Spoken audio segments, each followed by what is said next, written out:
Alright, we are back with more Golden Sun 2. I think we're about to get some big progress here. I'm going to turn in the last trident piece to Granny.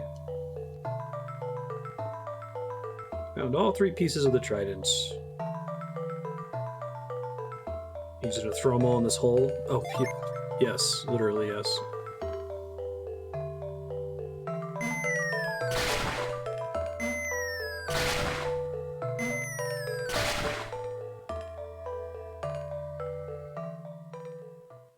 Is that the one you were saying that trades for a mirror?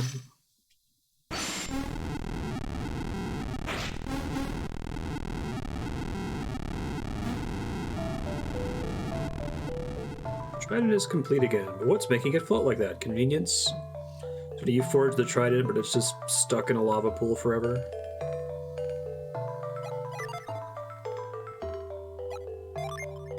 Need to, like, grab it? This is a new one.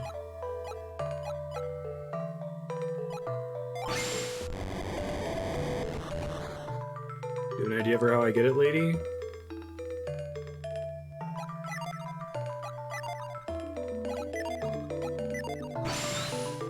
Oh, okay. That makes more sense. Hey, thanks, sir. How have you been? Interesting.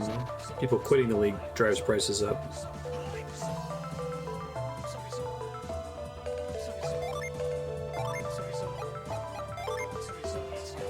Doesn't work here.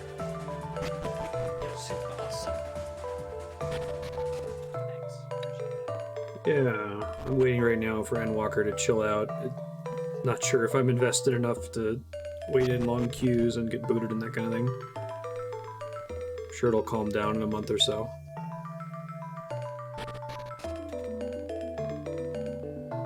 My only fear, I don't want to play it while, like, I don't want to wait to play it until some patch simplifies earlier dungeons. Do we have any idea what the release schedule is going to be for expansion patches?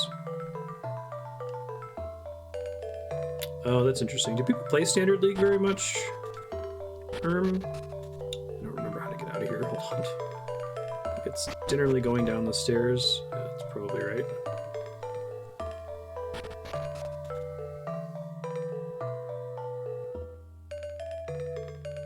Alright, so my theory is that the trident's gonna let me go into that misty area out in the ocean. I don't know that for sure. I'll look it up if I have to, but...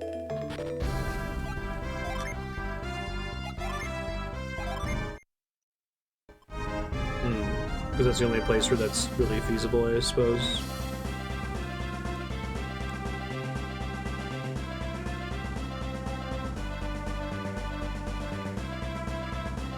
Okay. 3 months before the first major patch and the gear spike. Gotcha. I'll probably go relatively hard on it when I go to play it, but it's because I plan to go hard on it that I don't want to start playing it until the initial popularity dies down a hair, you know? Alright, do I just use... I haven't actually been here at all.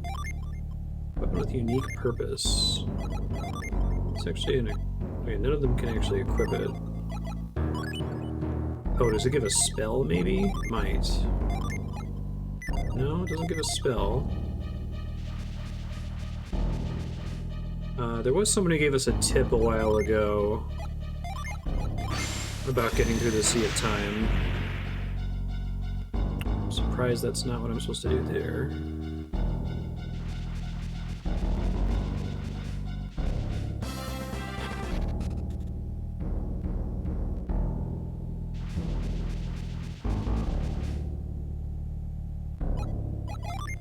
There's not a use option on this thing, right? Water resist.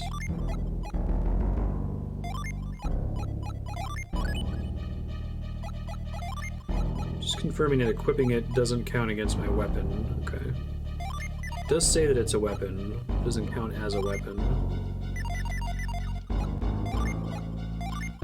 Really would have thought blowing up this rock would have done something. Maybe you'll always see a crack in there if it's possible. Tremor, maybe? Doesn't make it shake, but it's not doing it.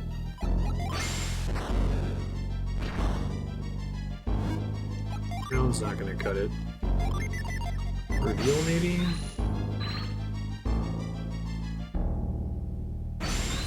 Don't think it's reveal. Nothing else really makes sense here, right? Yeah. Okay. I'm open to a hint if someone's familiar enough with Golden Sun 2 to have an idea of where I should go now that I have the tridents. I guess there's also... I haven't been to this island up here that's surrounded by rocks, but I assume I'm not supposed to be able to go there yet. Do people do, like, trading in leagues in exchange for non-league items? I imagine that would be a pretty significant problem. They do this seasonal PvP mode in RuneScape where, bizarrely, they enable trading, and the people who are most likely to be competitive are the people who are super rich in the main game and will, like, offer tons of main game money for rare items in the seasonal game. Definitely, like, yeah, I already don't want to play that mode because I don't give a shit about PvP. I especially don't want to mess around with a mode that's like that.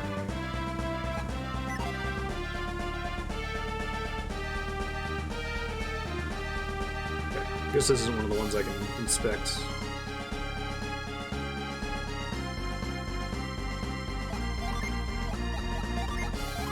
Makes sense.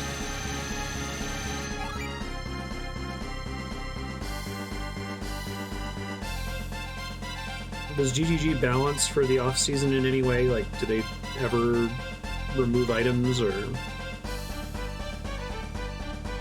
They retain their pre-nerf properties in Standard? That's surprising. Interesting. Oh, maybe there is a way in here, after all.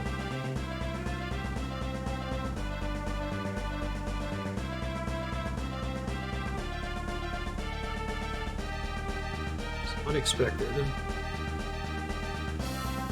Well, I guess good thing I came here late, because I'm guessing the trident's going to matter in this cave. We'll see.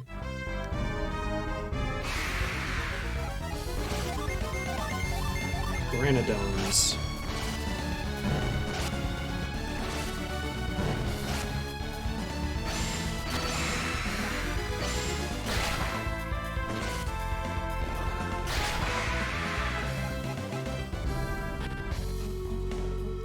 Treasure Isle, maybe not actually. Maybe it's just an optional chest dungeon.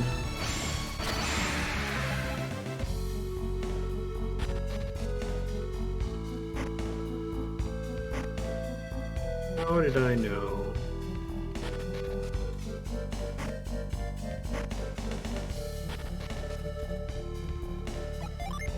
Why am I even able to block these?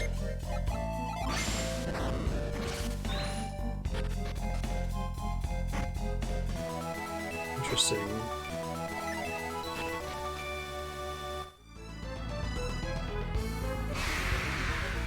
Are you just establishing that someone with synergy has been here?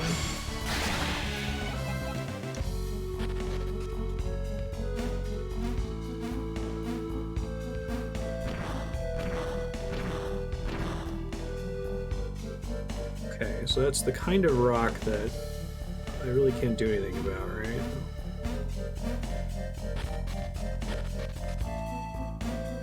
Oh, once I activate that, that's it. Okay.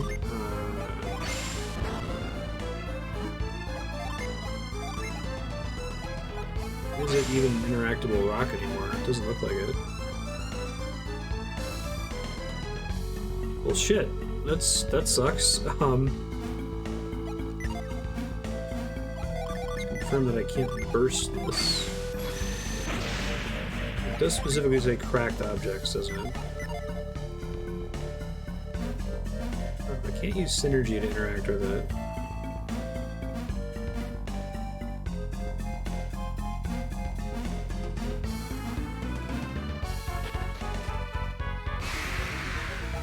That's a puzzler.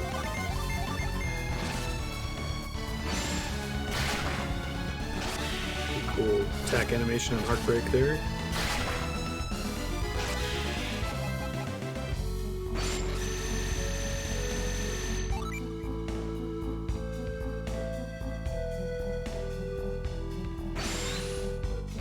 Might be something to do with reveal. I should check that before I give up, I guess.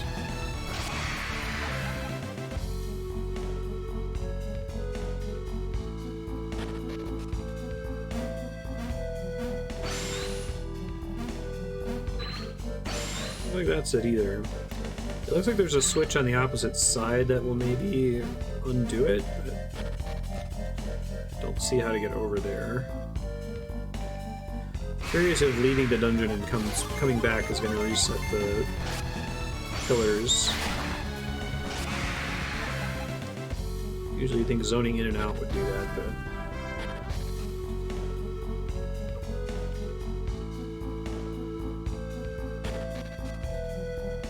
did do that, okay. But the chest was empty. This is like that Phoenix Cave in Final Fantasy VI. But I think at the end, Locke gives you everything that he looted.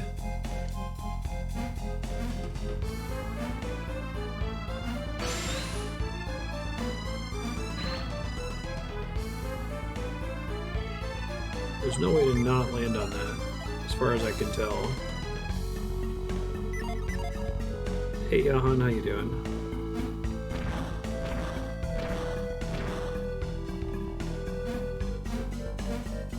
Well, maybe there's some other ability I can pick up later to do something here.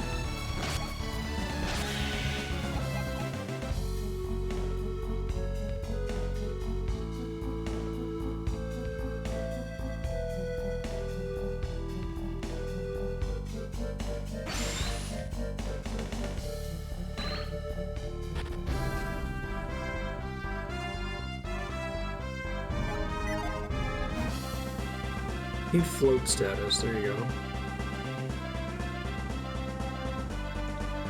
Let's see if there's an alternate entrance to this dungeon.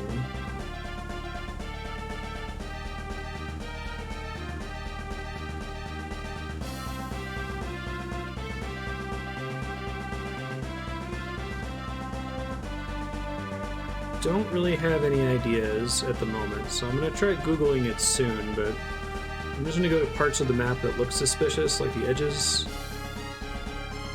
and places that I'm not presently allowed to cross, or apparently unable to cross, according to the map.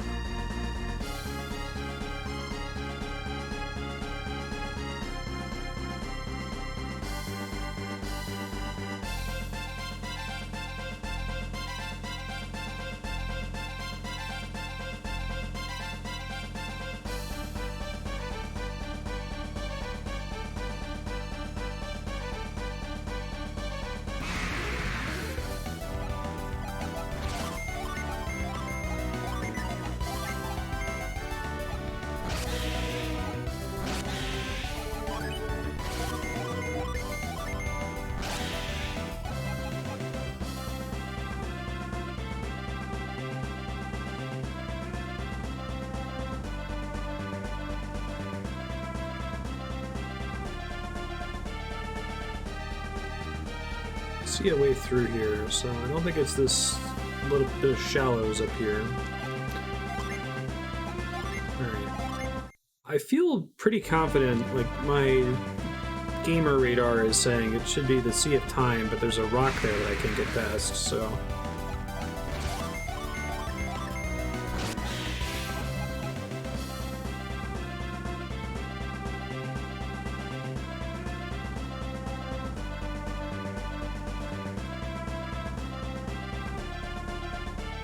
Yes, I would like a hint about the Sea of Time, thank you.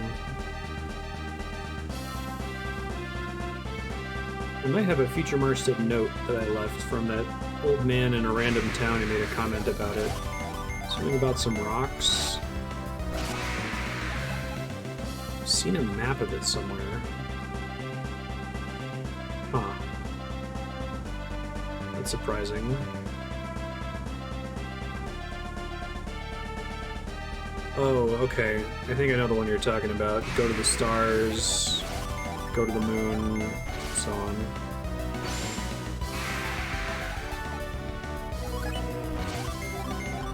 Thank you, that's a good hint. That's actually in my text file here.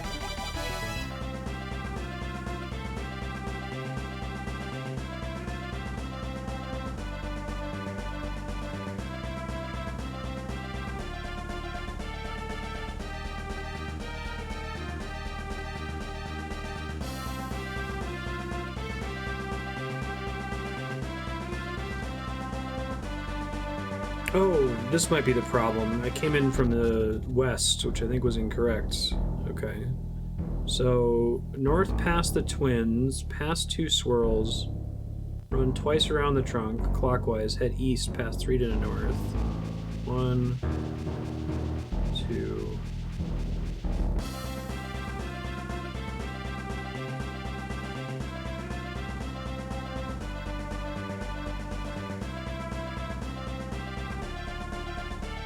Nothing to worry about.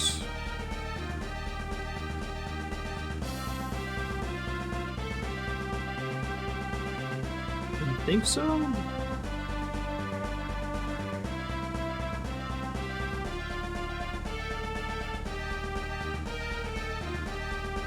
Going to your meeting, Indra?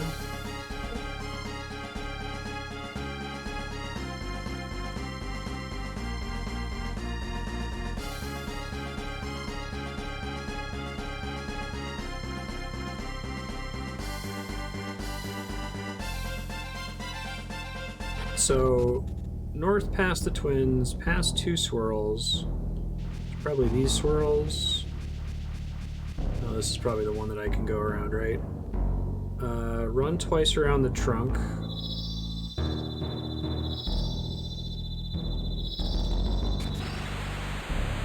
Okay, cool. That's neat.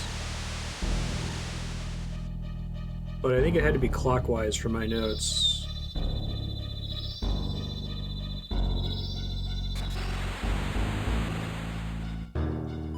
Then head east past 3 to north. Yeah, but I gotta go past that really quickly. Okay.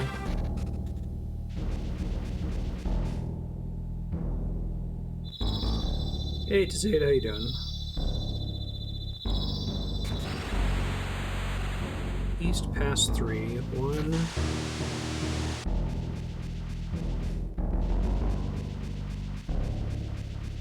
Actually get out of there? I'm not sure if it's gonna let me, unless if it means those 3.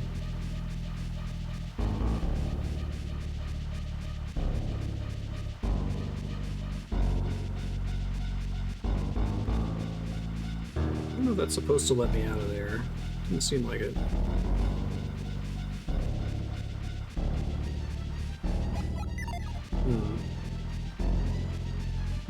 Yeah, it did, okay. This is the next one. Head east past 3 to the north. Run round thrice. 1.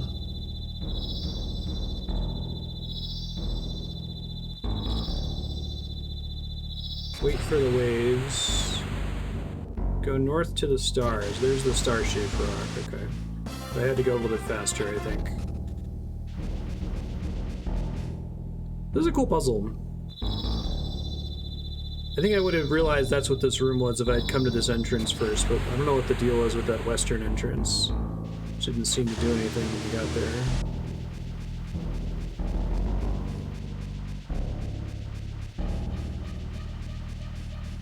Why this is so challenging to get out of this pool here. The other ones seem fine.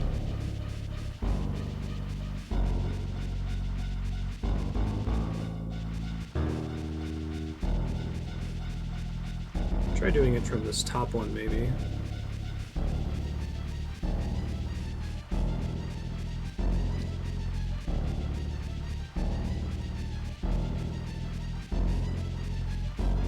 It's really giving me some difficulty there.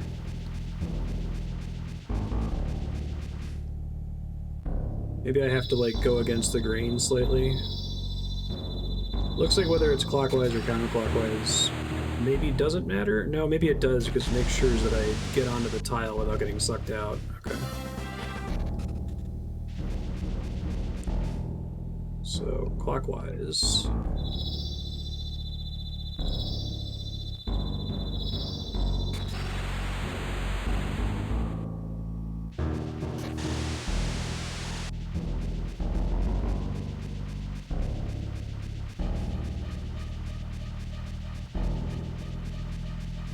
Yeah, I'm trying to like go with the current maybe. I need like the speed boost from that to get out.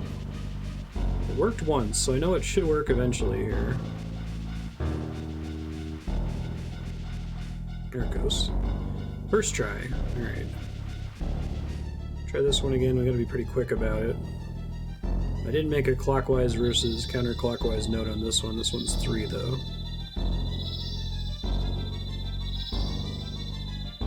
North basically immediately, which I don't know if I'm gonna have time to do. If I start from there, so let's try starting here instead.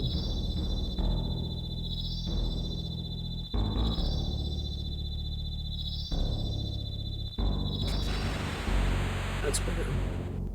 That's to the star, okay. If you want to go to the moon, face west from the stars and run straight past 3 swirls. 1, 2, 3. Circle around twice. Next we're going south.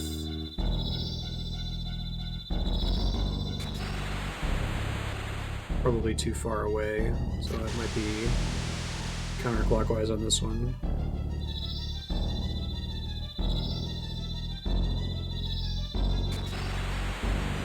South. Alright, let me read the notes here. Head south, 1 swirl to the west.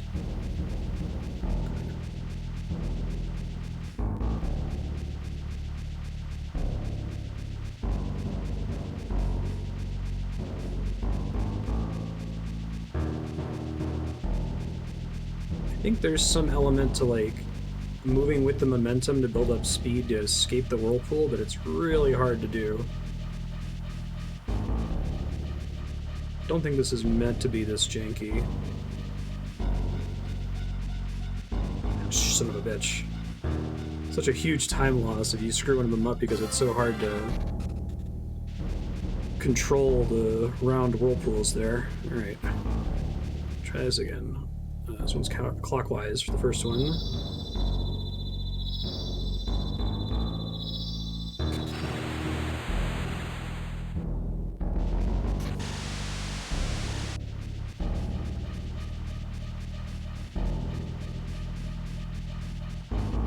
Try to keep just turning with the thing. That seems to maybe help me escape it eventually.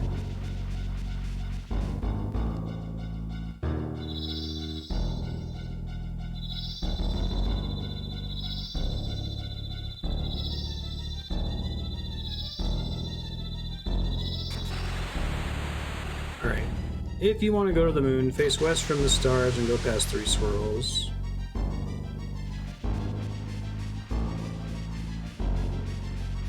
Second, sorry.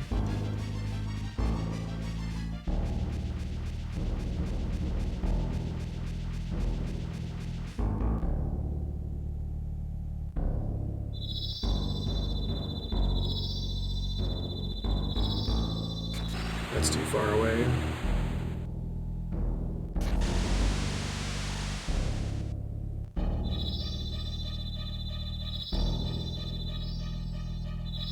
Oh, I must have... If you stop, it screws it up. Okay. So maybe the clockwise versus counterclockwise doesn't particularly matter, except to the extent that it... where your starting point is.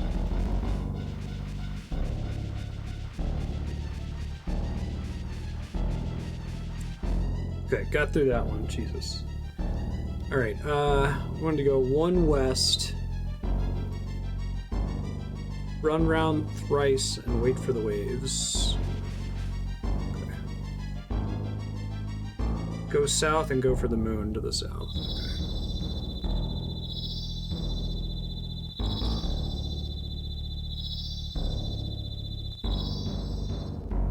too far. Alright.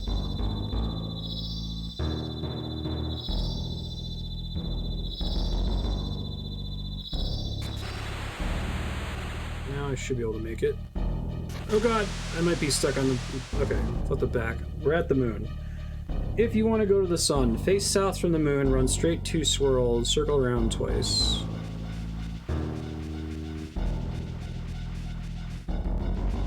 This is a really cool puzzle. Okay, twice. We want to go west after that. So I think we just want to start in the place that we're aiming to end.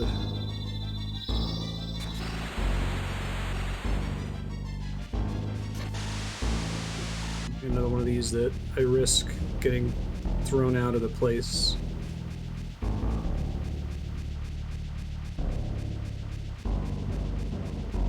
If I push too far on the right side, I'm going to end up resetting the whole thing. So I'm going to be really careful here. If I just hold left, this is me holding left.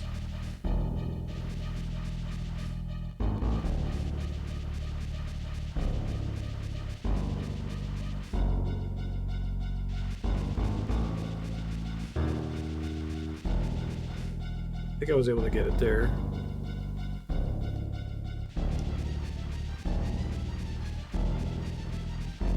Should be the last one. Run north thrice.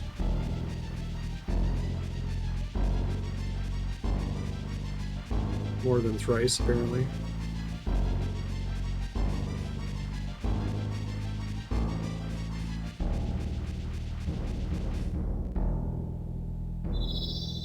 Six to the north, actually, was the actual instructions there. This one's 3 times.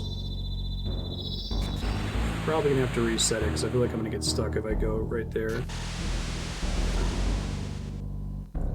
North for the sun.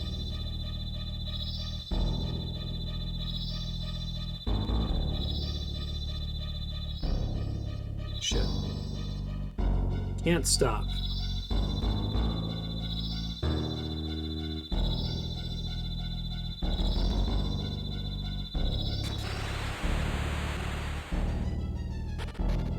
Hey, you gave it to me. Alright. Make sure I save.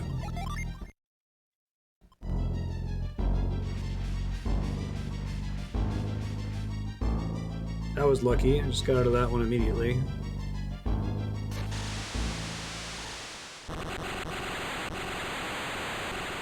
Oh shit. It's Poseidon. Okay. Fighting Poseidon. Oh, is this what the trident's for, maybe?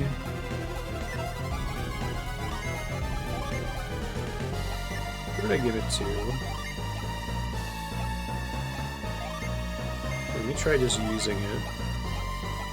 Would make sense, because otherwise I could have just come here immediately, right?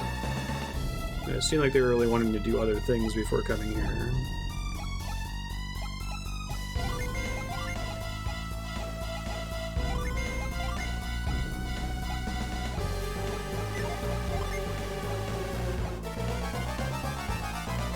Allies elemental strength.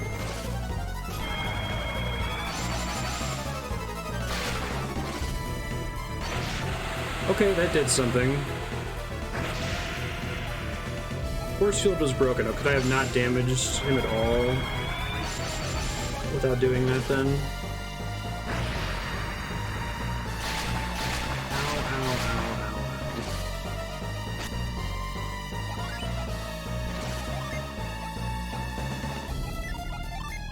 We want to use here.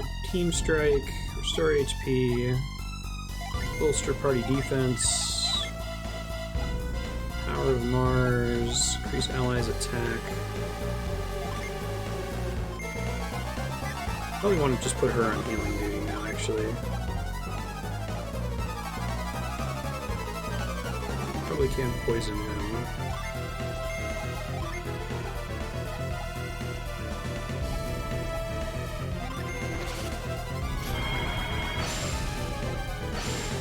Need a counterattack.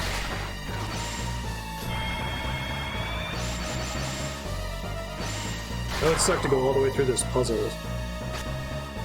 I wonder what that western entrance is even for. Maybe it's just the way you're supposed to exit?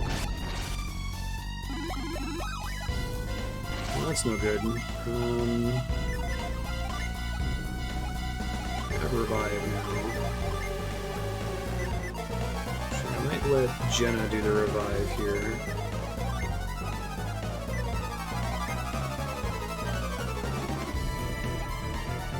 Use that.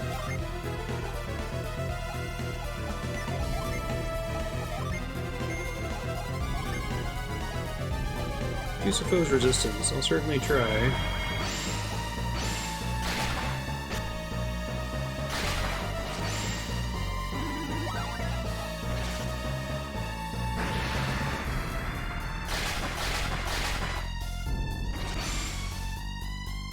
Western entrance is for suckers. Moloch.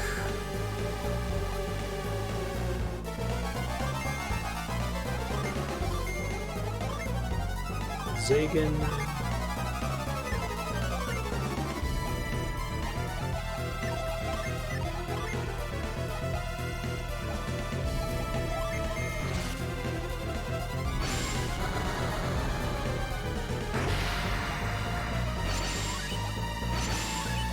Little summon animation still. This is the derpy looking monster, right?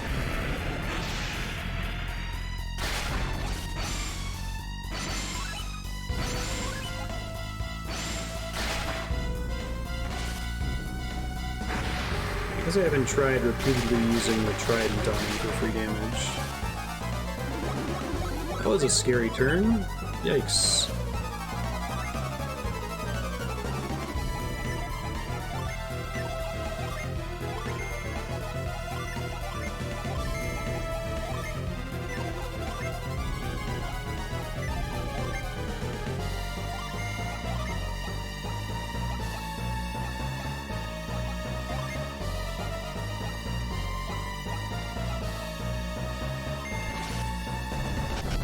Played a hard mode mob that adds an instant death chance to that watery grave attack. That's a mean thing to put on instant death, because it hits the whole party.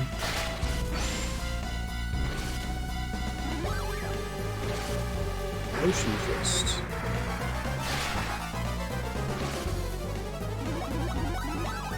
That went pretty well.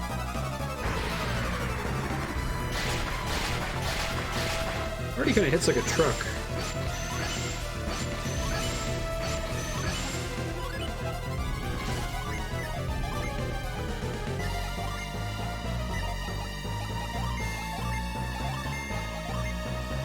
Okay, so the chance of it wiping your whole party was pretty low. Shine Plasma.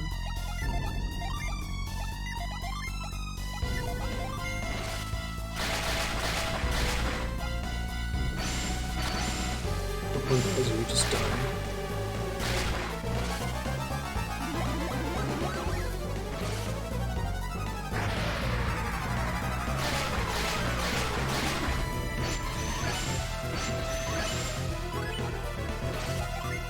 Odyssey again? Okay, good.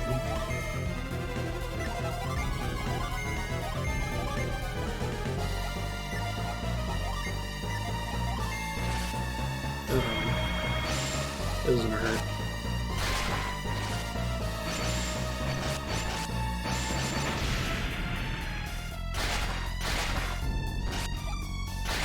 Felix and Piers can take it, it's not Shiva. Deluge.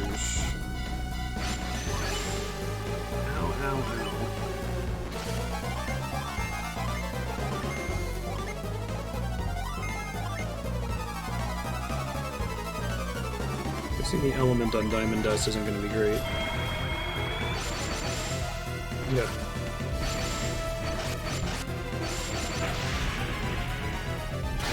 Mega Death by Unaleska. Not a fun time. Ice Missile.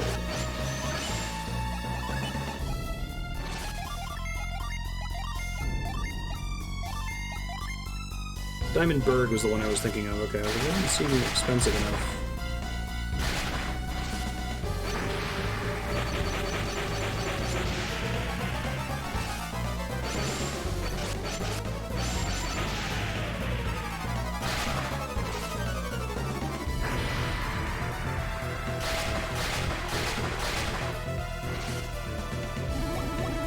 Is that the Heavens Word? 24 men? I feel like I remember that. They made it much clearer that you needed to get zombied, though. That's the one I'm thinking of.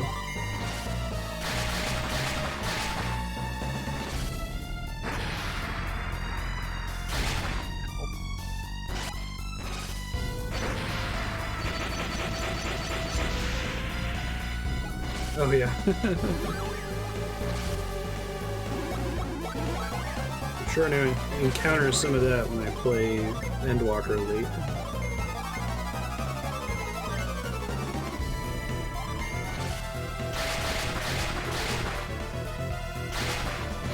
Yeah, I thought about that earlier. Probably would have rather had it on a character that couldn't already do a shitload of damage.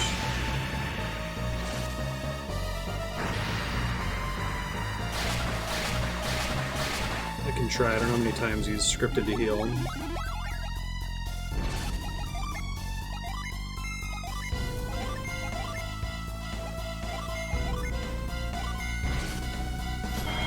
This is gonna hurt.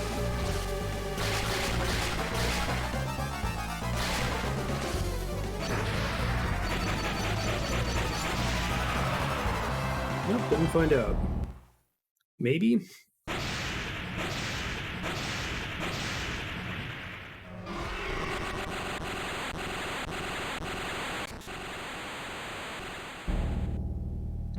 So, does the trident do anything other than just giving that person resistance to an element? Can I see their current elemental resistances somewhere?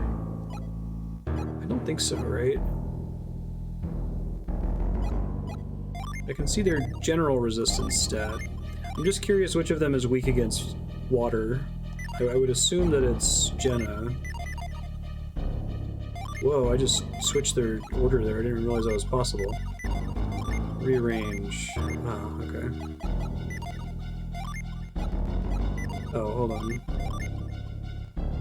Oh, I didn't realize that was for each element. Okay, thank you.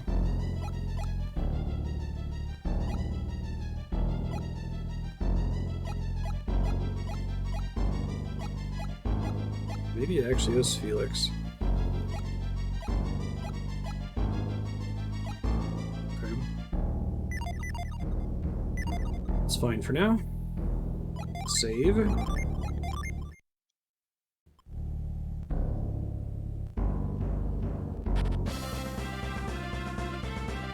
Yo. Where are you at? Okay, now I got to pull up my Jin guide again. Next thing we can do requires us to get a new synergy ability called Grind, so I'm guessing that's how we get past those giant rocks. Distinct mechanic from exploding the rocks. Oh, I thought my boat was so special. Apparently it's not. It's amusing.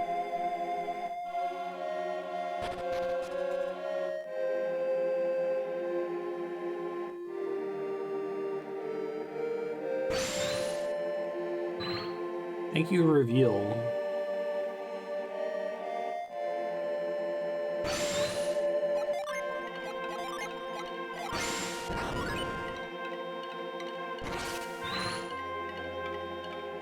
Hey, adepts? The idea they have this statue that, like, someone kills Poseidon and they see that statue and they just give up.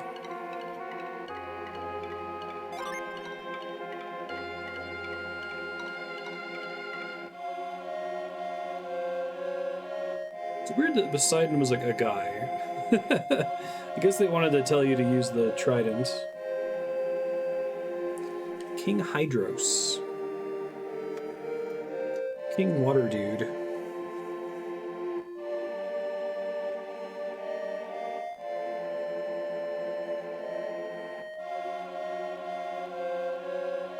Piers, we didn't see you there hiding inside Felix's body.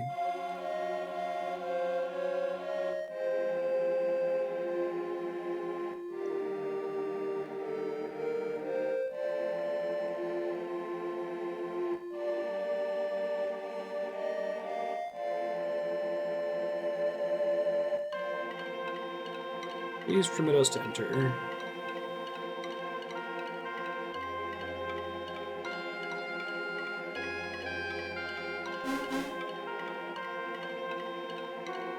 Excellent pup.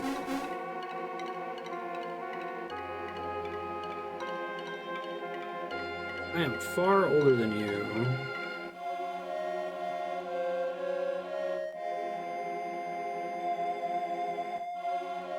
Time passes slowly. Wait. Okay. It's like that doesn't necessarily make them older than Kraden. It might be that from Kraden's point of view, they've existed for longer. Oh, it's fine. I think I know what they actually mean.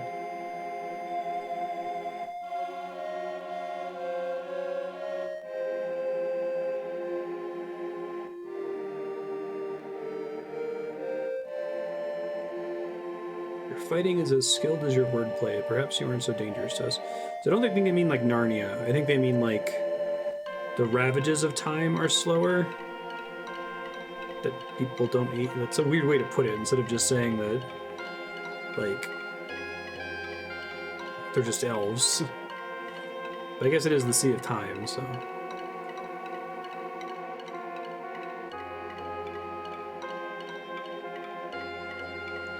Moments to us could seem like a lifetime to outsiders.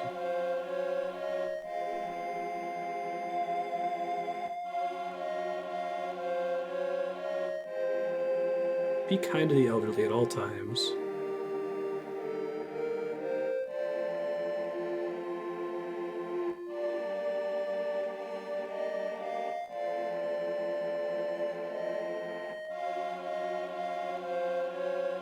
If you cause any trouble, we'll hunt you down and exact swift and terrible vengeance.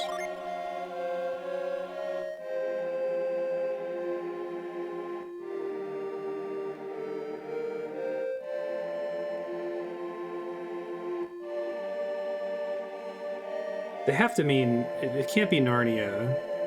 It has to mean that people here just don't age. Like, everything else about time passes normally. I'm not gonna, like, spend an hour in here and, like, weeks are gonna pass in the real world, right?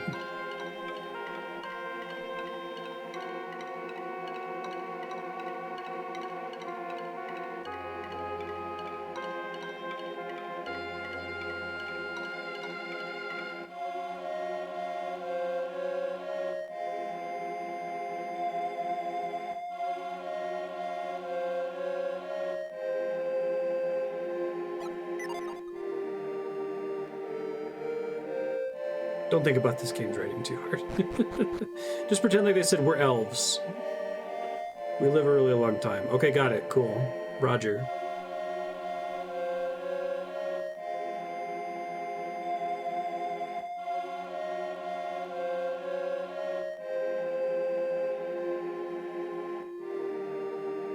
They don't grow old.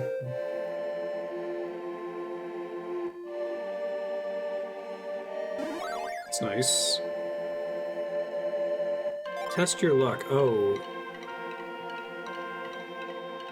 Was this a thing in the first game? It's the lucky metal thing? Yeah. Completely inappropriate carnival music.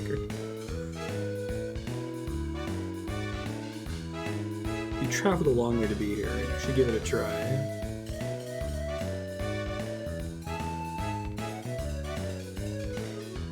Literally the exact same minigame, same rewards and everything.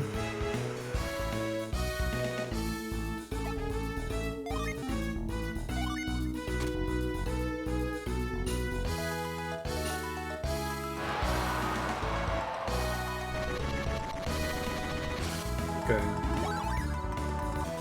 Anything particular? Jesus Christ, the Aegis shield. Oh no. Terror and madness.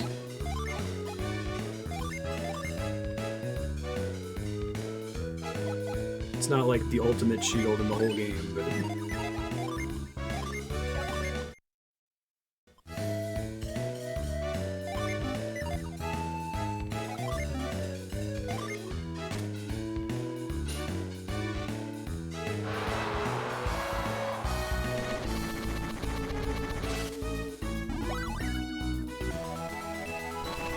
Brilliant circlets. Probably not gonna have inventory space for all these. Raises luck. They're definitely all upgrades so far.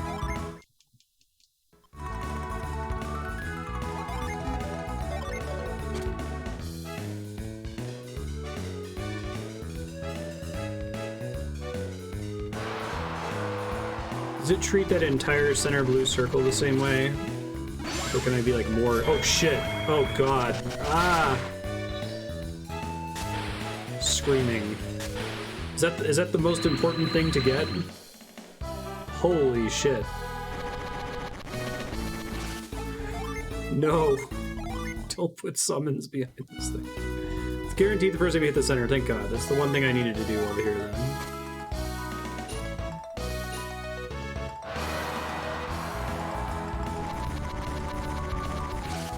Need some shit. Crown of Glory, okay. Sound cool still.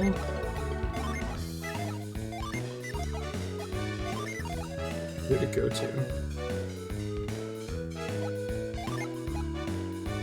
Whoa! Restores PP over time. She's my main healer right now, so.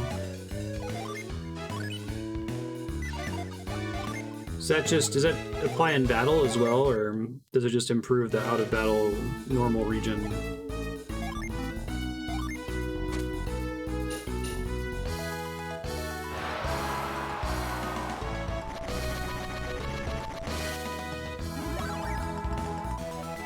Wild coat.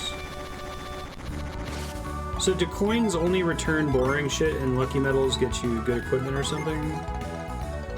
Raises speed. Really raises speed, holy crap.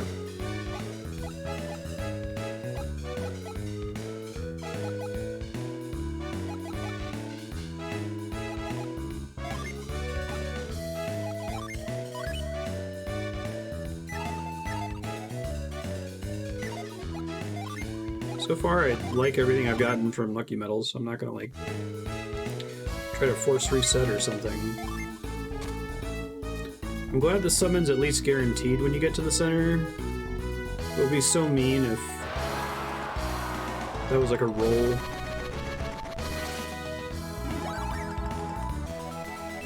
Erebus armor.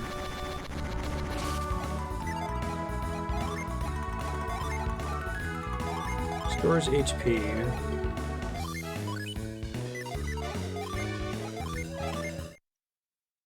Saving just in case I get like a duplicate or a herb or something.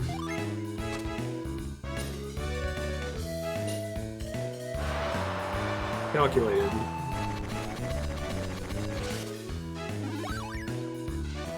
Well, there's the duplicate, but I did get it in the center. Do I just have a chance to get everything on every possible spot and they just get better chances for the better stuff higher up or something? I want to take the minus 14 attack is somewhat significant. It's a pretty minor defense increase.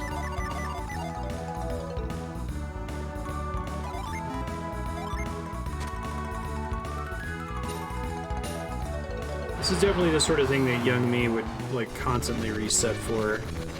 I'm gonna try to avoid resetting at all. Well, I might reset now, because I don't think that's useful at all. Oh, I guess she can use it, huh?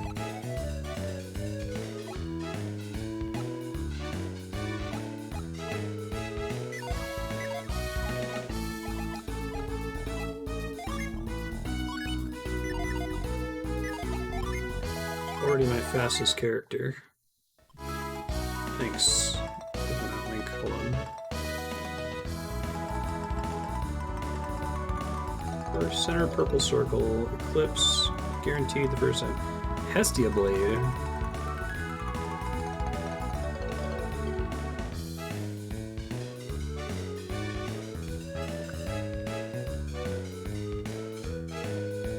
Mighty axe, Minerva helm, crafted gloves.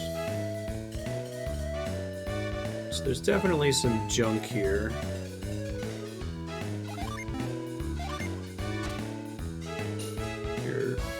unlucky.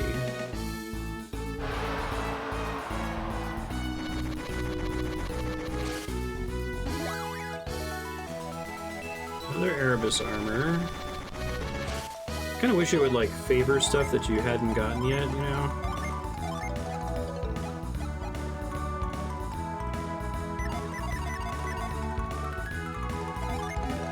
May as well spend all of them, right? Nothing else to use them on. I guess I could sell them and then I assume they'll show up in the artifact menu.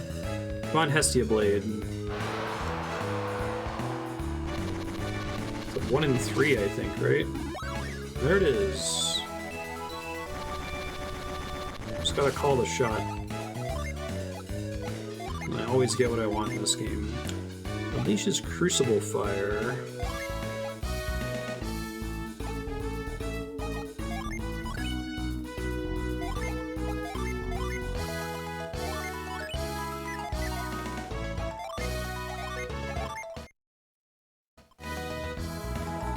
Now we do not want to get in the center anymore. Not that I'm actually making any decisions when I throw these things, to be honest. I feel like the outer rings are actually quite a bit harder to get in. It counts as the center, doesn't it? I'll take another Hestia Blade. That is an axe. I guess that did not count as the center. Heat Shatter. Okay. Everybody's getting upgrades. I'm worried that one of these is like insanely good or something and will be good for the whole game. Like, there's one that's a gloves item, which I don't think many of my characters even have gloves items. Unless if it's the same slot as the... Oh, never mind, they do. It's the boots that are kind of rare, right? Does this include any boots? I don't think so.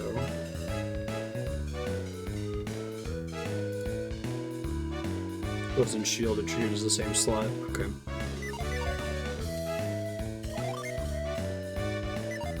You can't carry any more items. Alright, well, let's go try to find a shop then. Back to the mystical, appropriate, spooky music.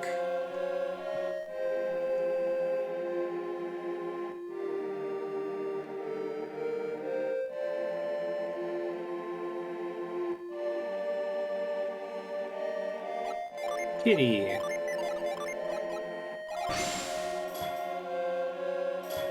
No one in Lemuria feels any passion for anything. They are elves.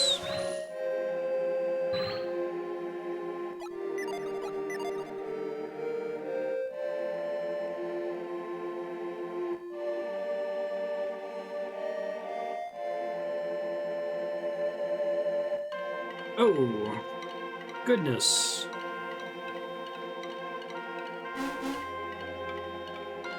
Look how happy he is. And the dog's immortal too.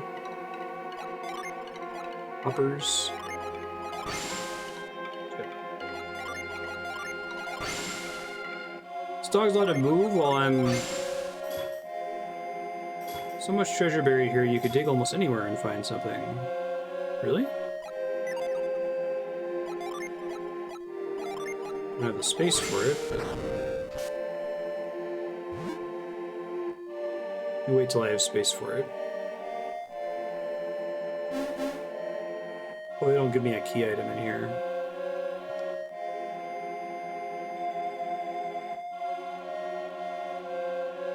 Let Piers come out of your body. My name is Felix. Piers, the lost one.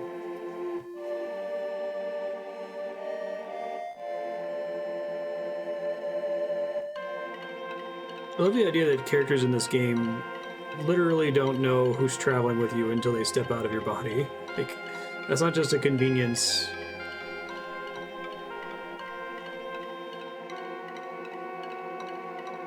Maybe you're meant to imagine it's like a crowd of people and Piers is like crouching behind everyone to make a surprise reveal.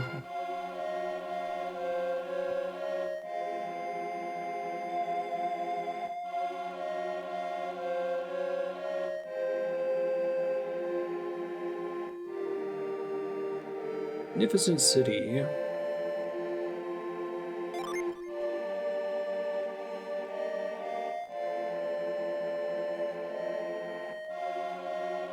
Ages passed, it was lovelier and more grand. His Highness the King tells of days gone by, a more brilliant Lemuria long before my birth. People have lost vigor, enthusiasm, and creativity.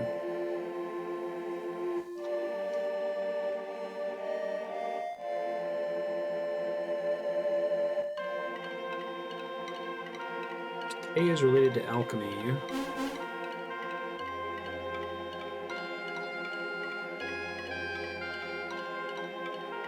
Senators won't take action. They're stubborn. They fear any change. What is the Senate? You don't want to know. The House of Lords.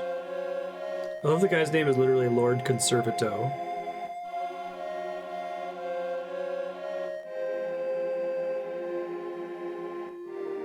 Fantastic.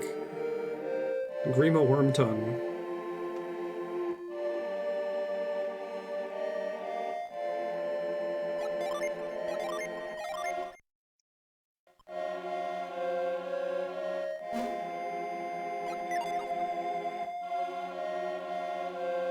I'm worried the dog is right and there are just a bunch of arbitrary dig spots that aren't marked at all. The hells need more capitalism.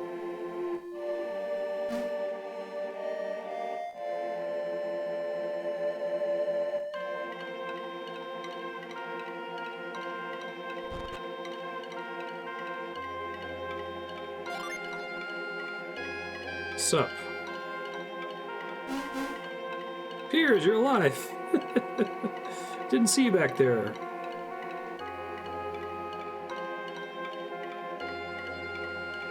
Piers' uncle, who appears to have a beard in profile but not head on.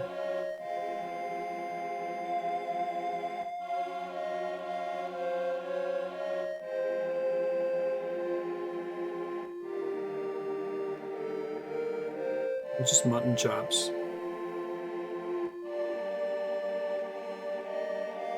Also, what's with all the bottles everywhere?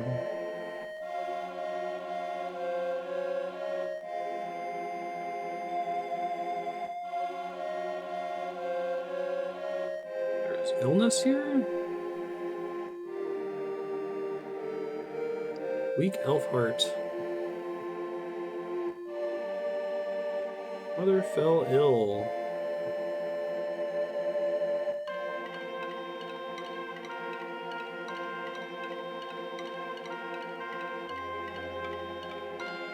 Yeah, that sucks.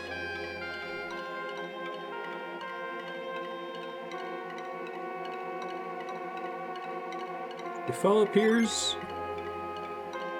Does the game let me immediately go back to playing Lucky Metal?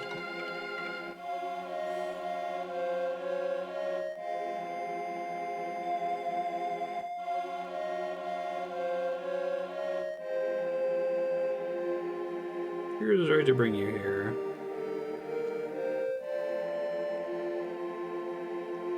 Supposed to leave us anyway. Oh, well, why did Mom's heart give out?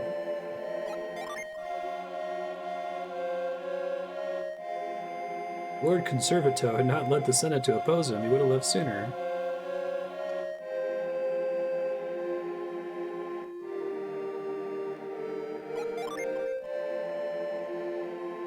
Pretty much.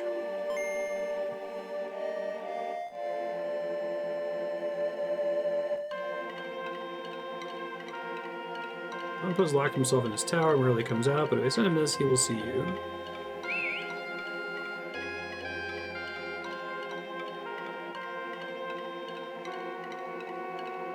Thanks, Chinstrap Dave.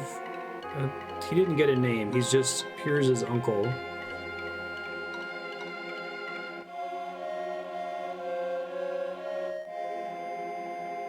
Thanks. Thanks for the event flag.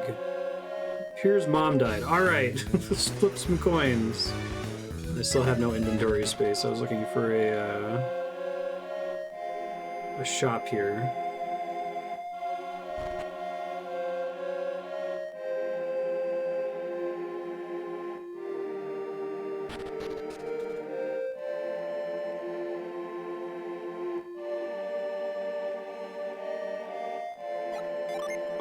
Buck.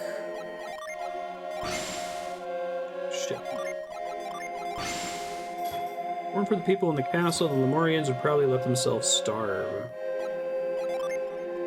Oh, he took all the water ones away, so I can't cast growth anymore.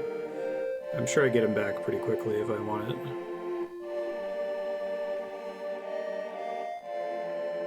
Here's traveling companions. The door is broken. Okay. Hope you can magically manipulate ropes, and that you didn't give that ability to Piers before he ran off. House of the Senate.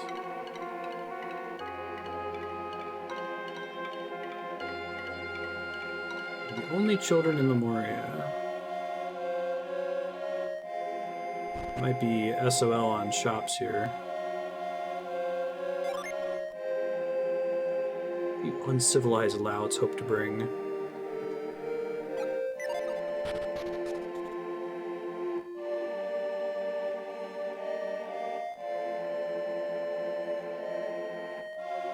Because alchemy was sealed away that the world has enjoyed lasting peace.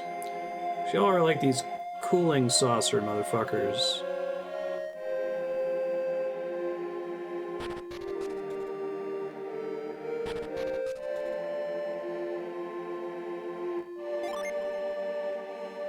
Morian's bottled special drafts? Droughts?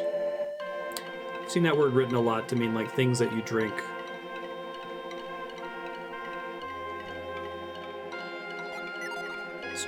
It's the same root as what's now spelled D-R-A-F-T, draft, like draft beer.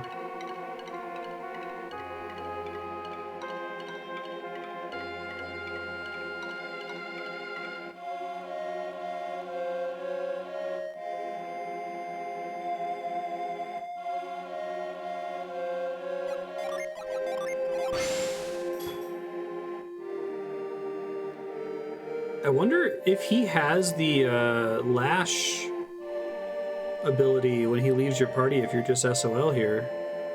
I assume no. They have to have planned for that.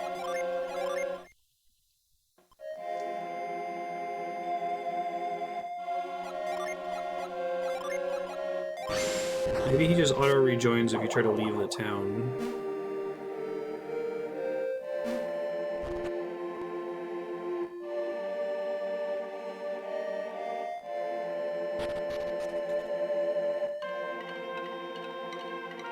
Amazing anyone can travel so far across the world in this age.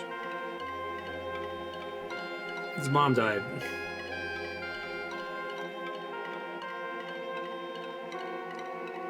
Piers may not be here. We have much to discuss.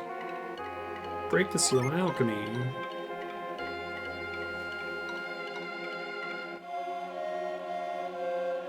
Piers hasn't told us shit. He wanted a rock from a witch doctor.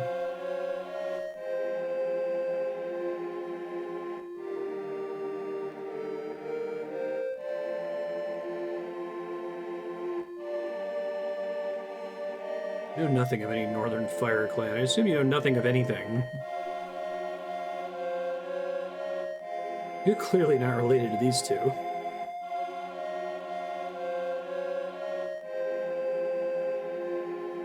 There can't be more than one person named Babby. How is Babby formed?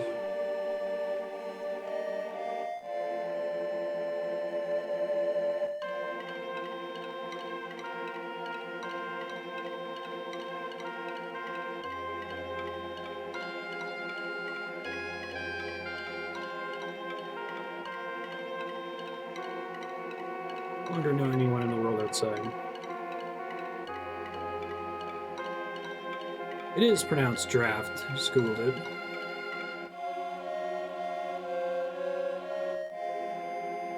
Oh, apparently drought is also allowed, according to dictionary.com.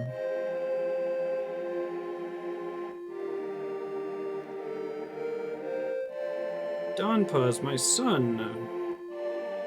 Dodonpa. Rules is an ill-sounding word.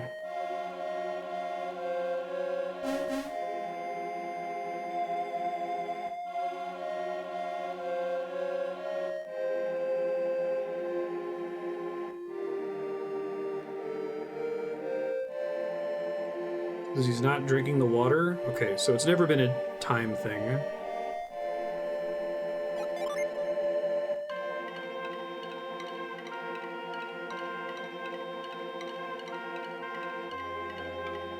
I do mind, but go ahead.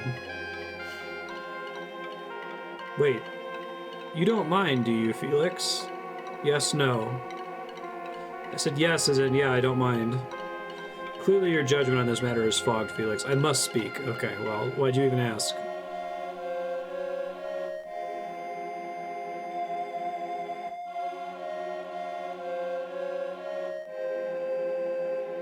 There I was failed by the correct versus incorrect localization shorthand for yes-no questions in Japanese games.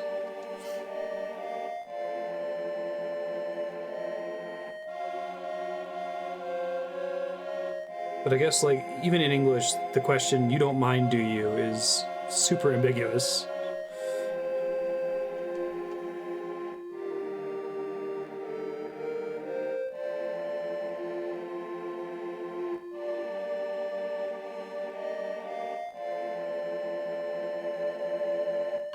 Steel and alchemy cause civilizations to fade. Yeah, it doesn't seem like something that needed to be kept from us, but okay.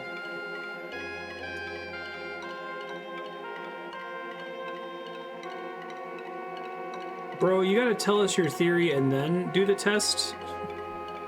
You can't say, oh, I secretly suspected this all along. Now that I have evidence.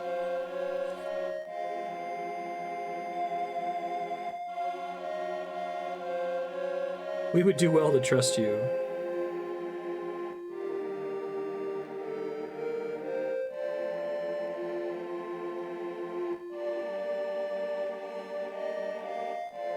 Yeah, yes, I mind. That's how the game interpreted it as well.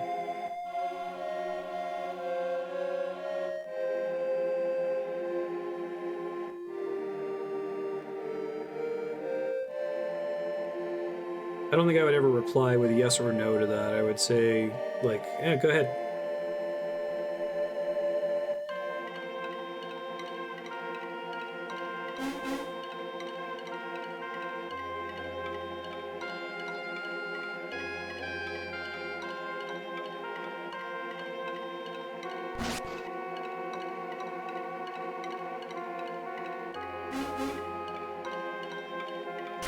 Ah.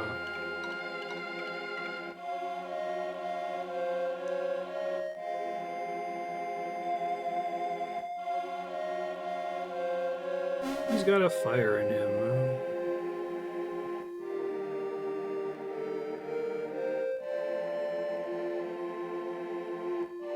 My dear friend Linpa, let's leave the island without you. Great Adventures of Linpa, written by Linpa. They weren't originally from here, that's interesting. This game just finds a way to, like the idea of, hey, because alchemy has been sealed, certain civilizations are waning from the earth. Like, they, like, put a lot of gravitas around discussing the theory. I was like, you could just say that, and I would just accept it. It would be fine, you know?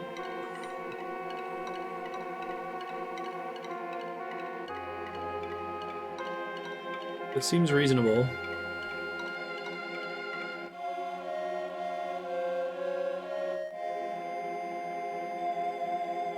Here's go. Back with his uncle.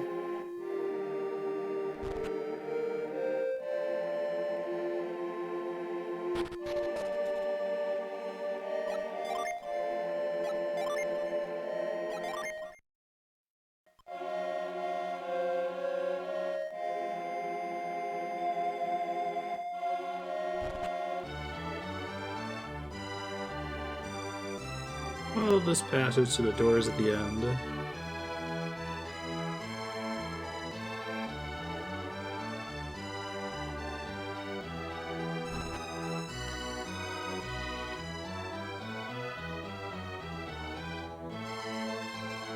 Alchemy and ancient civilization. Through the use of alchemy, civilization undergoes great growth and improvement. Those who master alchemy shall master the world.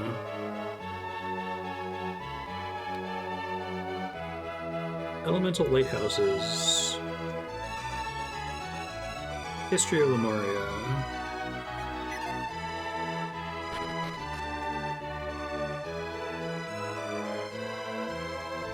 It doesn't seem that bad.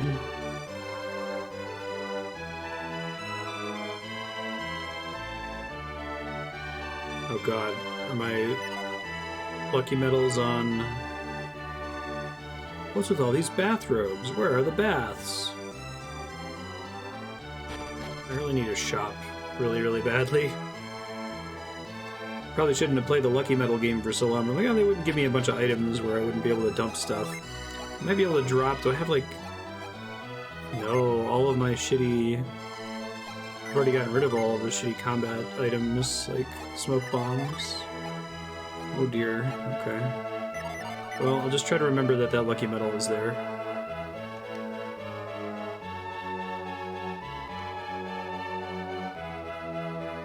You are Lord Felix, correct? Thanks. This guy's cool looking.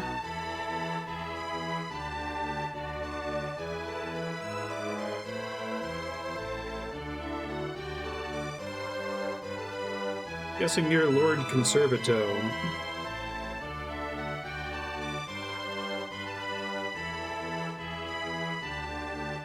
Oh my god, it's fine. It's like 3 steps. We just want to use this glass on the floor.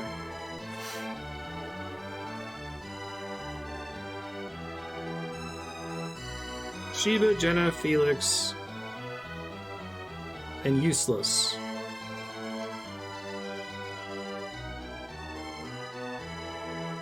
Research impressed us. Who has decided this? Memoria remains unchanged.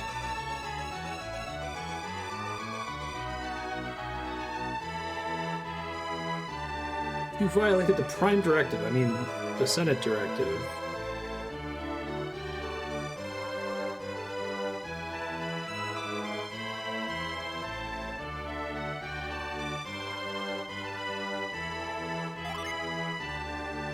Snap the fingers.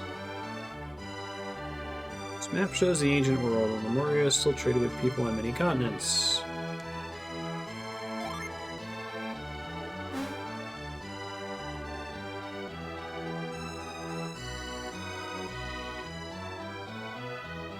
Is it just a Pangea type thing?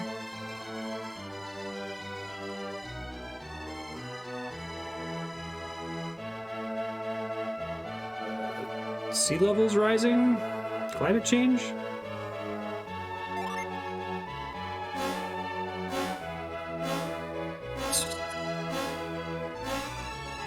It seems unnecessary. That sound effect is really loud.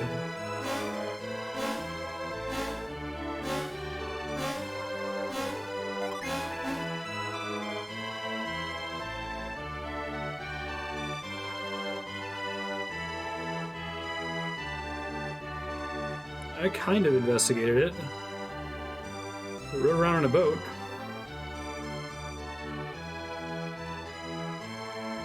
The world is even smaller now.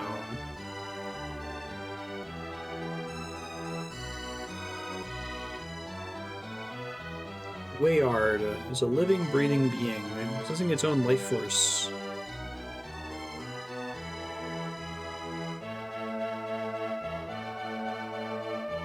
Okay, so why are Sateros and Minardi bad guys?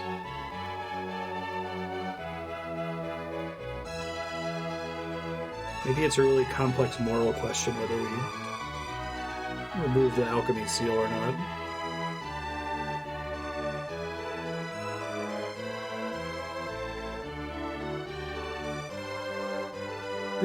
Like, the literal land is shrinking. It's not that, like, the sea levels are rising.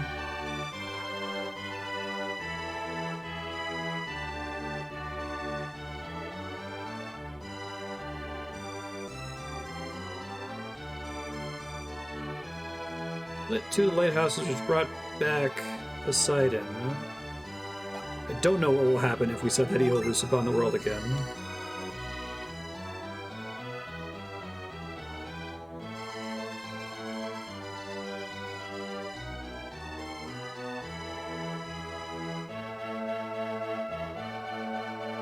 So maybe it's like a holy in Final Fantasy VII type situation? Pre-retcon?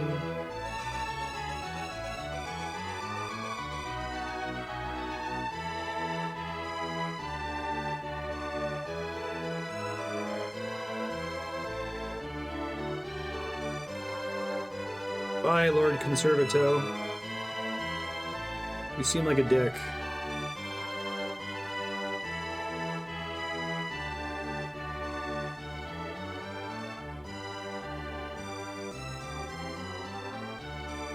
His portrait makes him look pretty refined, but his sprite, he looks like he has, like, clown hair.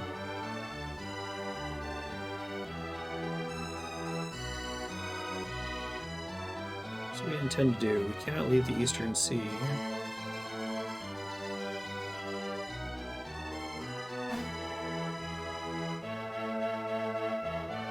I'm not gonna be able to open that.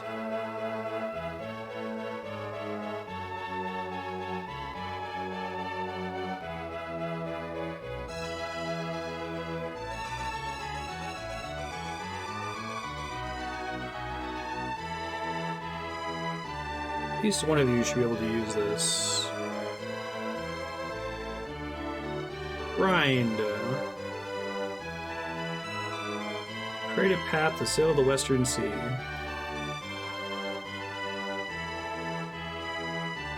More inventory tax.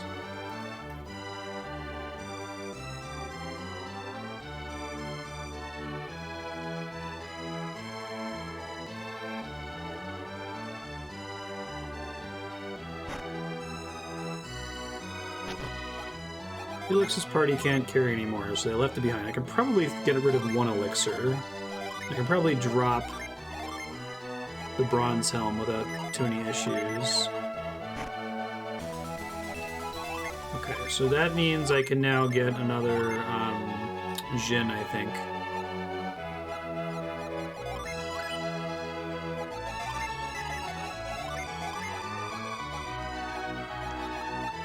Pulverize large objects. Okay.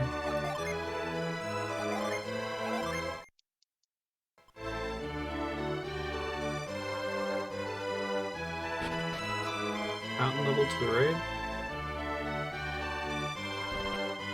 I was here before, and I was hoping there would be a shopkeeper because it looks like an inn.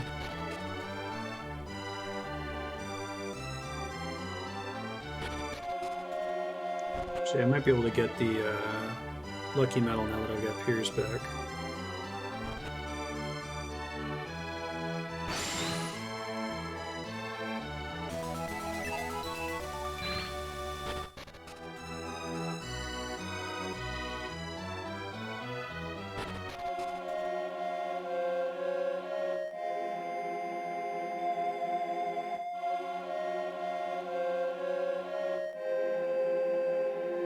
And there's the tower off to the right of the fountain, yeah. I can cast growth now that I got Piers back.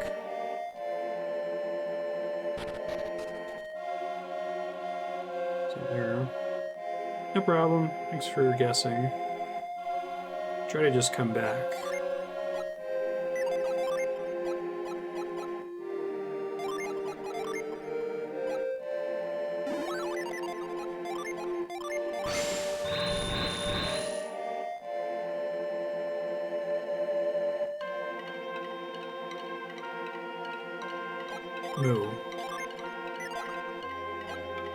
I should be careful casting Cyclone if I can't actually pick up anything. Or you're just so lazy they make me look like a dynamo, and they live so long. Alright, so yeah, I think I can exit out the west side now that I have Grind. There's probably items underneath those bushes, but let me leave.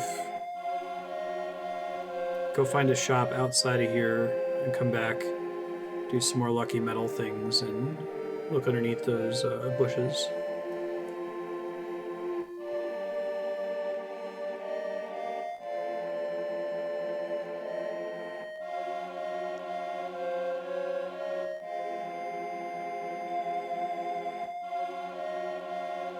So we came in. Let's check over on this side real quick. I don't think there's something. Yeah.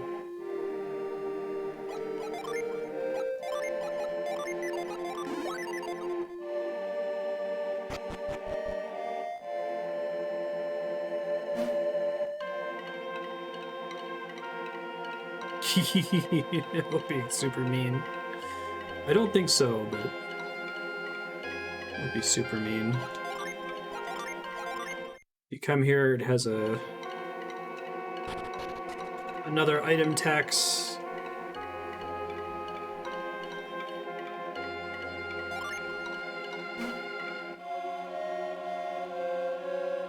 Yours?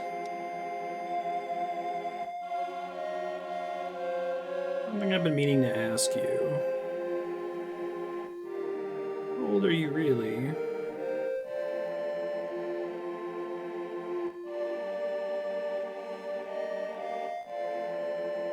We haven't shown you the proper respect.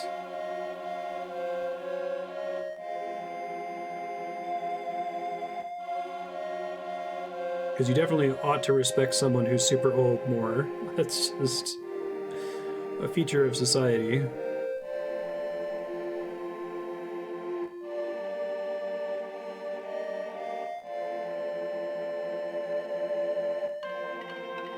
Just trying to, like, keep me from getting that Jin that's over there by having this little scripted dialogue sequence.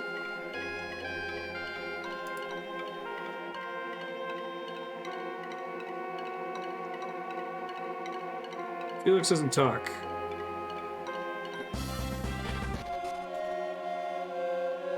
Right back in there.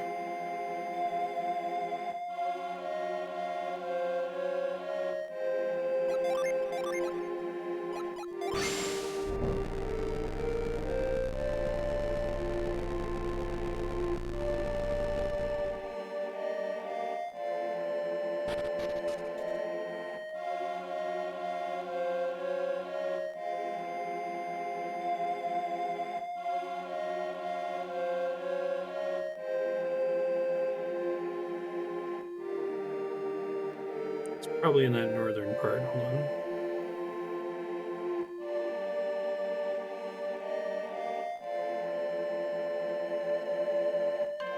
Nope, I was incorrect. Oops.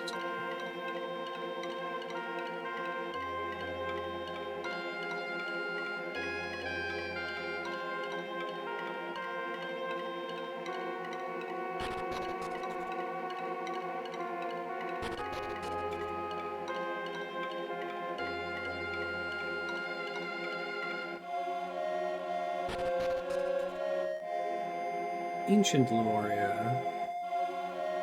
God,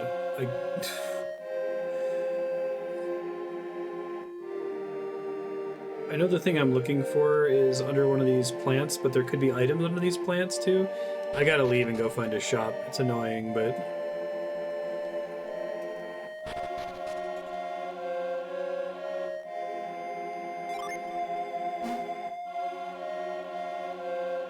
Wonder to how many people this exact problem has happened. That they get here, they assume there's going to be a shop in town, so they play the Lucky Metal Fountain for a while. Their inventory fills up and they go, shit, I still have Lucky Metals remaining too.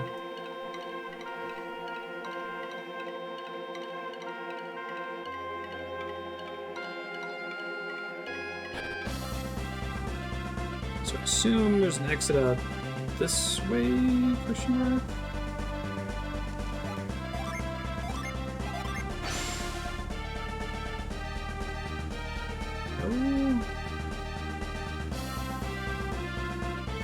Really, I thought that western part was going to be a shortcut. Maybe not.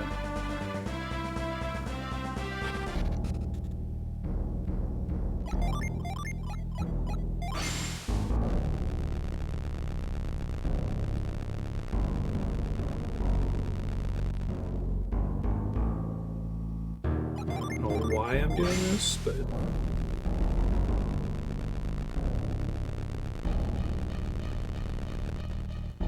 Not quite Final Fantasy 14, where your money is good everywhere.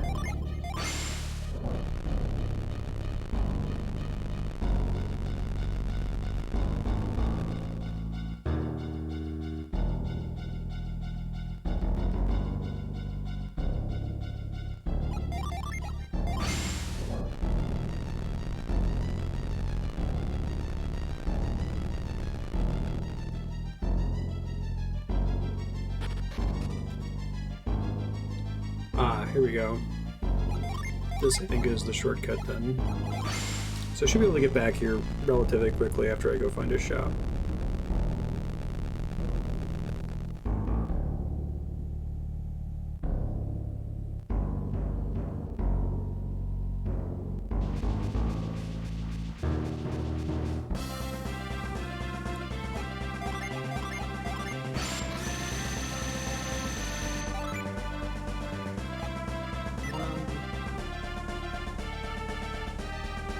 Remember which of these places have stuff in them, you know? Izumo definitely does. We'll go there.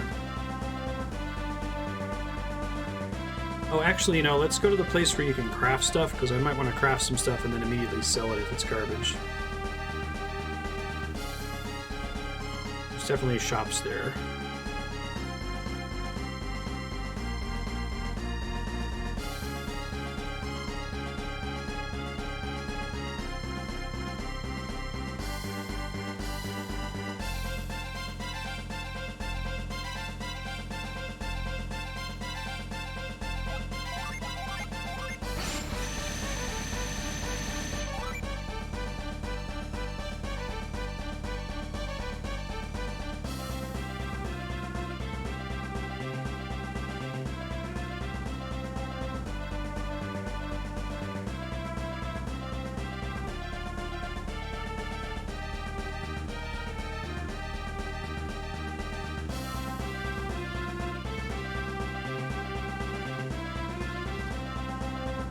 Right here, yeah. Yalom, technically.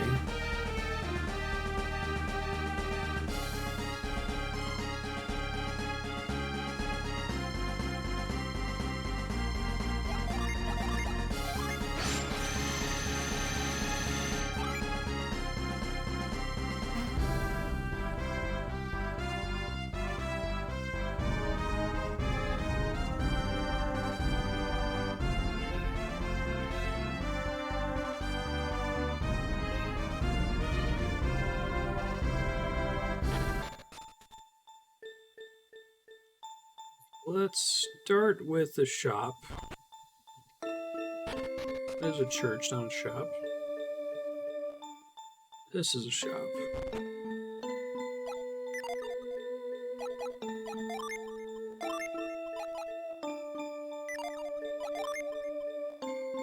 Nurse's cap.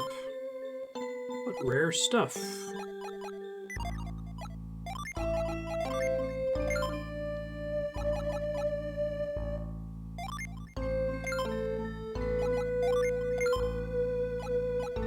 Coins for days.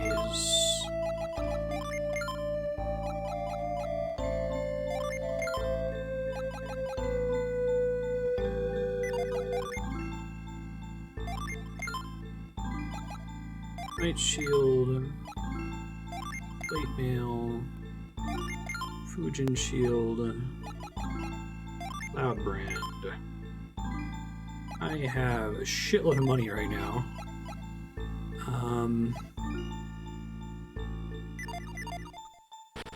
Forgeable stuff. I need to figure out what items I want.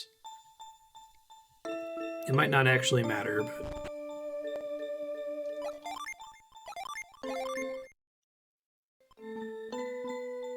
I'm going to make you something special. Rusted staff, which I think I don't have to worry about the rusted staff, right? Because anything that's rusted, there's only one thing it can turn into.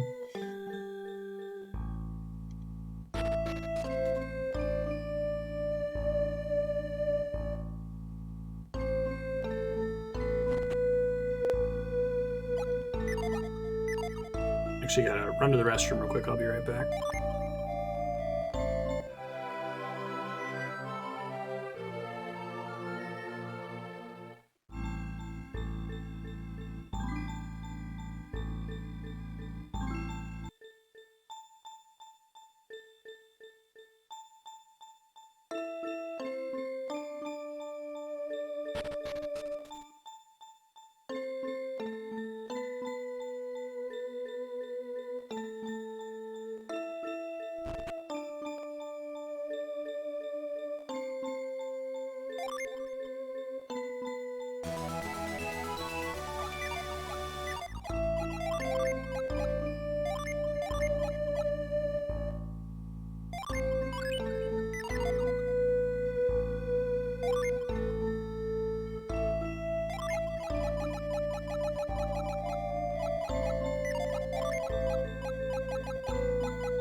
Shit, I've been on mute since I sat back down. I'm sorry.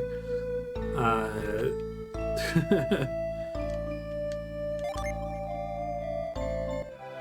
was looking up Sylph Feather, and none of the things that it can be crafted into particularly matters. And the upgrade that I got for Shiva is like +1 attack, so not particularly significant at the moment. But anyway, I was reading about how the Sylph Feathers, it says the items I can get, none of them are super exciting, but it says that I can farm them from a rare enemy, and it says that the drop rate increases significantly if you kill that enemy using a specific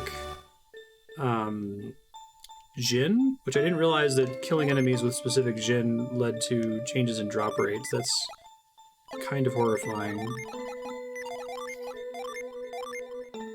I'm not bothering with reloading because all this stuff is probably going to get outclassed pretty quickly anyways, and that summarizes everything I said on mute there. My bad.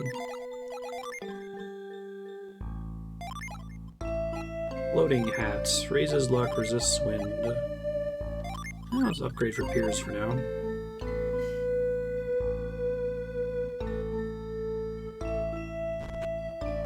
I just did that twice in a row. Mistook the building that literally says inn. I keep thinking it's the room where the church is. I don't really take the church as like a serious feature of a town in this game because you can save wherever you want, and I guess they're supposed to be your last-ditch way to revive a dead character if you don't have any spells that'll do it, but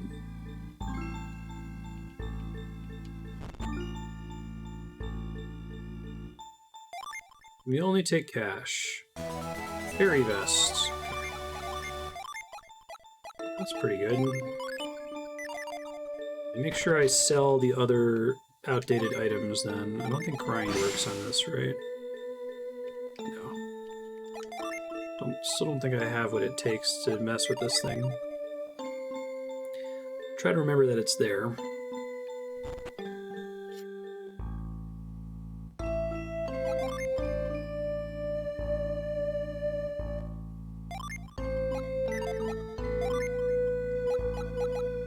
Festival coat.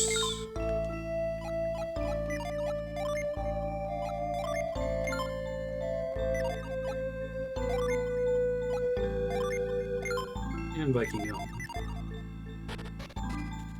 Now I have how many slots? 2, 6, 14 slots. Incredible.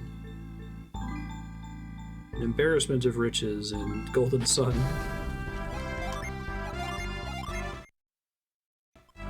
I don't know if Golden Sun or Earthbound are worse.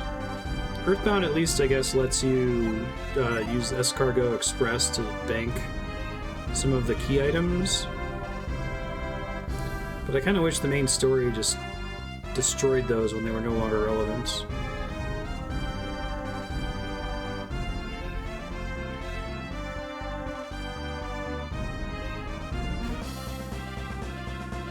I think I still mostly have Lucky Metal gear. I think I was just replacing gear left over from before I got stuff with the Lucky Metal. I never got a hat for Sheba, and I never got a body piece for Jenna, so those are both older pieces of gear.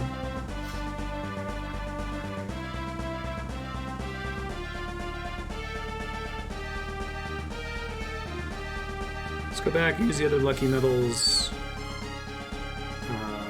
get this Jin, uncover all the grass in the area.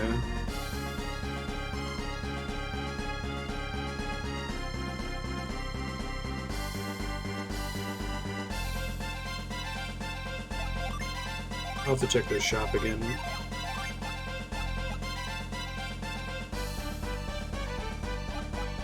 Oh, yeah, the dupes I never equipped on anybody. Yeah, I had one equipped on everyone, but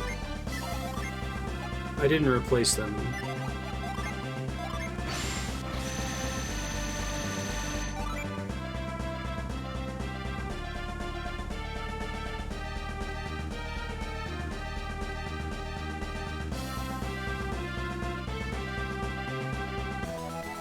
Rusty axe. God.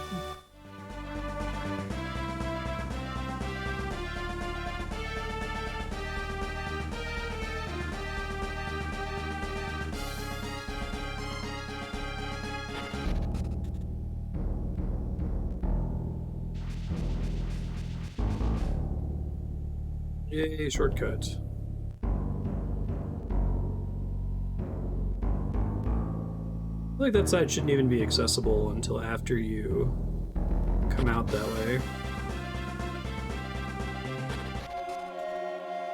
Going to town first, getting the Lucky Metal stuff, using Growth, casting Cyclone on the grass underneath where you cast Growth, going and getting the Jin, and then finding a way to progress.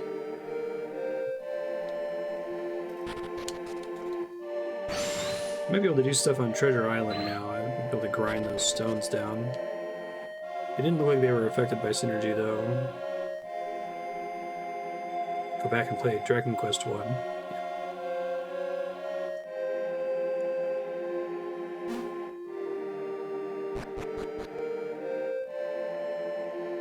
I think the whole limited inventory thing wouldn't, like, brush me the wrong way if you didn't have so many mandatory key items just taking up space, right?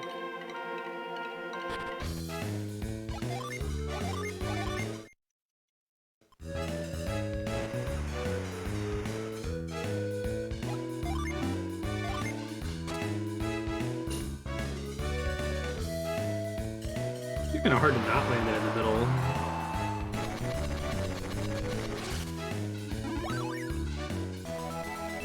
Cash.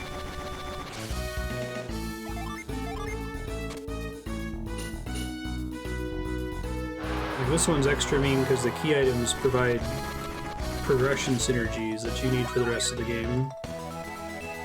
Crafted gloves.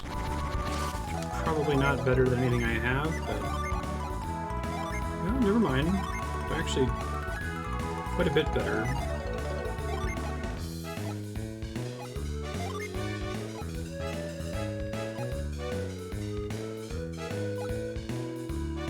Current armlet.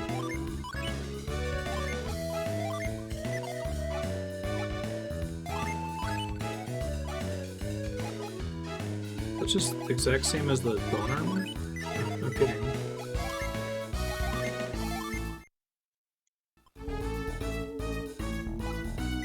still have something happen if you save the item.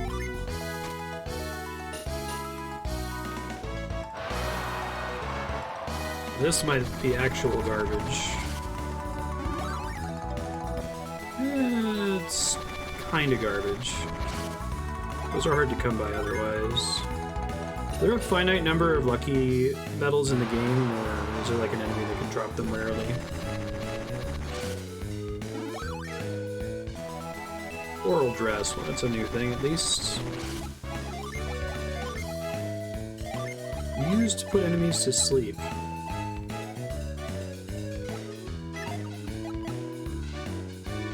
I don't know if I want 1 defense for the loss in the agility boost there.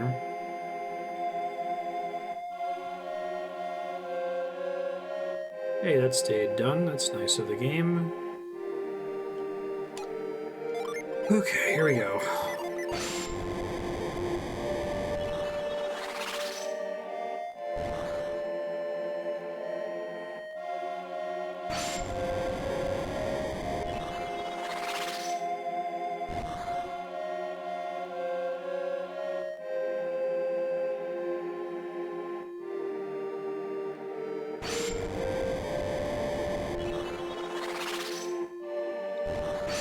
Hard nuts.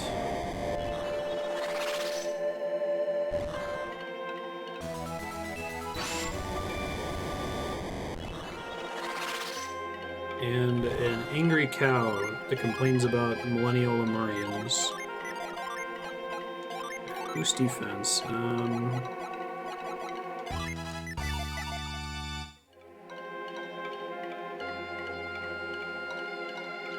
Get the Jin, and then let's figure out how to go west.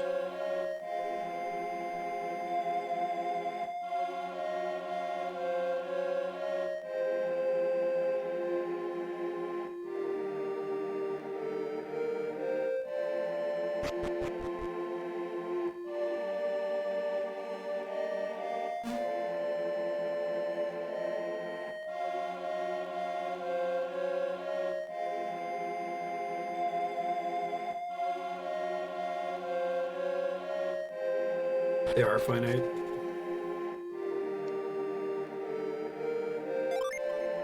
At least all the gear from them presumably gets outclassed at some point. It's all really good though. I think that extra Erebus armor is technically an upgrade. I'm just not wanting to lose the agility boosts for 8 defense.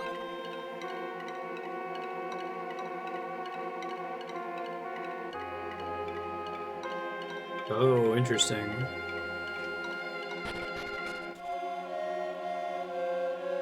I farmed it in Golden Sun 1.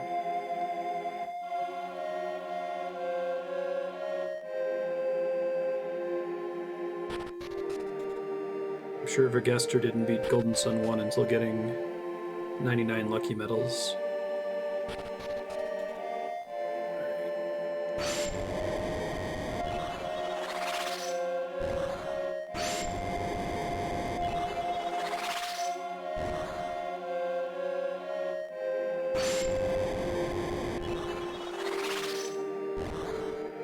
2 tiles in every direction, I think. Cyclone.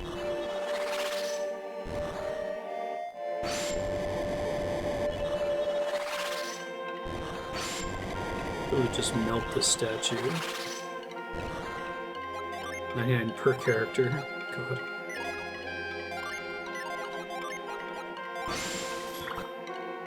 Really?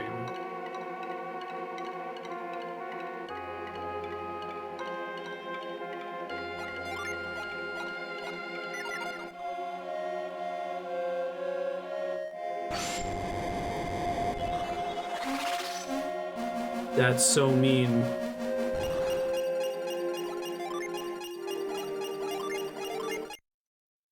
It's a really loud sound effect. Shake it? Hey.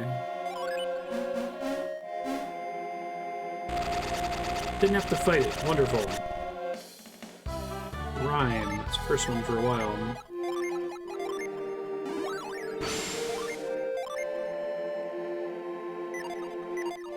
Alright, so once I get 7 for everyone, I can try to mess around with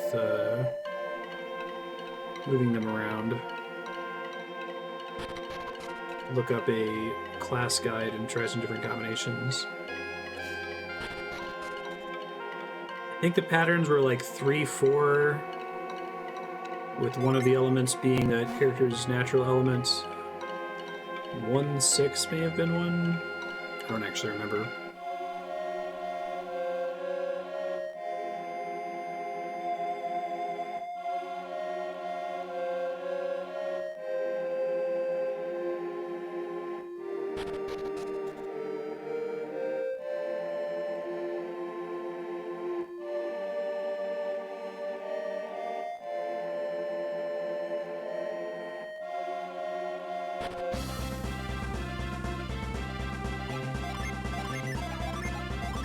Void.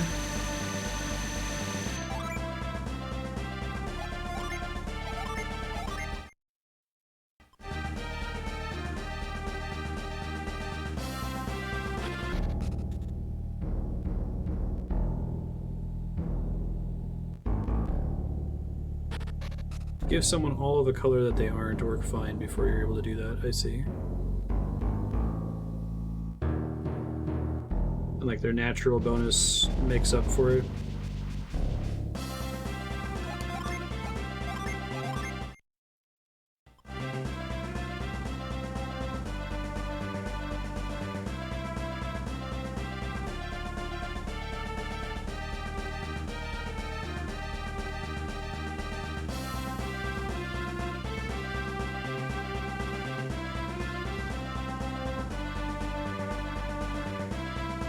Either going to be through here or through here. Maybe through here makes more sense since I can actually see stuff down there. But so I assume I can't just cast it on the random rocks, that I have to like go into a zone that has a bunch of rocks in it.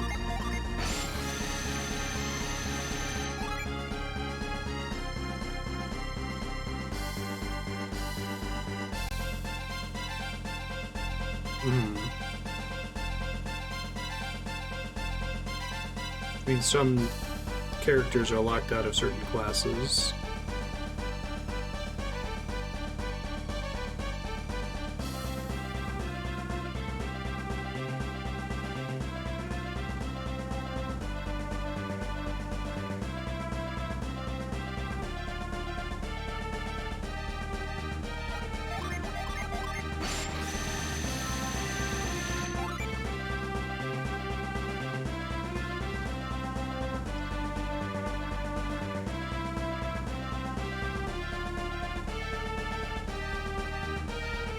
Is there a zone transition up here somewhere?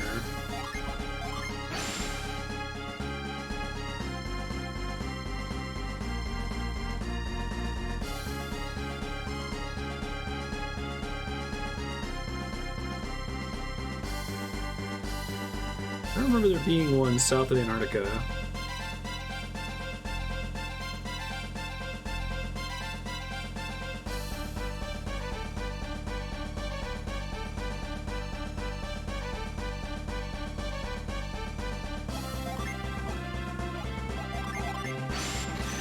See if I can use grind in the Treasure Island dungeon, but I don't think it's going to work because it didn't look like those were targetable by synergy.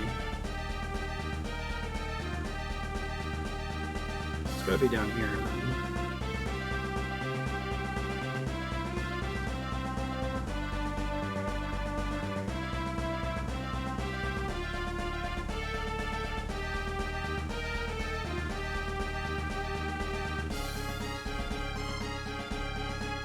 I assume the Rusty Axe is going to be a downgrade, because I could have gotten that immediately when I had the boat. I just didn't land on that part of the water.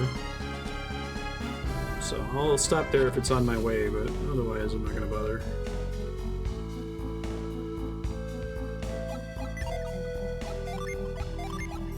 Whoops.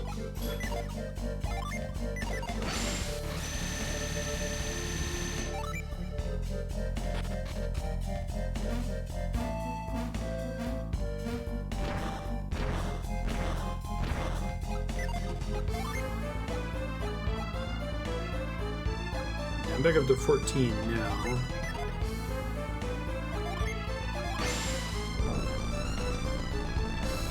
does work, despite not.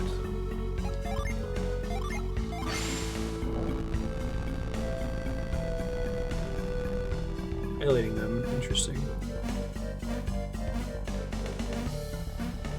Oh, I see.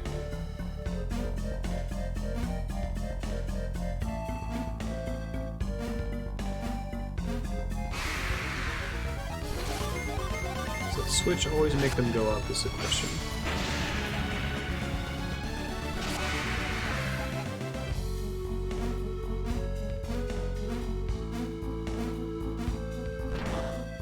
Yes, it does. Okay.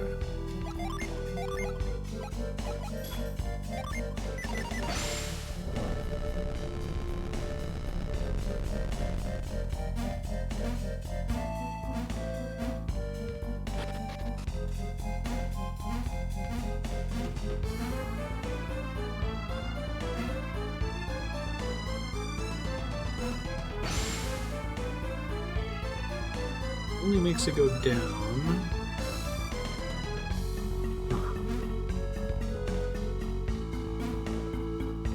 Let's see. Can't get to it.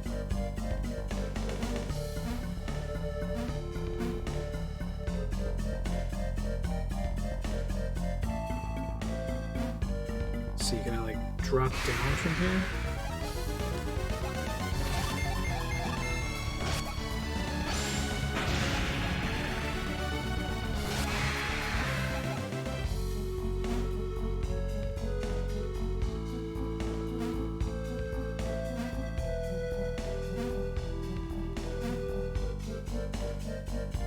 Oh, I see what I can do. I'm stupid, sorry.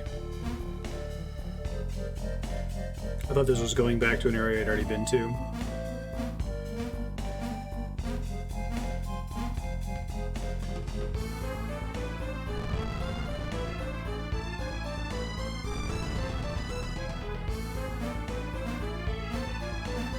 Tried to trick me with that one.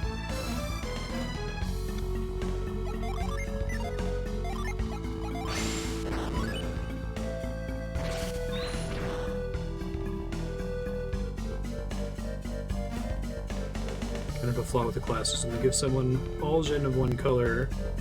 They're the only classes that exist until you have everything. Yeah, I really like the idea of the gen system. But it is a little awkward.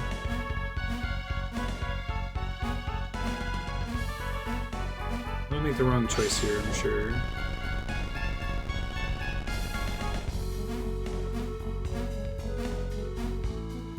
It's a system that makes the most sense at the end of the game, right?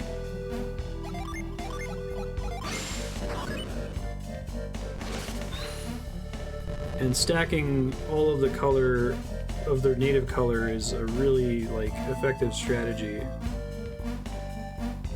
for a really long time. In fact, it might even get you through the whole game, such that experimenting with classes, I guess sometimes you need to experiment to get stuff like growth for progression, but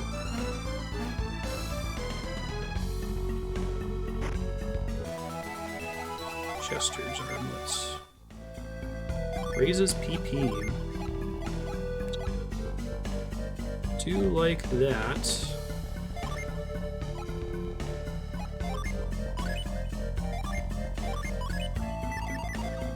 Bit to Jenna since she's doing all the healing.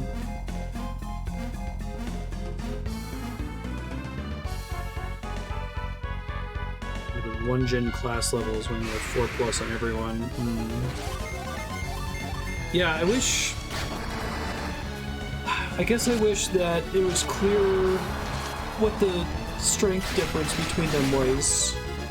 I mean, you can tell when you're going from one class to another what's happening to your stats and stuff, but I almost wish that, as cool as the whole experimenting thing was, that once you found a combination, there was like a class menu that showed them in like ascending order of strength. Because there are definitely classes that are strictly better than others, right? Like, as you stack more Earth on Felix, he gets classes that are just flat upgrades of the previous class. So that's a knowable thing.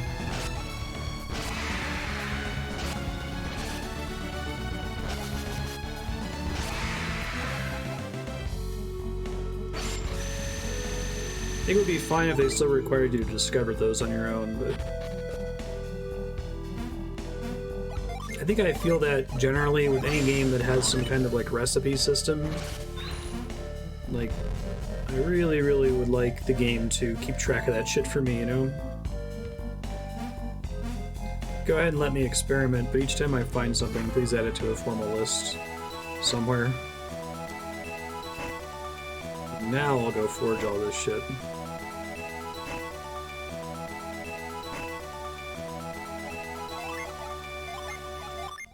You like that you got an item sound.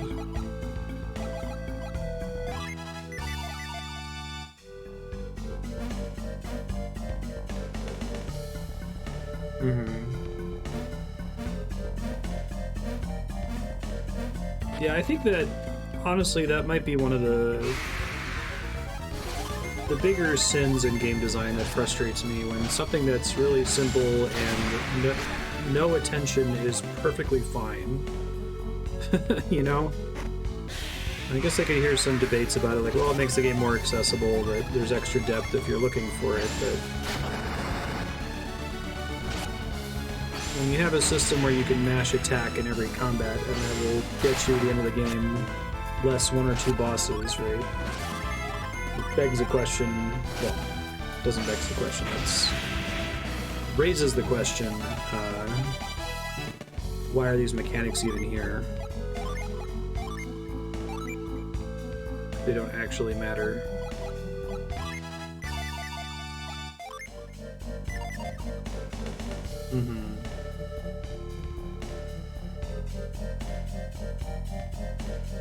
I think I just got turned around. Hold on. No, maybe not. Still can't do anything with these balls, right?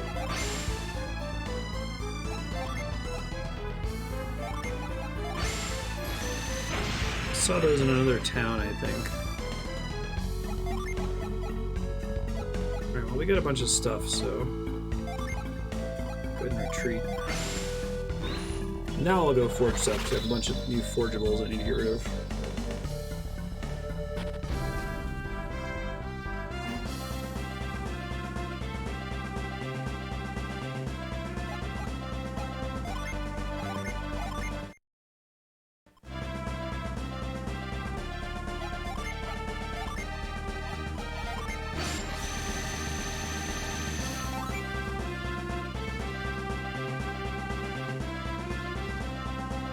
That was like how I didn't get reveal right away.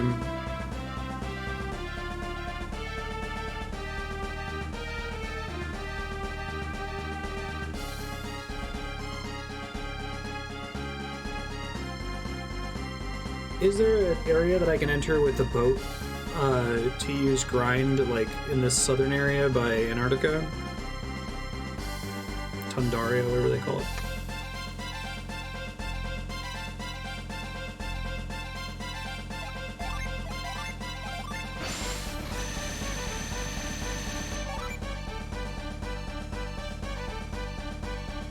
Yeah, that's fine.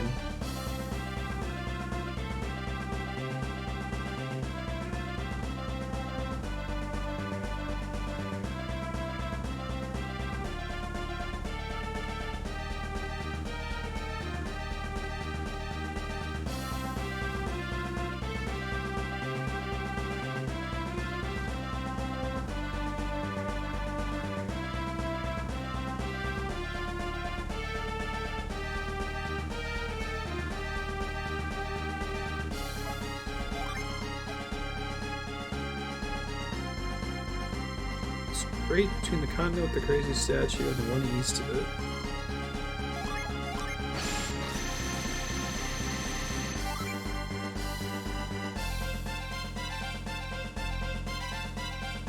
Really?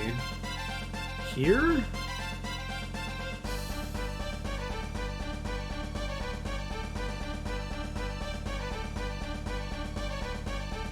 Wow, thank you for saying something. Yes, that's dumb. Okay, that's fine. I thought it was gonna be like, oh man, you know, nobody can get over there because it's because the Ever Given have to go. dislodge.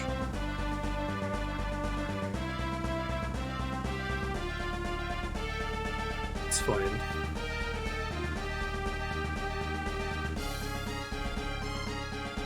The idea that this society just gives up because there's a big rock in their canal.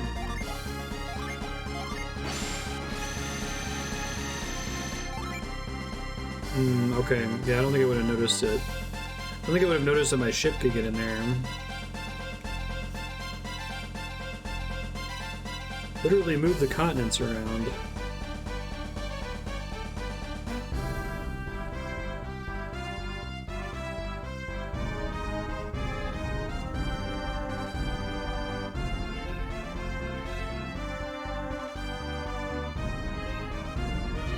This game doesn't have quite like NES Dragon Quest levels of event flag jank, but it's got a little bit of jank. I think that part of that's just because it's so open, right?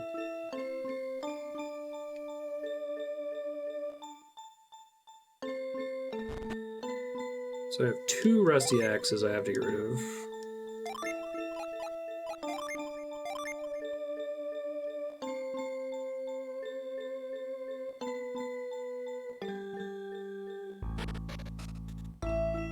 Most Dragon Questy, not Dragon Quest game.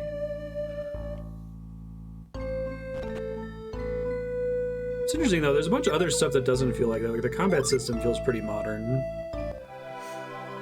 And the main thing I associate with Dragon Quest is honestly the kind of frustrating, super old school combat. It's slow for the sake of being slow and punishing.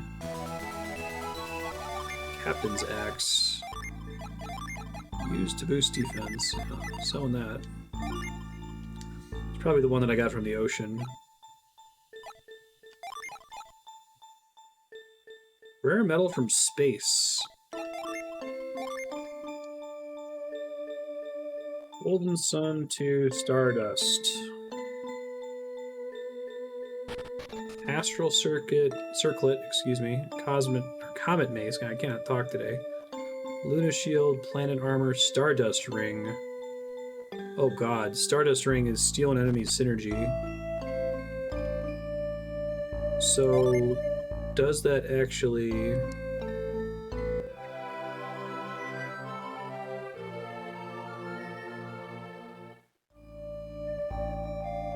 Oh, it says that it uses a synergy called Bind, which is terrible and inaccurate, so that ring actually blows. Okay. Thanks, Golden Sun Wiki.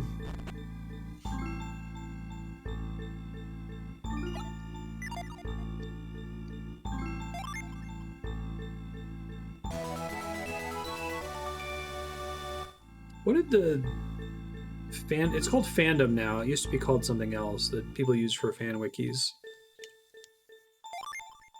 It used to be, like, awful and riddled with ads, and now it's even more awful and riddled with ads, which I guess I don't really see very much on my computer because of ad block, but...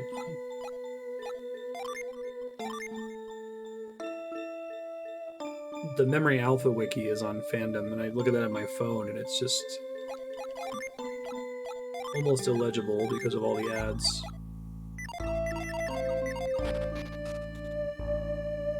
Force every notable wiki onto it. I know, right?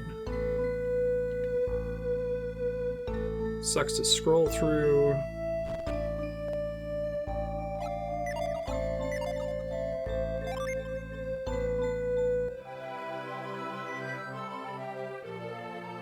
Fandom.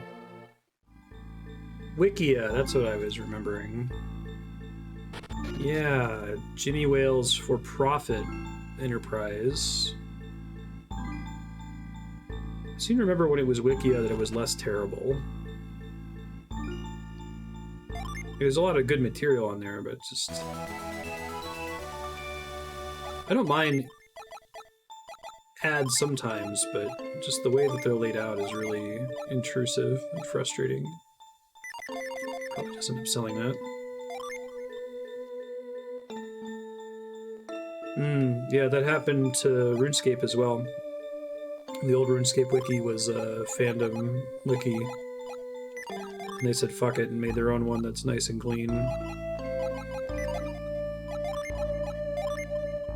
Yes, I don't particularly care what the Stardust makes. Yeah, same problem. The fandom RuneScape wiki comes up sometimes. Sometimes it'll be first in searches. Usually has duplicated content from the official wiki.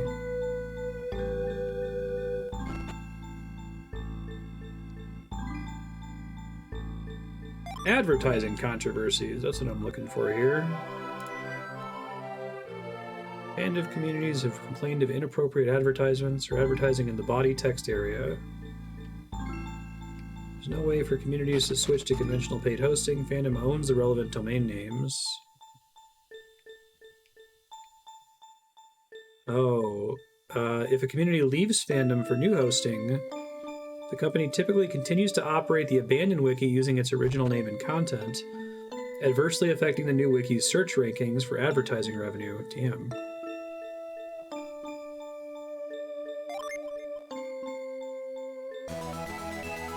I see. The reason they changed it from Wikia to fandom was because the whole Wikipedia is not for profit, but Wikia definitely was, and it sounded the same. So people were complaining about that. This is already a downgrade from Lucky Metal stuff. Okay. I will sell all of that garbage. It's interesting, it seems like a really significant portion of the save file transfer has to be tracking all of these artifacts that you're able to repurchase.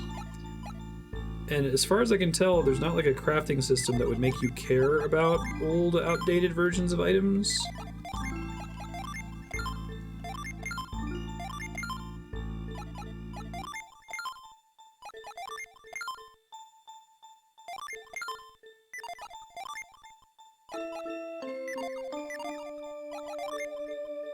Does it even track, like, that I had multiple copies of some of these?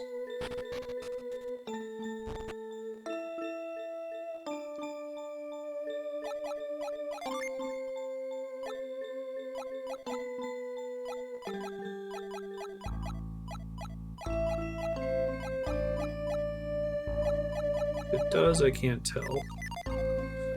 Suppose we had multiple copies of armor, right? No, I don't think it does. Okay, well, that's fine.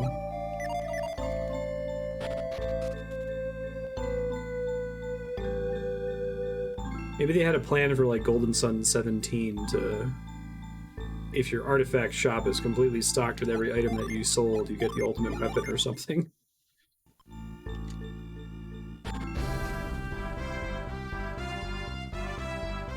But I assume you need to have at least one character in the password, the save transfer password, for every one of those items, right? You couldn't... Well, maybe you could shorten the password if the player had all of them or none of them.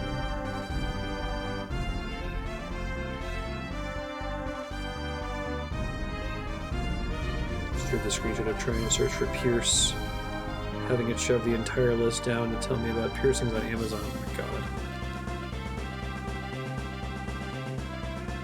Yeah, it seems like a problem. Especially the whole, if people decide to jump ship from fandom, that the abandoned wiki continues to be operated by fandom and fucks with the SEO for the real wiki. Seems like that's a recurring problem.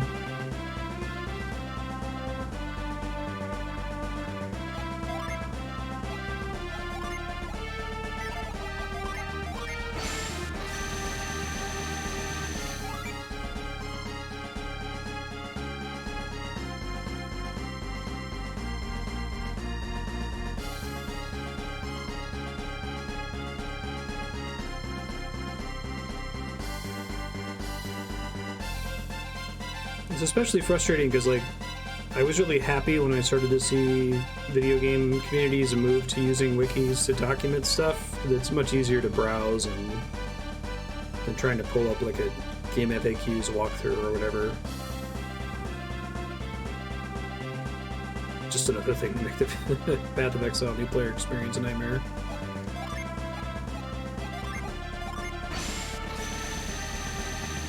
Nightmare doesn't begin to pitch it.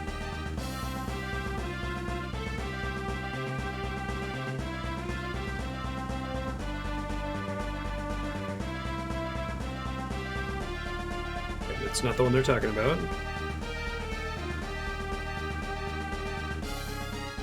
I think anyone can make one. It's a good question, though.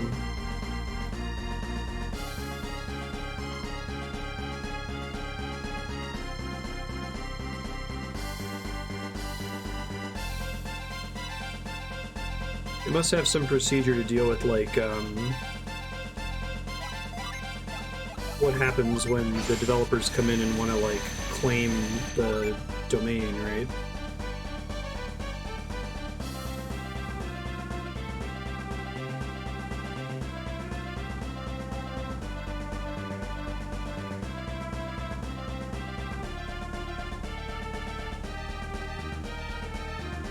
I'm actually curious how the current, like, monetization model for Discord is working out, because it seems super reasonable and not really scummy. I don't know to what extent that would work for mini communities like the Golden Sun Wiki, right? But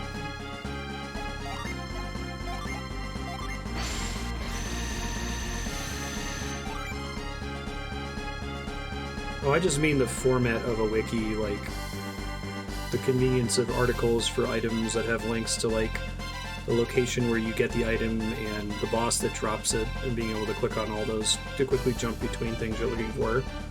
I don't think that the ads are a necessary part of the format of a wiki. Or at least it's certainly gotten worse.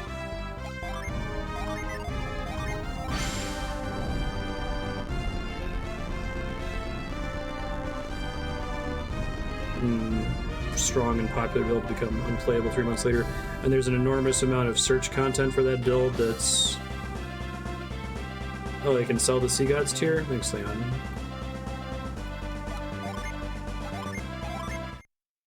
Years of guides for obsolete builds that still show up if you're new and don't know. Yeah. I've seen that problem with a lot of games. I don't know how you fix that one. You'd like the ability to mark things as out of date or something. Alright, I've actually been here before, so this isn't special.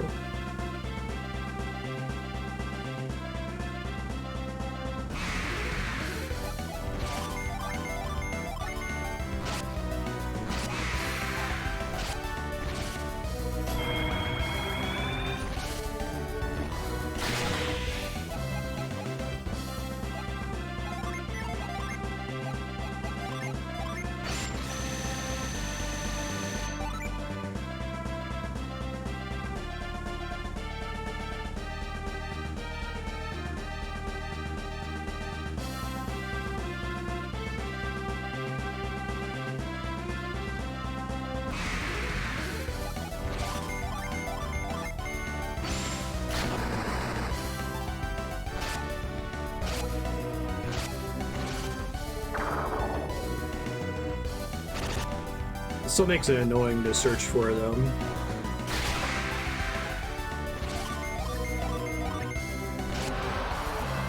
Like, if I Google what's the most powerful weapon in Final Fantasy VI, like, there's no effort in terms of... There's no such thing as out-of-date information for that, right? And it's just because the game's not a game as a service, it's being patched constantly.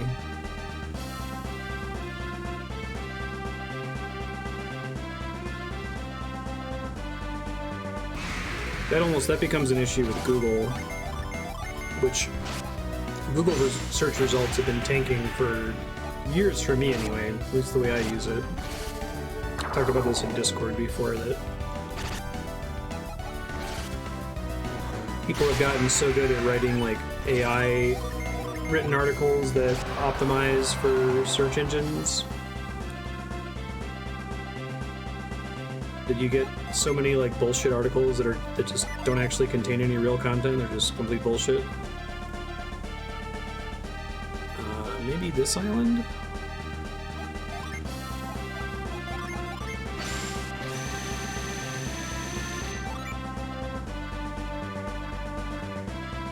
To me, that is the worst possible end state for searching for information about, I don't know, how to use a program. Sony Vegas Pro. How to mass splits, or how to copy splits from one track to another. Like, you'd love to have that redirect you to a site that's full of Vegas Pro tutorials or a wiki for Vegas Pro, but you'll often end up getting articles, like written like blog posts that are like, I was born a poor child. Here's 400 words of backstory. At the end of the day, it turns out we don't know how to copy splits from one track to another in Sony Vegas Pro. Kill me.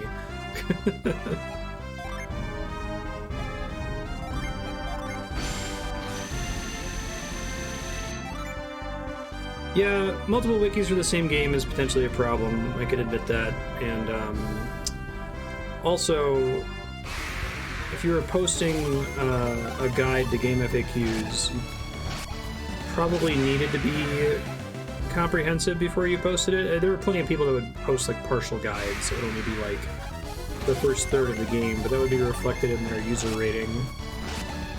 They'd have to specify whether it was full or complete. And I guess if you wanted to just write a guide about how the combat map works, you could do that, but it would get its own little section. And even if there's only one wiki for a game, I guess you have the problem where someone could just feel really motivated to like fill out the stat blocks for 3 enemies in the game, and then just stop. And you wouldn't be able to do such a small amount of work on game FAQs.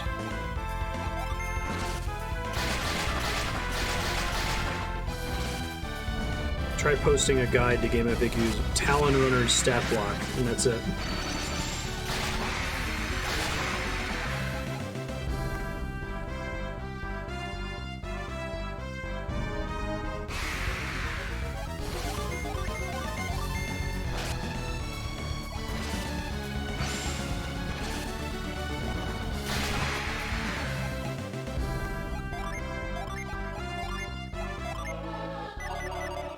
Little sound effect for rezzing somebody out of combat. It's cool.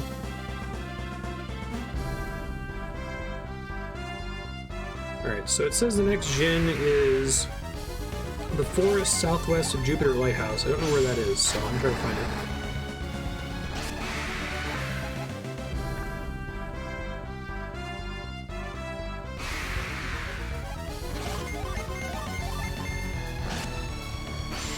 Big stretch bin. Oh my god. We didn't crash the game. We almost did.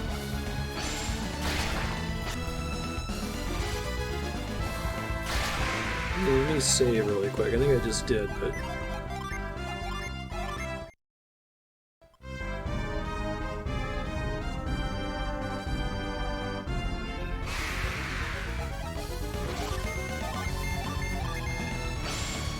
Screwed up my targeting a bit there. Oops.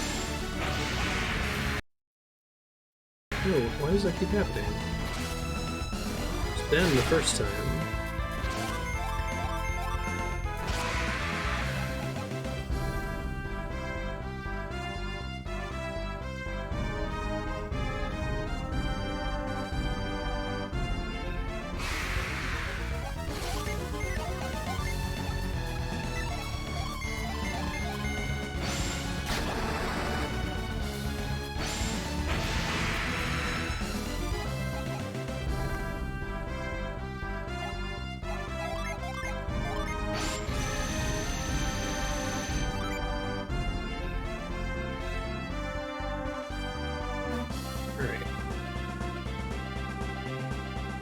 Try all the other beaches.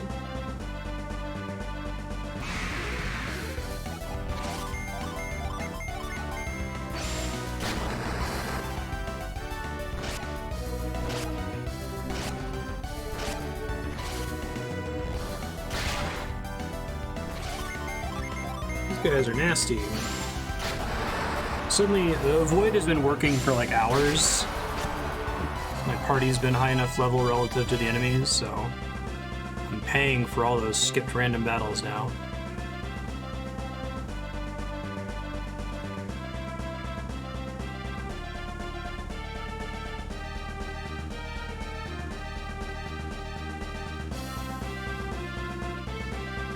do I get to that cave, I wonder?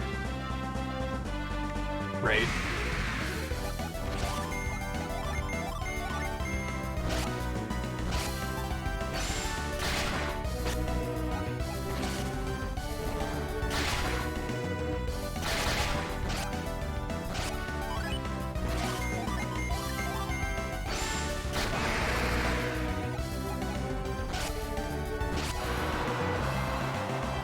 I need to call Andrew down to feed the cats. Ben's being very bad.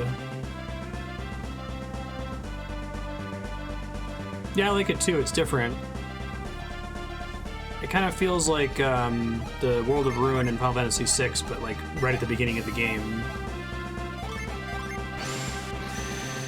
I guess the only problem is, like, with comparison to the World of Ruin is there you have all of these things that are ultimately optional.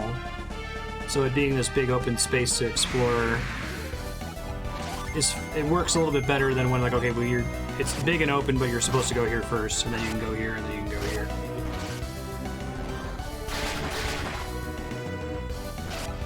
Because there's a couple things you can do in any order, like the 4 islands around the Sea of Time.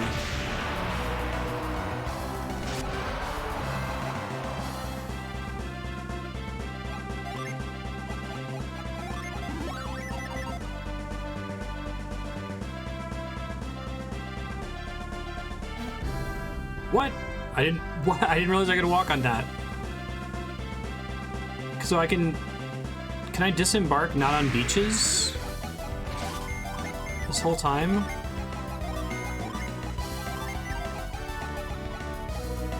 No, right? Can you feed them, Andrew? They're being bad. That almost knocked my monitor, and he almost froze the game.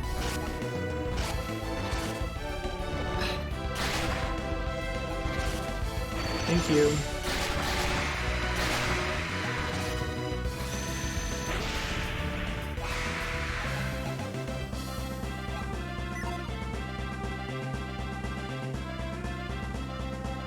Beaches, flat rocks, and riverbanks. So can I get to that cave via disembarking on a riverbank?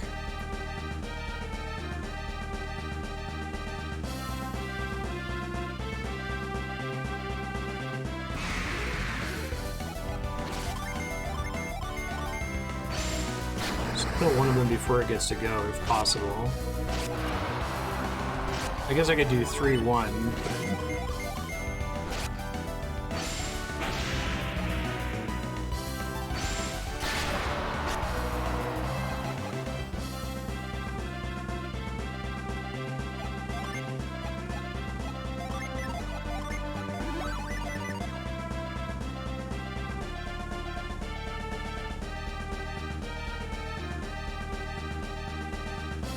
Blade's effects wear off.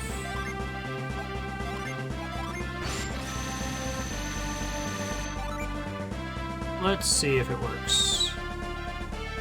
I don't know if that's a cave I want to go to. I don't even know where these Jinn are that I'm looking for.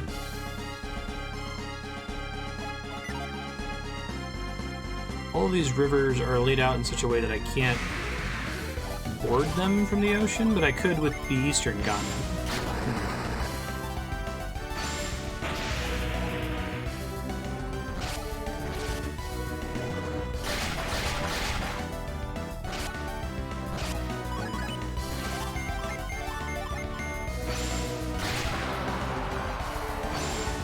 Suspiciously placed waterfall.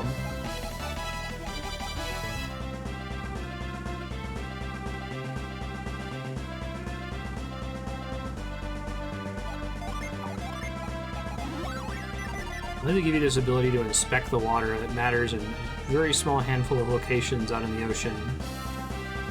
It completely breaks your muscle memory for accessing the spellcasting menu.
See what we find in this part of the island.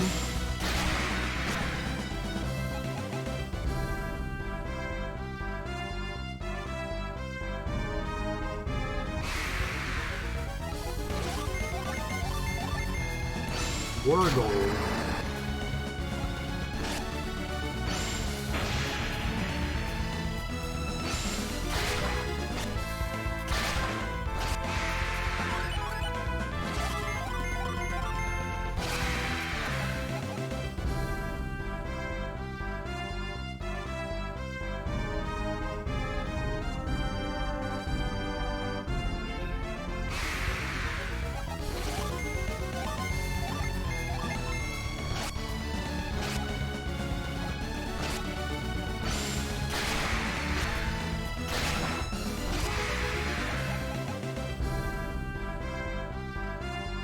That's a thing down there, but I can't get to it, right? Because of the shallows? Somebody got poisoned.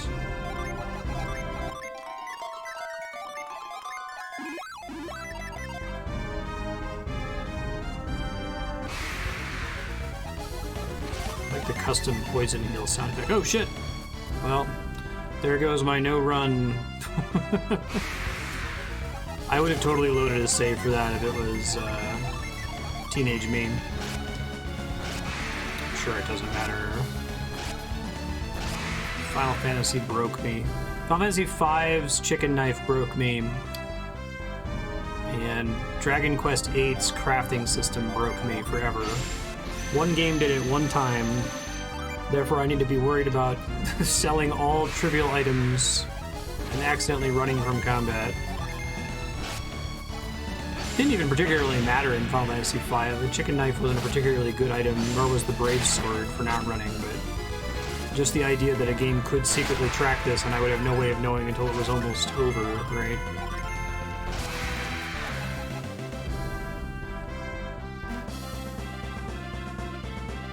I get the feeling that this is not a continent the game wants me to be on at the moment. I'll try this one to the south and then come back up to this beach up here. Chicken knife can be better than the brave blade. Do you have to like run a shitload of times to get it to work? Tales of Symphonia gives you titles for getting you an arbitrary boss 70% of the way through the game without running or using healing items.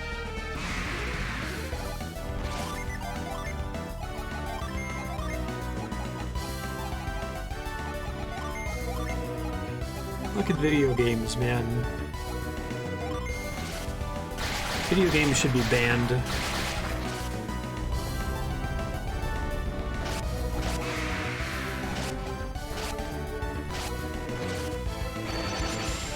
Oh god, Herm. After the fact.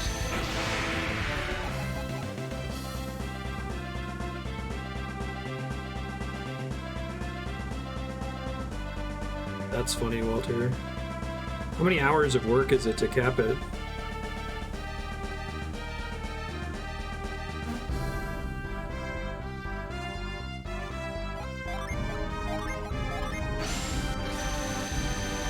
Like, order of magnitude. Dozens? Hundreds?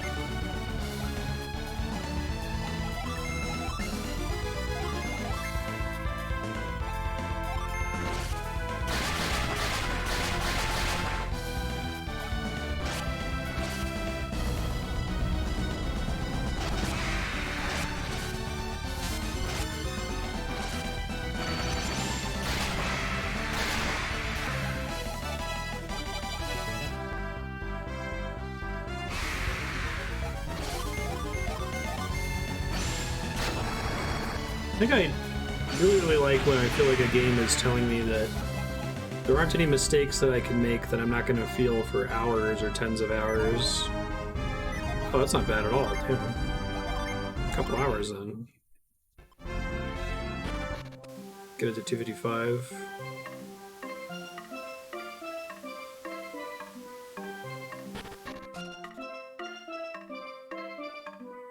Tales of Vesperia has a post-game super dungeon that you can't do unless you visited the entrance earlier during your playthrough. Yeah, that's what I mean. Like, I think walkthrough bait is one thing, and maybe it's a squares and rectangles thing where a game that has content that's walkthrough bait is also like Boulder. I can't do anything with it.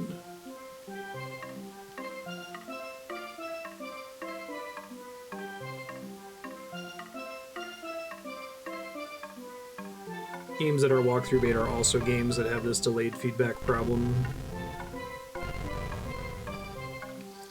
Like, it's really important to me that I can just play a game and not stress out about missables or stress out about making committed build decisions that I can't trivially undo.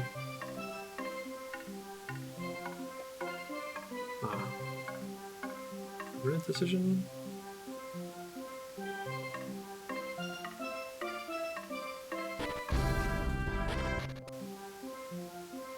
Depends on the game. There's some games that are much more forgiving than others, but I wonder if like the crate falls down and then the pillar blocks it.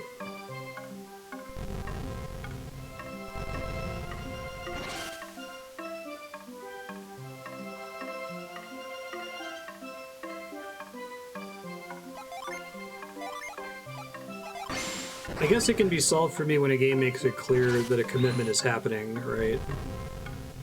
It's like, hey, you're putting your points into this thing. There is no way to ever undo this, period. Sorry. 25% chance of making you flee.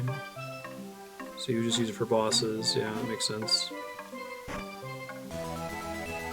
Dragon skin, is that a craftable? Okay. Is there just that one guy that forges in the whole game back in that early town?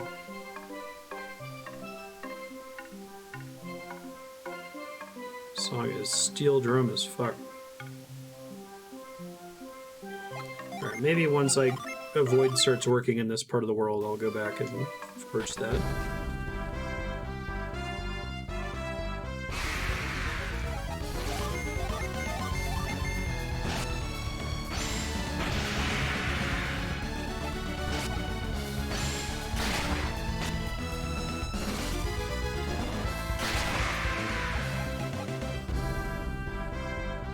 Yeah, you don't feel like you missed out on something.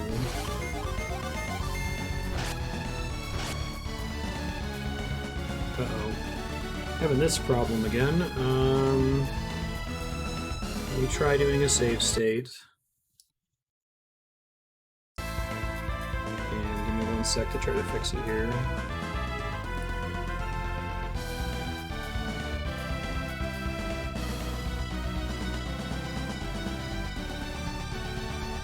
Seems to happen about the same time every stream, too. Oh, I was able to fix it without having to restart the emulator. Weird. I just had to pop the battery out of my controller and then pop it back in. Nothing tops the Zodiac Spear. Oh, sorry, cursor.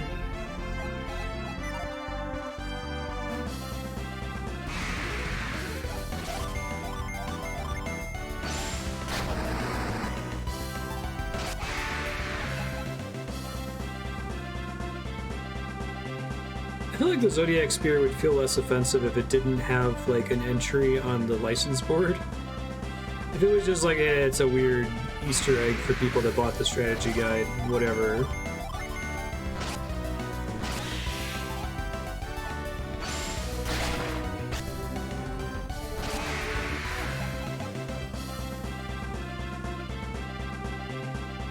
I think if you need a good reason to discount my opinion on something if I don't like a game, a good one is that I think streaming for 6 years has made me really value Sight readability in games? 7 years, actually, in January. Jesus. Probably cared less about that before I started only playing a game once and then never playing it again. So I think there's a lot of times that I'll bitch about a game that would be fine if it was one that I was planning to follow a walkthrough for or play multiple times or whatever. It's not gonna be your reason to take whatever dumb shit I say with an extra grain of salt.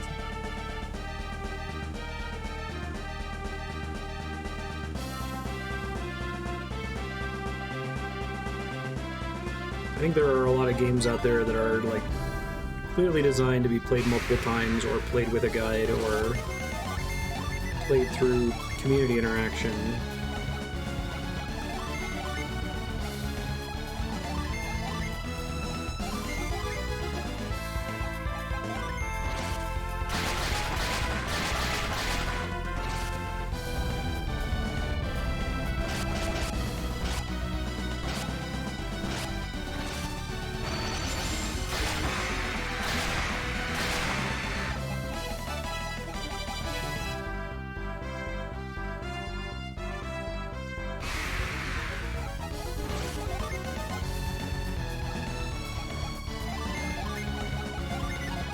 Three enemies are like my threshold to start casting synergies, instead of trying to spread out my targeting.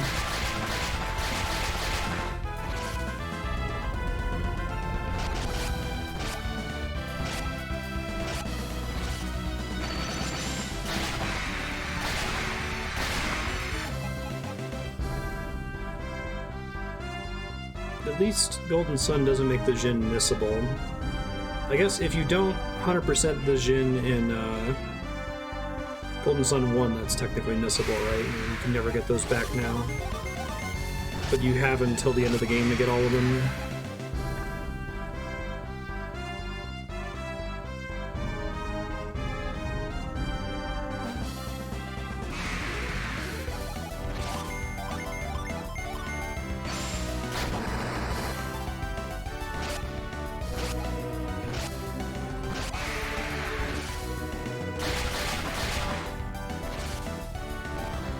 Just like Eureka. It's full of boss fates that are not sight readable on purpose, because it was supposed to be like a community mystery when it first launched, I assume. I like the idea of stuff like that.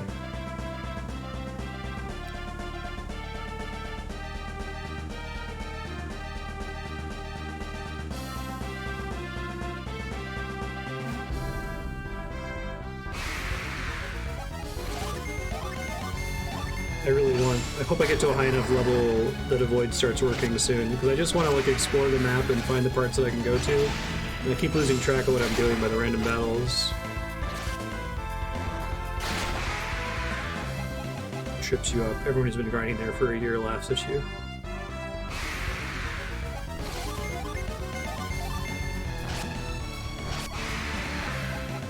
Okay, so this one has no missable Jin, and that's a special thing for going for it.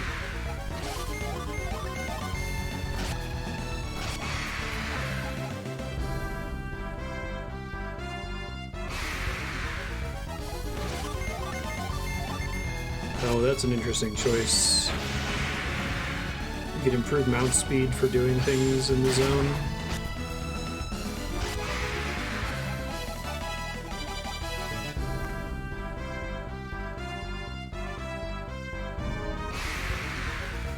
Just got my absolute favoriteest item, the sleep bomb. Yay.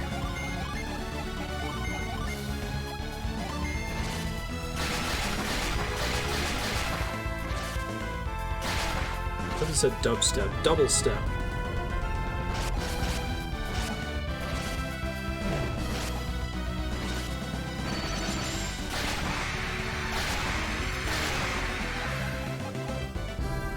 And an oil drop back to back.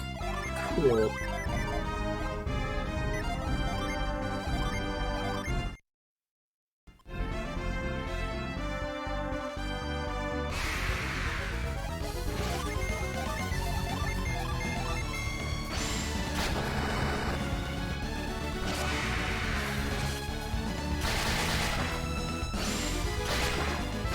Just doesn't seem like it's something that you want to like encourage in a zone that's built on cooperation and everyone like getting to an area to do something at the same time, roughly. Creates like different classes of player.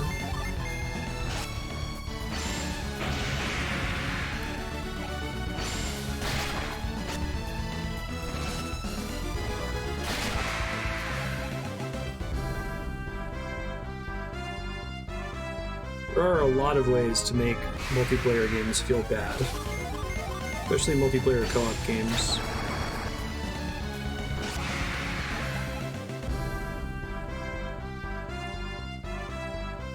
Speaking of multiplayer co-op games, since I'm just kind of talking about whatever while we do random battles here, trying to get to a high enough level for Void to work again. I've been playing the Gloomhaven board game with real-life friends here in Los Alamos. Really, really good. Board game's really good, but the digital version of the game on Steam is finally in like 1.0. It's out of early access, and it's fucking awesome. Like, I don't think I'm ever going to play the paperboard game again, much to the chagrin of my friend who spent however many dollars on this really fancy setup. But it's really good co-op gameplay, and the digital version works perfectly because the board version already kind of plays like a video game in these AI and everything. $200, yeah, Jesus. Yeah, what's your exploration tip, Leon?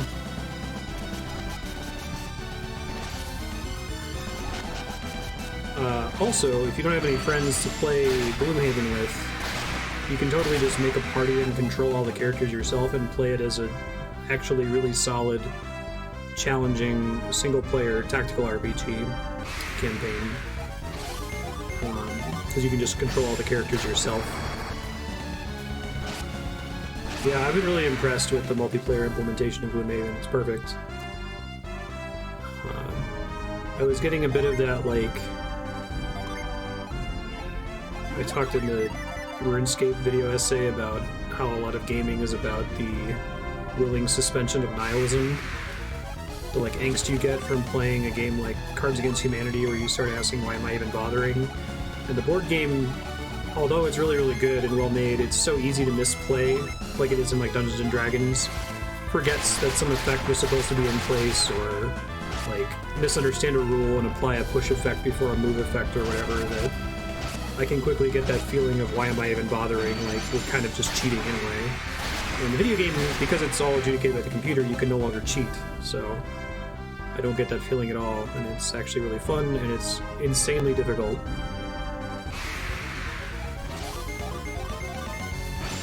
Tan and brown areas are roads. There were a bunch of roads on the southeastern continent that I couldn't take, right? And there's one here that didn't go anywhere, and one here that didn't go anywhere.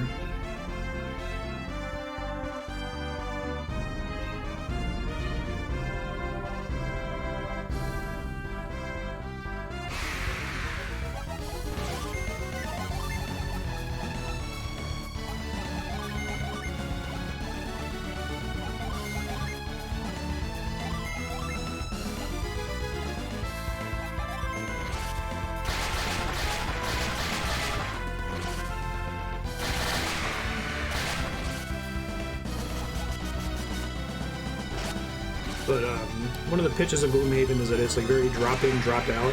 There's like a character advancement system, but it's not so insane that if one person has to miss like 3 or 4 sessions in a row, that they'll be way behind and useless. And all the encounters also scale the player count, so the new digital version, the multiplayer is drop in, drop out, so if somebody can't join one week, you could just not include their character in that week's adventures, and it's fine. It's cool, I'll just keep exploring, and eventually I'll get enough XP that a void will work, and then I can explore more quickly. It happened on the eastern side that there was one battle where I finished the battle and suddenly a void just started working.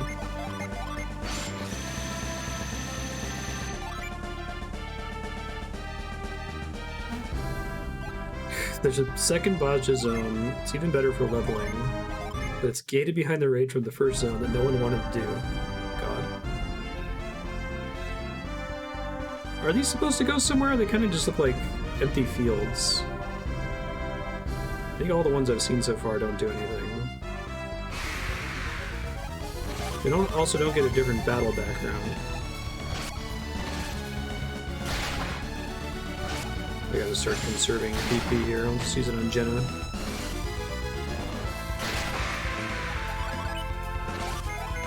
Her thing that has her regenerating PP is really strong. There's probably a lot of cut content. Yeah, I wouldn't be surprised. Just because there's so much land and so few places to visit. Despite being huge.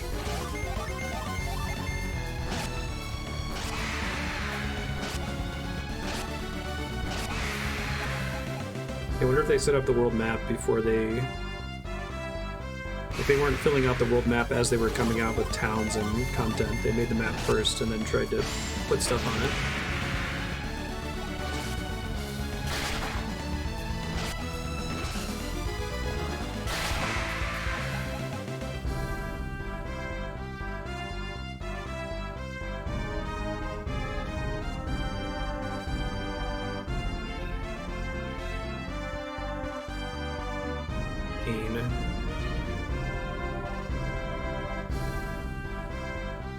Probably can do something on this ice island and this ice island. I'm gonna try to pop over there.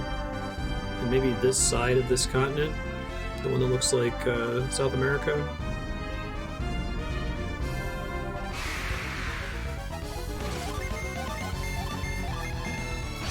That's interesting, Robin.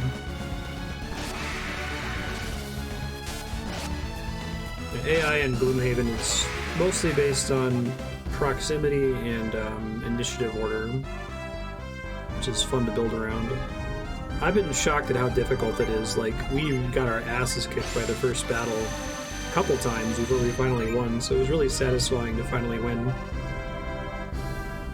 And it's a neat way of doing it where it doesn't feel like you're getting your ass kicked because of unlucky RNG. Basically, every time I've lost, or we've lost in Gloomhaven, it's like, okay, that was because I burned this card too early or whatever.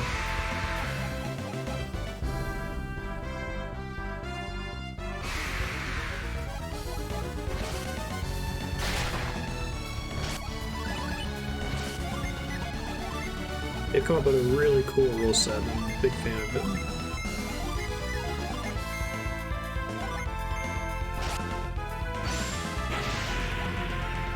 And it's neat too that when you die, you keep any XP and gold that you got on the failed attempt, so it's kind of a problem. Like, I think of Gloomhaven as kind of being like Dungeons and Dragons 4th edition, but just focused on the combat. There's a story, but it's not as much of a focus because there's not a dungeon master, right? But the problem with tabletop combat and encounter design in something like Dungeons and Dragons is that the party only gets one chance to win. You know, you don't get to like do an encounter and then know what happened and then try it again like you do in a video game.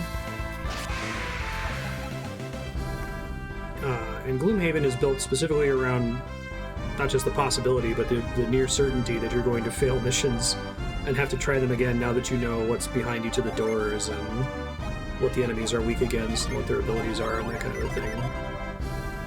Which, I guess I'm not lobbying for someone to make a version of D&D that has bonfires, because it's already enough of a hassle to spend 45 minutes killing 3 goblins. You wouldn't want to have to do that 2 or 3 times.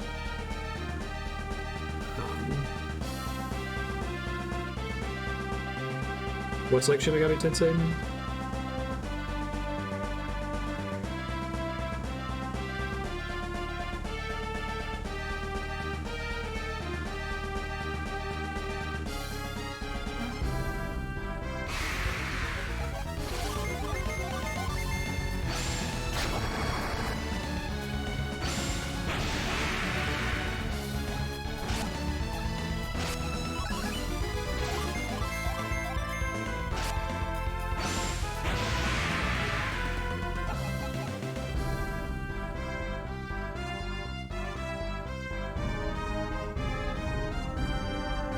Yeah, with Gloomhaven, I guess what I'm getting at is that if you're a responsible dungeon master in Dungeons & Dragons, you cannot build an encounter that has a really high chance of killing the players if they don't sight read the mechanic properly, right? You could, but your party's gonna die, and then you can't tell the story you want to tell if you spent the last 17 sessions building up the paladin or whatever. So it kind of brings the average difficulty of an average D&D encounter way down. Gloomhaven, we haven't done an encounter where I didn't feel like I got completely screwed by some RNG or surprise or what was behind the door. Like, they've all felt like I could have done this without the foreknowledge of what was in the room. But I'm more talking about the fact that you can try them more than once allows them to raise the floor difficulty up. Shin Megami Tensei has stuff where you walk into the room and because you didn't have immunity to lightning, you're dead. And the only way to have known that was to be reading a guide or to have died to it multiple times. And also, I don't think SMT... Does it let you keep any progress when you die, or does it set you back to your save point?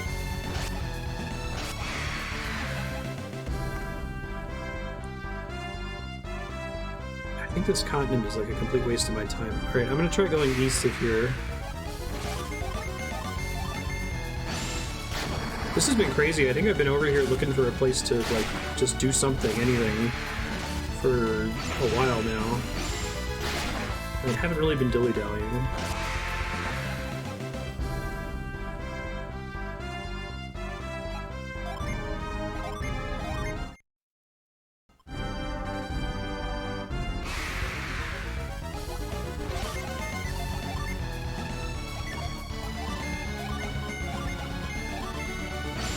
SMT3 makes you auto save. SMT4A pretends it didn't happen.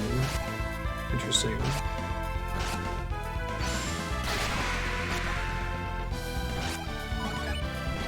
I might play around with it whenever I do a D&D game again. I know Chaos is saving up hours for it.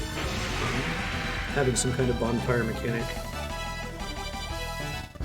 Not with the intent that players are going to have to do encounters multiple times, but just to, like, have a backup so that I can make things a little bit harder without worrying that I'm going to tank the campaign if I do a total party kill.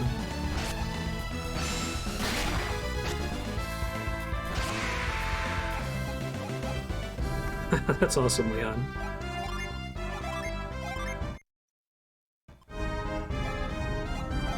Yeah, that's a jump, Spiky. The most brutal possible save penalty. Well, I guess it could be slightly more brutal if it, like, deleted your save when you game over. Too. We just put you back to where you were right before you died.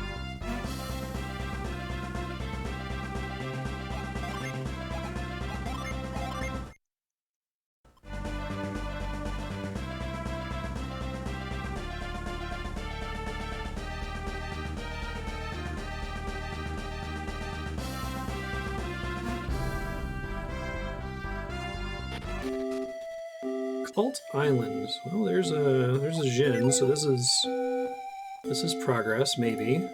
Is this on the list? You can't miss this Jin, okay.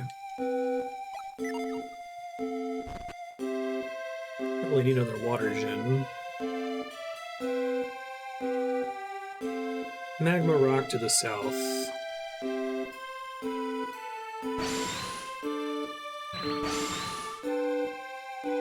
Hopefully there's an inn here. Yay! Ice puzzles. My favorite.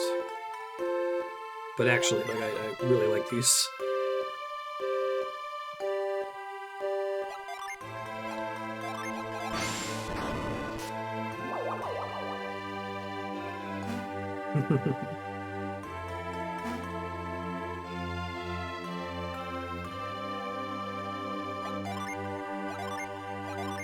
Well, that's just a thing. It's like almost as much of a storytelling genre as, like, a Western now. So many TV shows and movies and video games especially have some kind of play on it.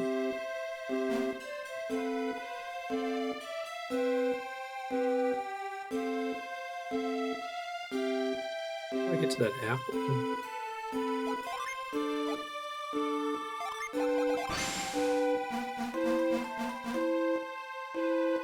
It's not via ice shenanigans, I don't think.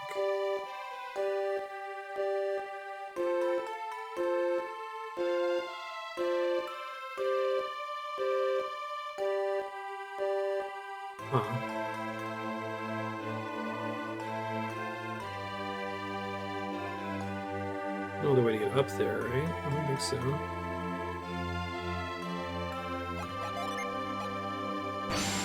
Swordsman. Oof.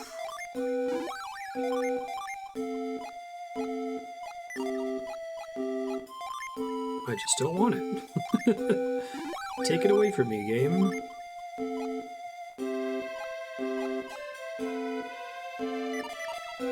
Alright, Jelly, you're just gonna stay off for now until we get a few more.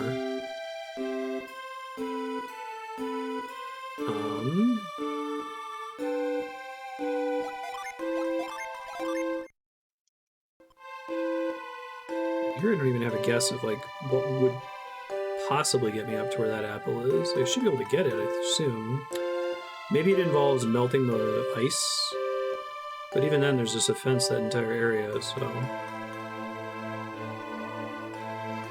Bad multi-classes. Oh, I need a new psi for it? Okay, thanks.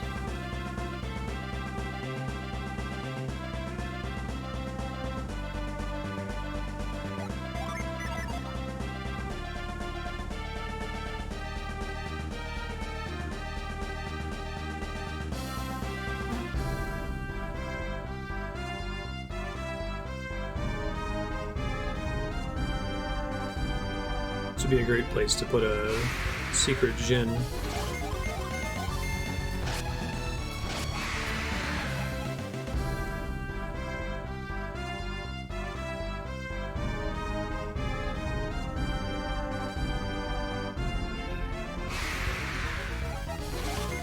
I don't see anything in my guides, so there's probably not actually one over here, but...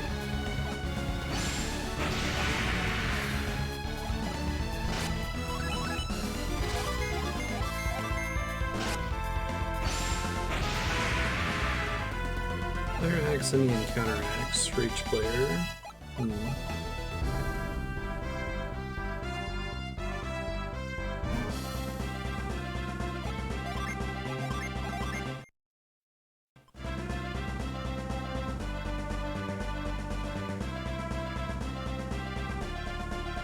Gloomhaven's more or less based on the D&D 4th edition monk, which the special thing about the monk in 4E was that almost all of their actions could be one of two things, like a druid in Hearthstone.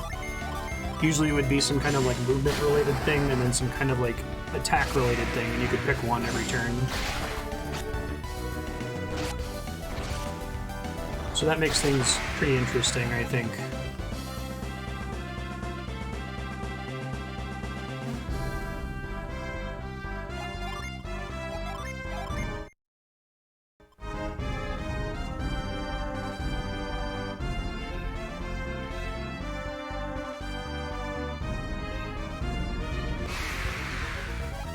I kind of want to see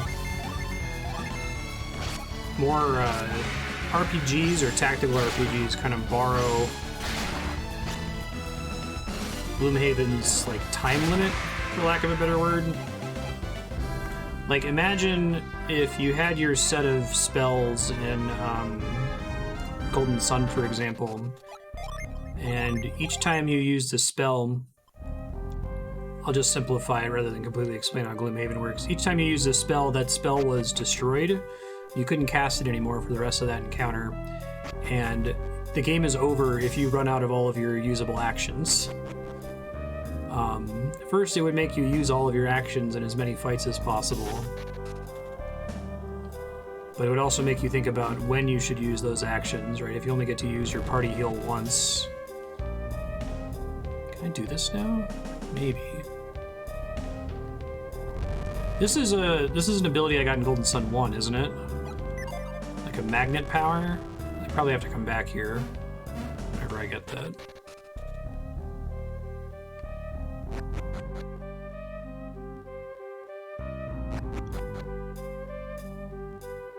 It's a little bit more complicated than that in Gloomhaven. You can use your abilities more than once, but there's a relationship between your use of actions and you eventually running out of actions and your character dying as a result. Which would be cool to see in more RPGs. You definitely can't mash attack. It's literally not an option.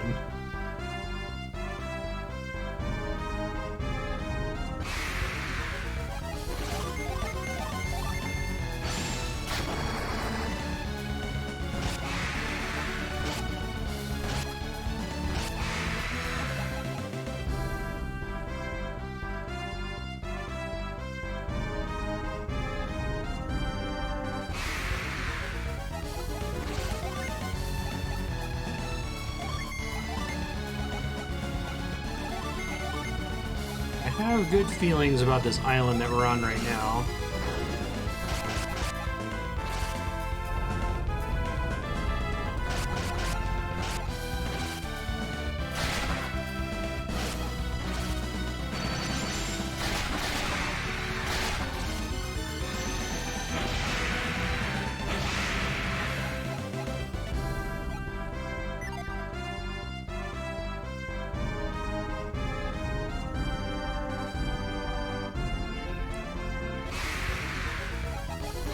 Maybe not, actually.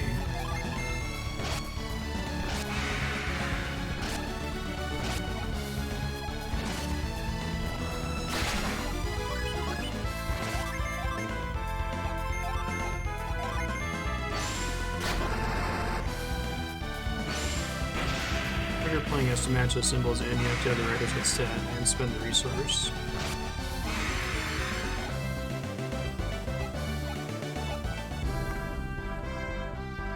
So it's kind of like a way to enable cool cooperative plays. Loho. Excavating all sorts of ores. I see a Jin. Can I get to it? There's an inn. That's good. Need an inn. People staying at the inn can check in at the counter. I have so much bullshit in these shops now, I don't even know how to go about finding out the actual new stock. Probably just based on cost. I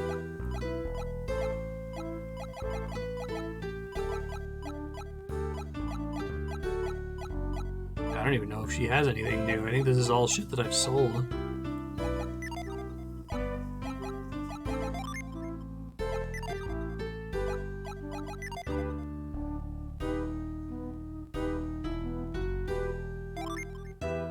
Would like to stay, thank you.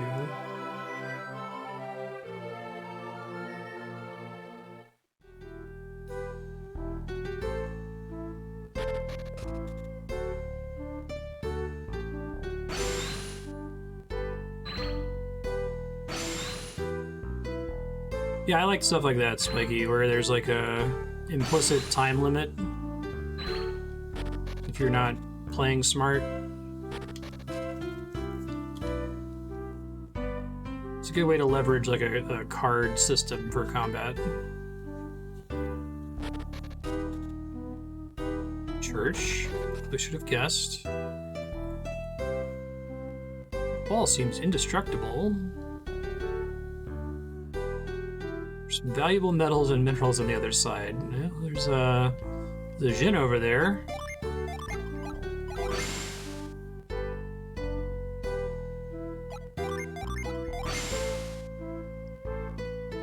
Didn't expect that to work. Do you want this cannon?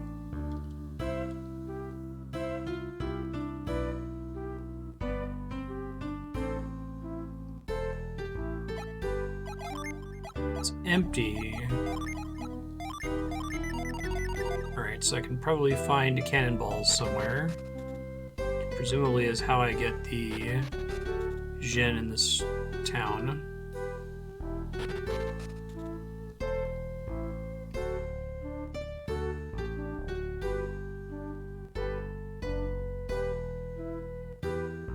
That's pretty cool for like player support.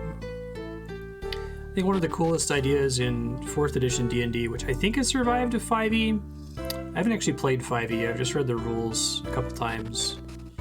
But it was the idea that healer characters got abilities that would allow their allies to do something. Like, target ally within 2 squares can attack an adjacent enemy. I think that shit's rad. Like, it's fun for multiplayer. Kind of staves off the problem in tabletop games where you're waiting forever for your turn, you don't get to do anything.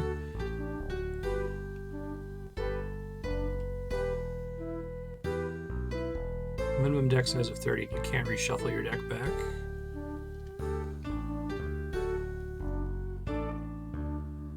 I wonder if Gloomhaven's inspired by Mega Man Battle Network. It might be. It's pretty similar.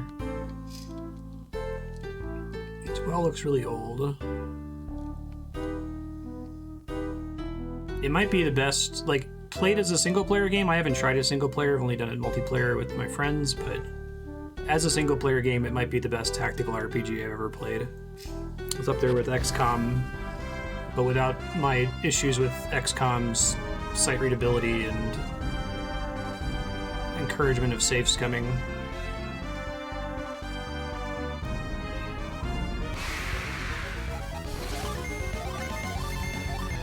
Was that a room? I thought that was just an exit.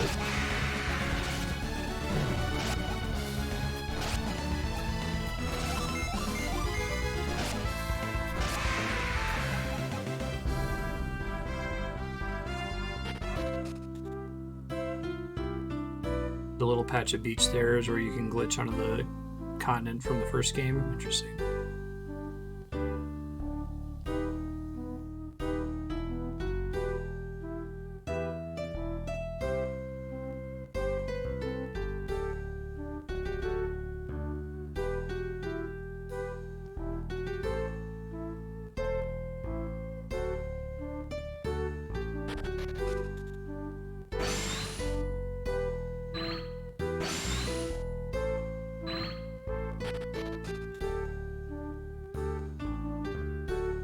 This one here?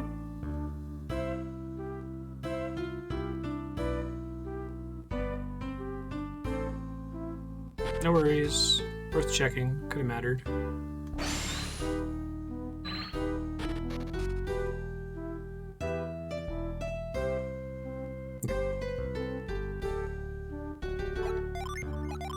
Get in here that I can't get yet.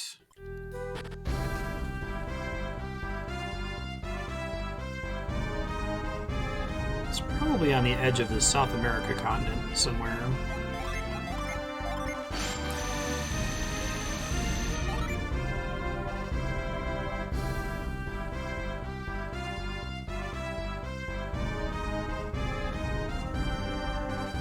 Or are we at the point where Avoid's just working now? Maybe on land.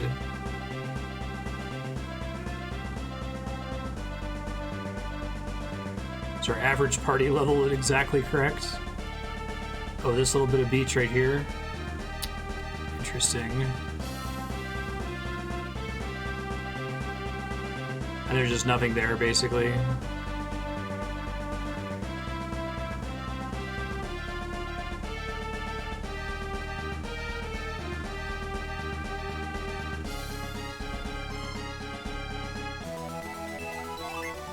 What?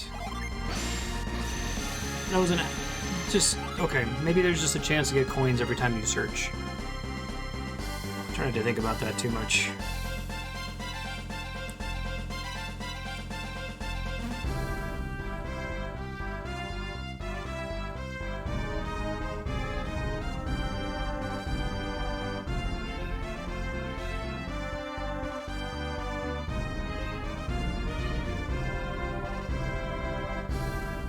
Relevant. I'll get to it though.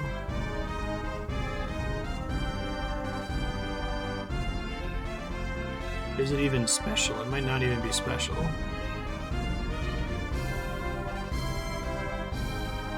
Okay. I think we can say for sure that Avoid is working now. It's very nice.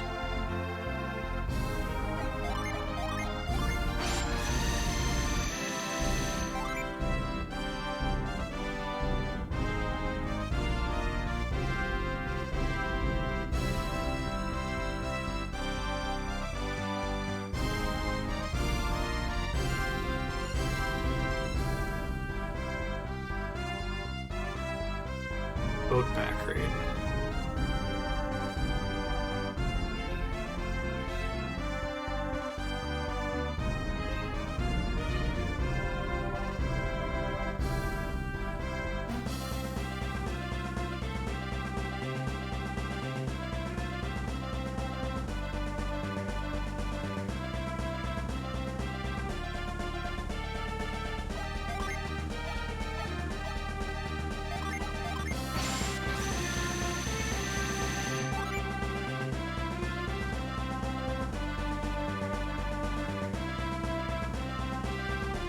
How does one get there?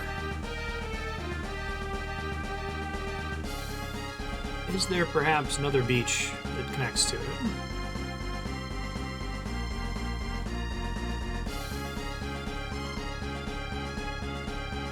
This is so much better now that I'm not constantly getting into random battles.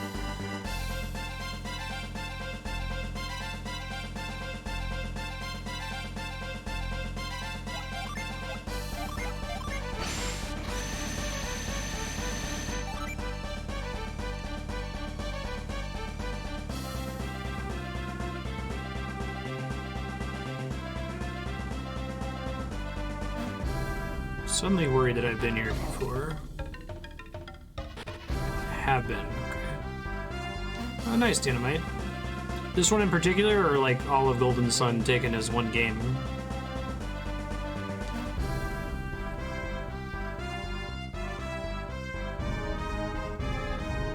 This is just the statue, isn't it? Wait, no, that's new. That's the fire rock. Okay. But can I do anything here yet? Try to find out. Nope. Alright, well, we know that's a thing. Pretty bumpin' music there, it sounds like.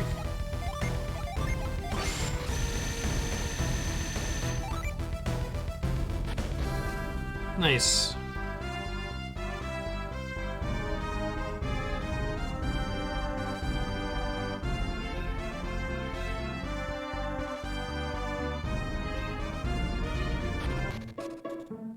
Gondwan's settlement, which is not the same as where we were before.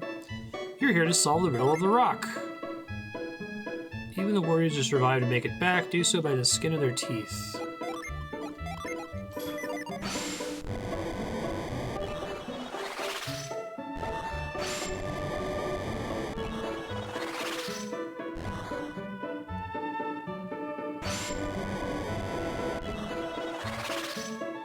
Excuse me.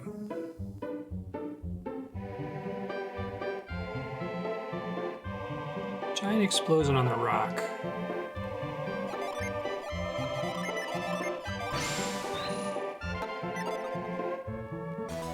You got a lucky medal. Grave robbing. The Magma Rock song? Nice.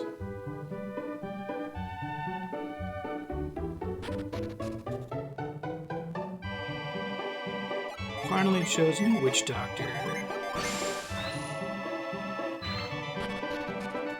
I really like that theme from RuneScape, the Inferno.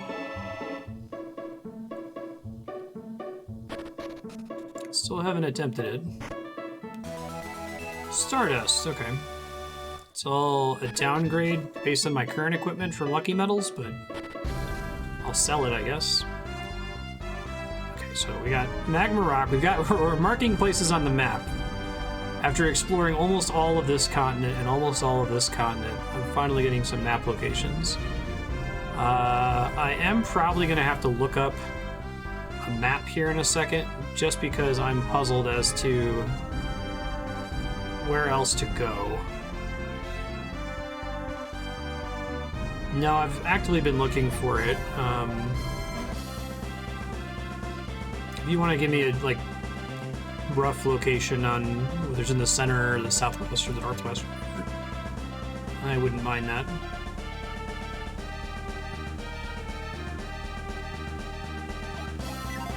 There's at least one spot on each of the two islands. I just happen to look at 80% of it.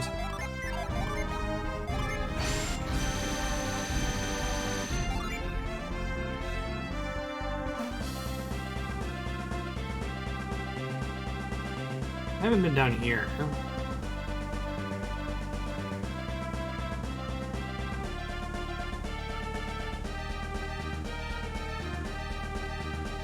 This the southwest one or the northwest one?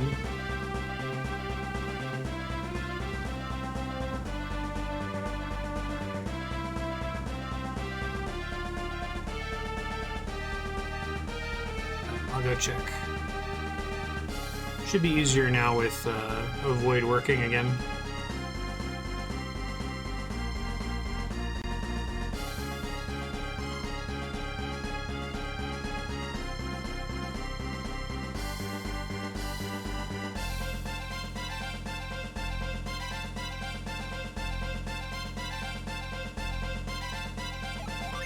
Pod of dolphins, say.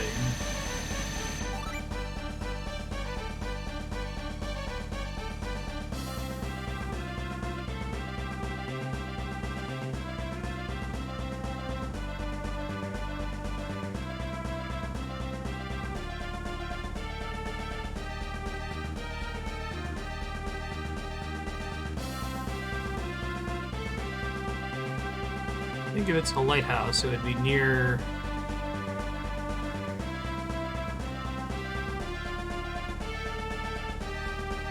the coast, right?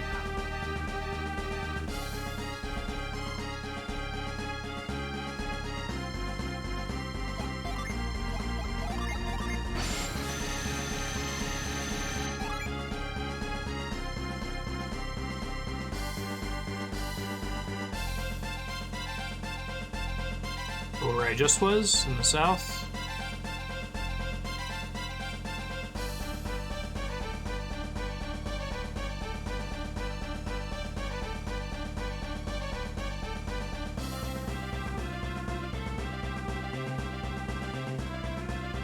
There's a cave. Oh, I do actually have to take the river?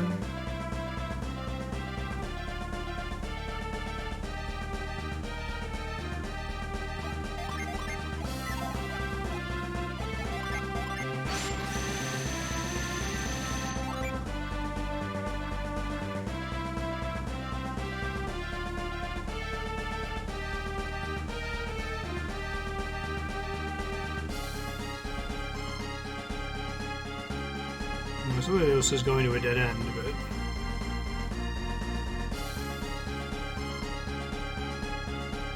Right, because this just connects back with the ocean. Oh, wait, is this... It's blocked off. Oh, okay. That's why I turned around, because I saw the water and thought that that was the end there. Gotcha. Well, that's interesting. Ateca Inlet.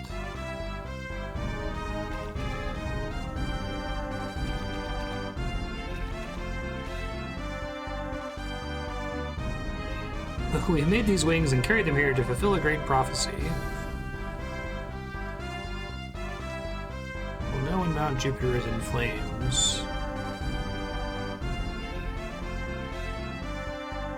I'd like to see that too.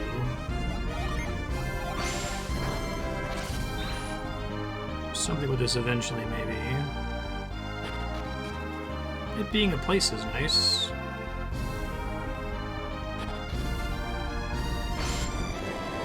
Yeah, thanks. I turned around because I didn't realize it was pouring out into an area that was blocked off by the shallows or whatever earlier.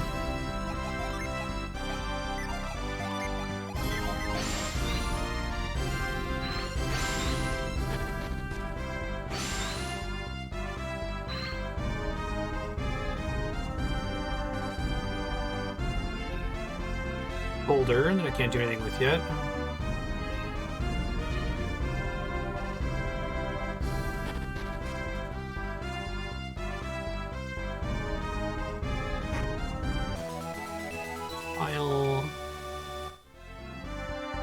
Probably just want to sell.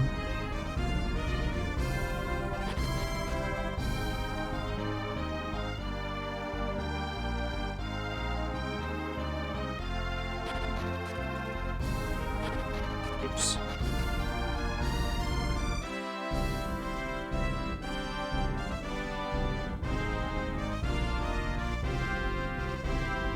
It's another thing.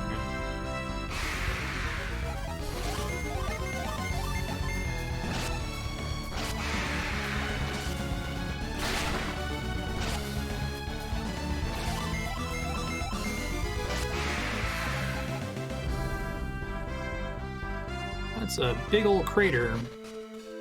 Here we go. Anything about a legend about these people who can control the wind and air. Giants from Anemos built Contigo with their wind powers. Whoops. Wrong spell.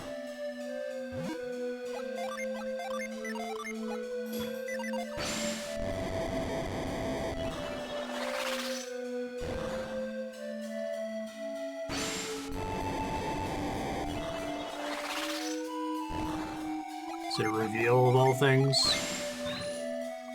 That is mean! How could you, game?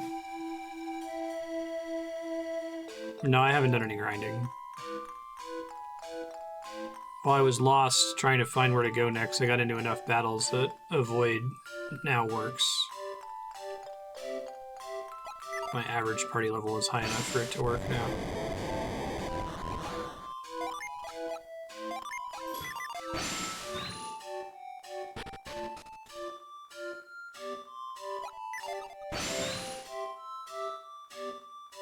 Didn't do any grinding in the first game either. Regular old item shop.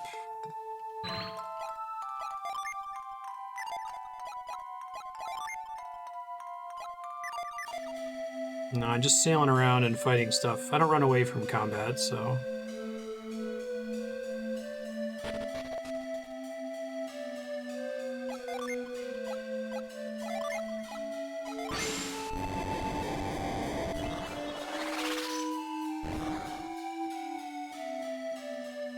Turn the slot and get a prize. The lottery slots are here.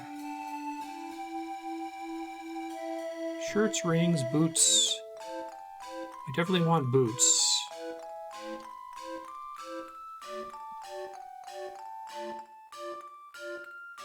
Haha, nice, 6 gun.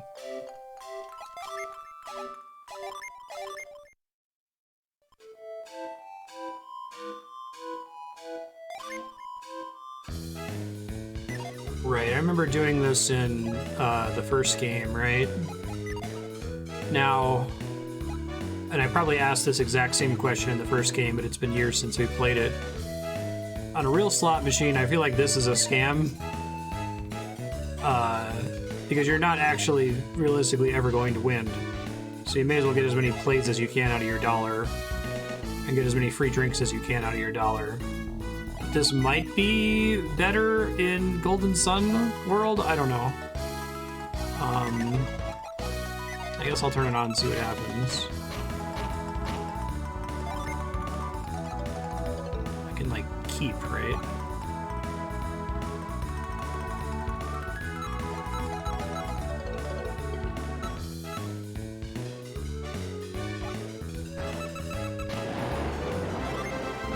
Four shirts.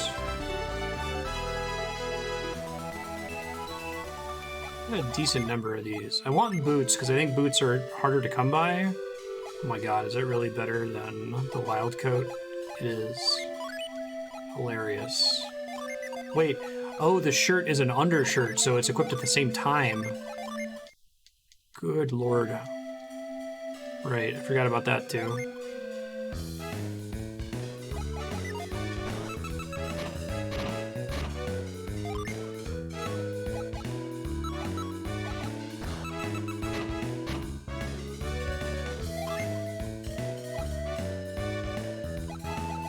But just spin until I get something, basically.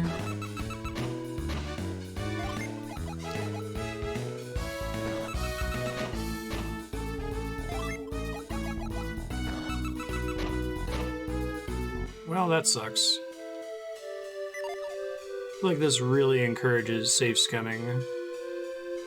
Oh, the moon counts as anything. Okay, I'll keep that in mind.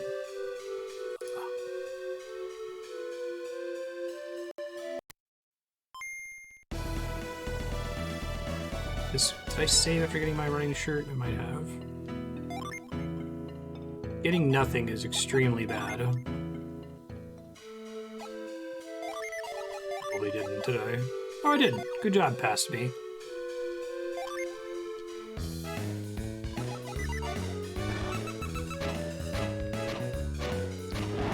moons are basically just a wild card. Oh.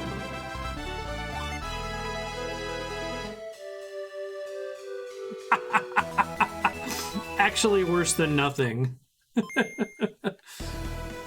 Takes up space.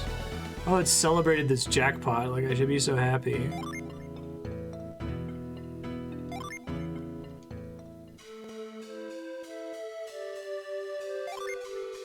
What would I wait for, right? As long as I have access to a shop, I have the same way of dealing with inventory clutter.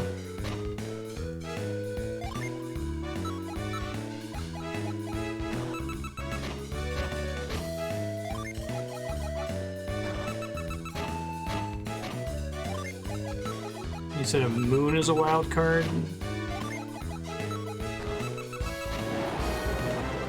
Oh, you get a ring for free. Very few. War ring.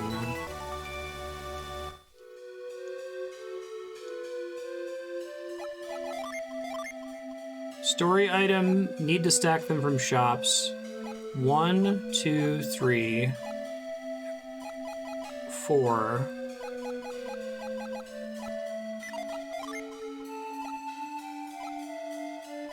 5, 6.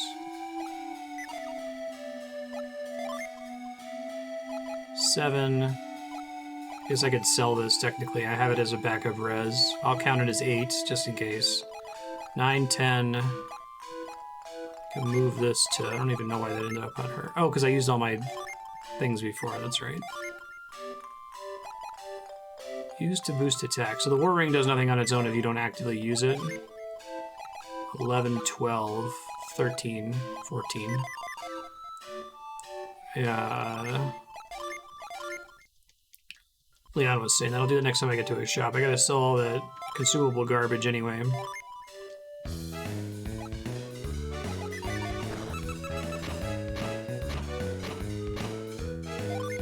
They just want boots. So I get either a boot or a moon in that slot, we get it, right? Hey! Fur boots. I think I went to the trouble of getting boots and undershirts for the whole party in the first game. I don't know.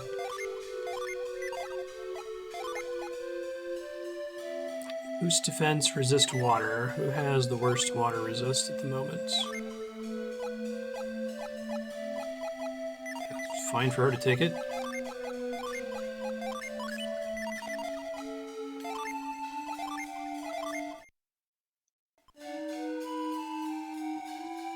Pretty crazy. Oh, I'm full.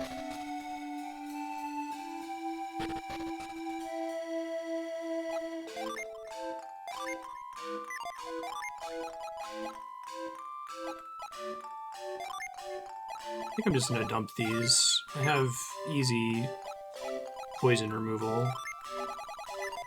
Those stacks, I'll hold on to them.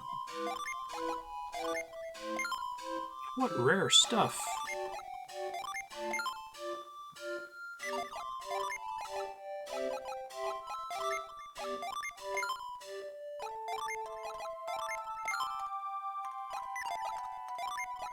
Guessing the War Ring is the exact same buff that I would get otherwise from the spell that Shiba has that increases everyone's attack impact. So that might actually have been a really bad thing to get from this. I think I'm gonna stop using... Oh shit, well... Save before talking. I was just gonna use the... not use the diagonal since I'm not really paying attention to that anyway.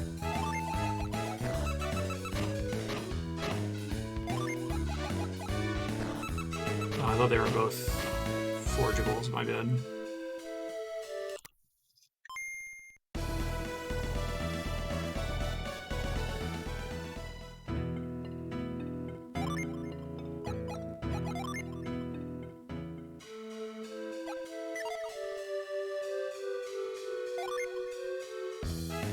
Okay.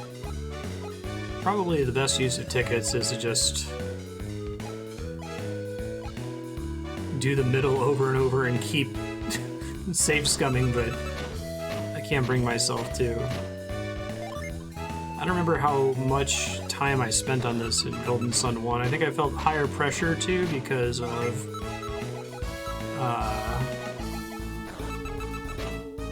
doing the center one anyway, so this is already a waste because of transferring the save file. Alright, well, I'll do one more.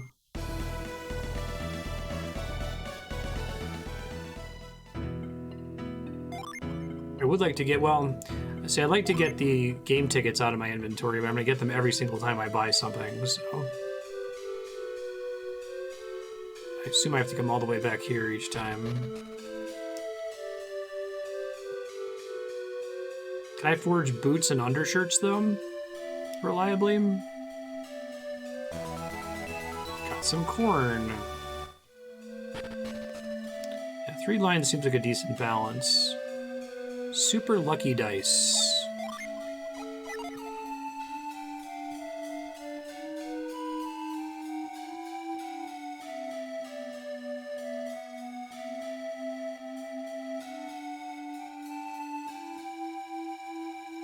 Is this just for cash?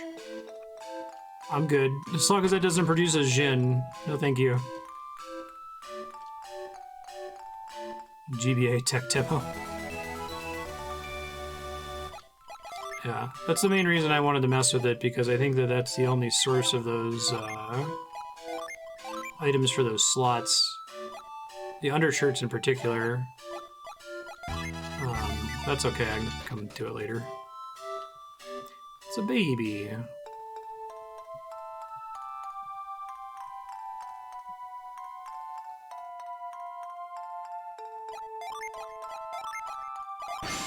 Read the baby's mind.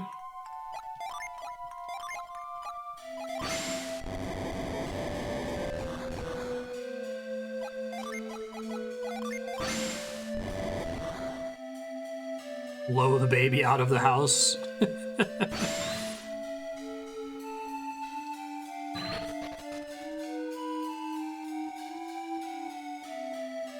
You just cast a whirlwind on your child here.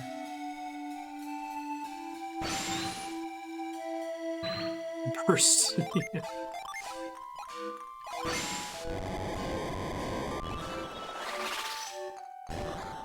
Oh boy, bramble seeds.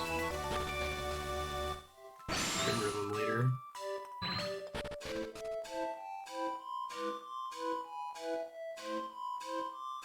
Is that corn really just a healing item? Worried that I might need it for a quest or something, but...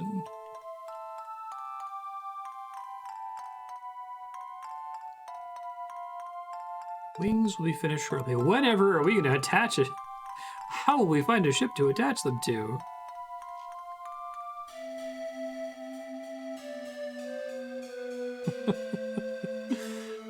Well, this is never going to impact me in any way.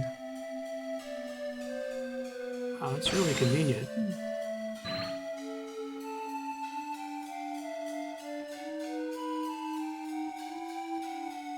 Summer gates, summer roads, search with your heart to find the truest path.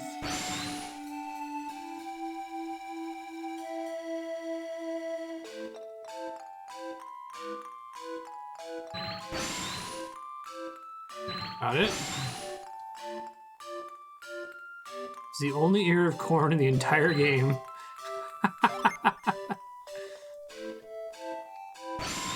Amazing.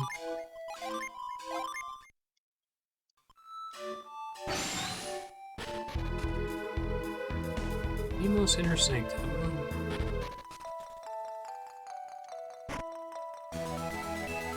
Those stack? Oh my god, they do. I guess I knew that about forgeables already, but... So my consolation prize for coming here early.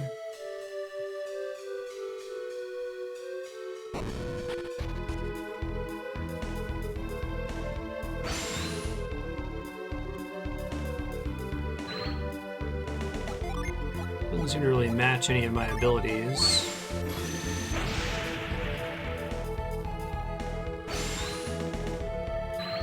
Okay, other than reveal.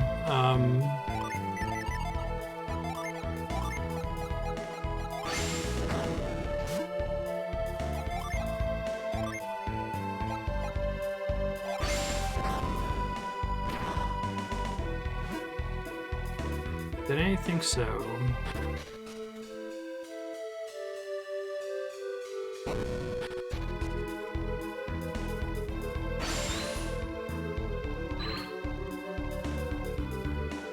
Guessing I can't do anything here yet with my current synergy.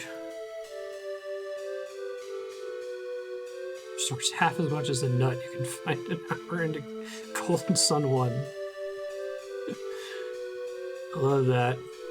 Watch like their original plans for Golden Sun, where that one ear of corn, unique item, was critical for a late game quest to unlock a Jin in Golden Sun 13.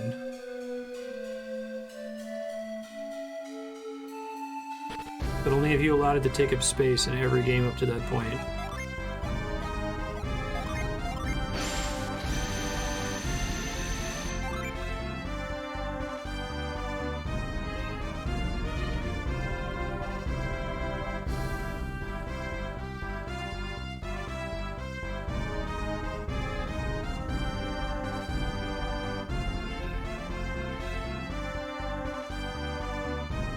Before we do that, I'm just curious if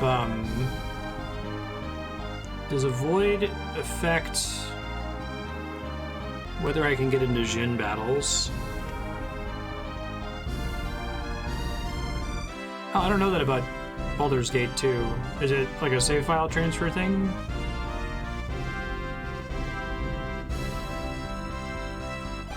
Played Baldur's Gate 2 a long time ago, before I started streaming.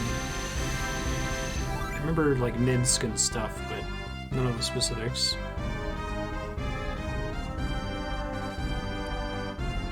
Does one get down there? Can one get down there? Maybe via the boat? I think so.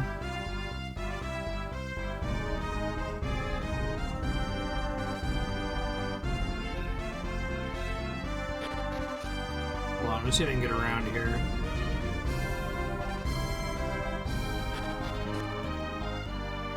We'll go back to the lighthouse in a second. I saw it. I'm just trying to get a Jin.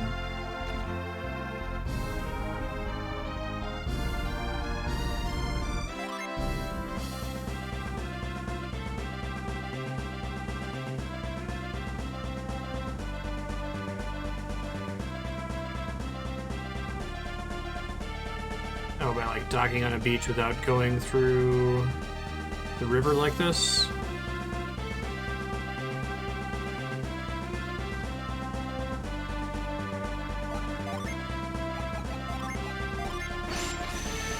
That is out of the way, okay.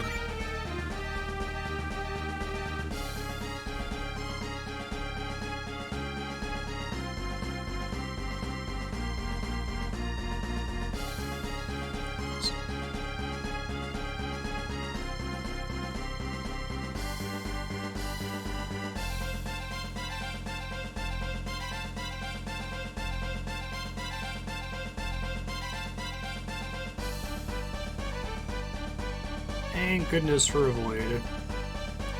Keeps me on the level curve of the game.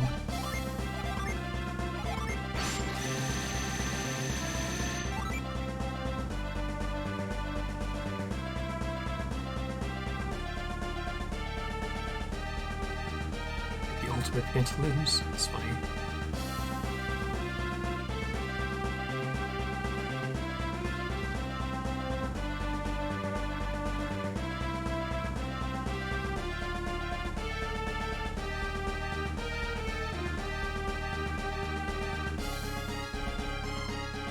Really mean those shallow rocks there.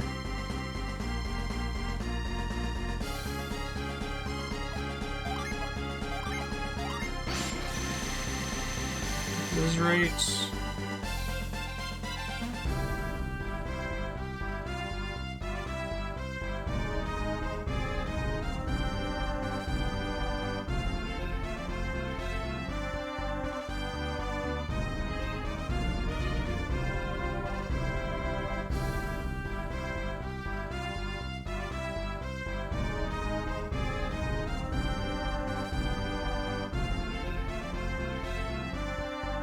this is where we want to be-ish.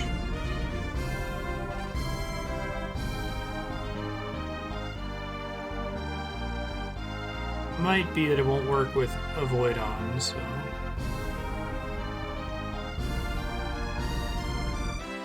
The Jin guide, the like low spoiler Jin guide has really janky like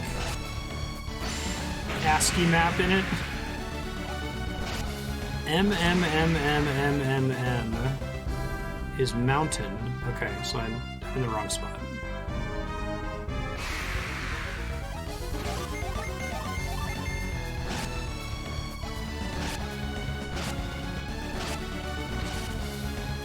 Excited to play Deltarune. Did he say he's doing one more like standalone chapter and then the rest is all going to come out at once? I kind of wanted to just all come out at once. At this point, I think I'm going to have to replay chapter 1 because I already don't remember a lot of it. Maybe I'll replay it off stream and use my stream save to carry over.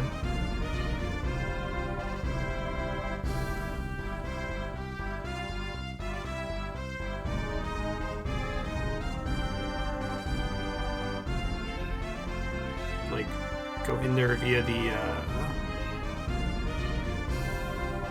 I think this is where we want to be. Mountain, this might be it right here. 3 more at once and then 2 more at once. Wow, this guy's ASCII map is actually somewhat impressive. I think it's this forest up here. Can I even get there?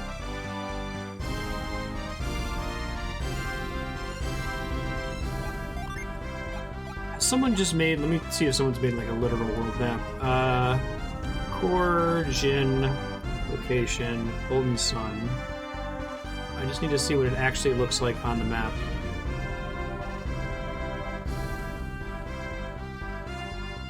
Okay, I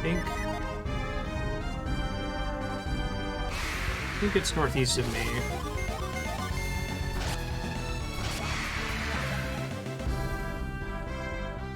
I think it's here. Wow, this is walkthrough bait right now. I guess maybe you would come here because there's all these other like beaches that you can disembark on that have nothing of interest.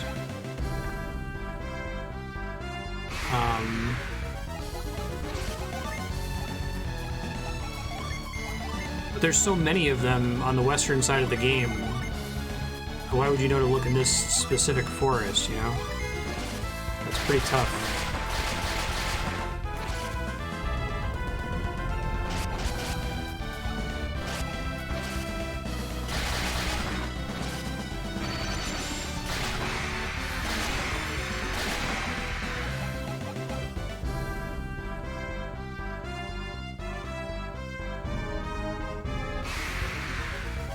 There it is. Incredible.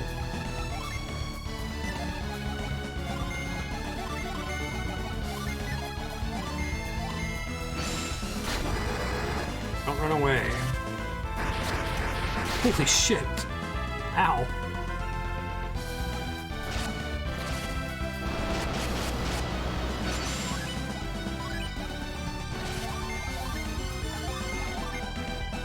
We weren't kidding about the Jin being really hard sometimes. This might kill Jenna.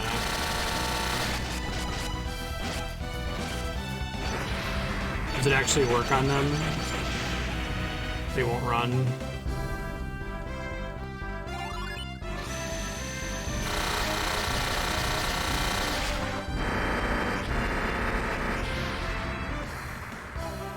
Yeah, that, especially since, like, it would be one thing if, like, you were always guaranteed to get into the encounter right when you were walking in the appropriate area. I don't feel bad about looking up the literal map location for that one. I just wouldn't have gotten it otherwise. Shit. Golly. Strike through an enemy's defense. Okay. Nor defense. It's almost like the random boots that you can find in Golden Sun 1. The only such instance of an inspectable world map tile. Alright, let's do the Lighthouse.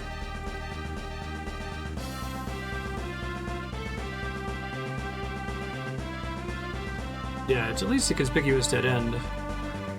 That's just one of many dead ends in this part of the game. Actually, it makes me wonder if anyone has like gotten all Jin in Golden Sun without consulting a guide. I feel like any of the ones that are in towns, or you could probably get sight reading. Oh, whoops. And the ones in dungeons you could get via sight reading. I think if the game had some kind of in-game, like, maybe an NPC you could talk to that was like, oh, there's still, you know, 2 Marjin out there, and one of them is in this general region of the game. One of them's in the western part of this continent. That would go a really long way. It's not so much that they're, like, super deviously hidden, it's just you don't know if an area has been tapped out of all Jin, right?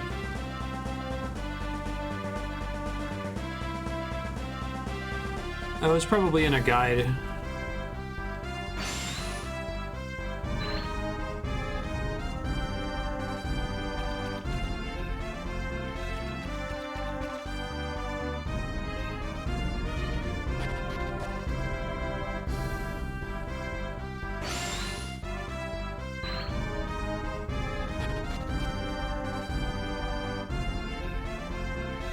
Yeah, great.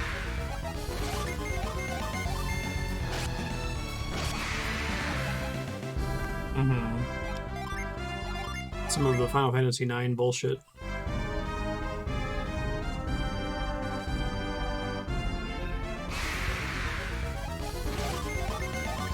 I was a strategy guide kid for a brief window. Basically the life cycle of the PS1.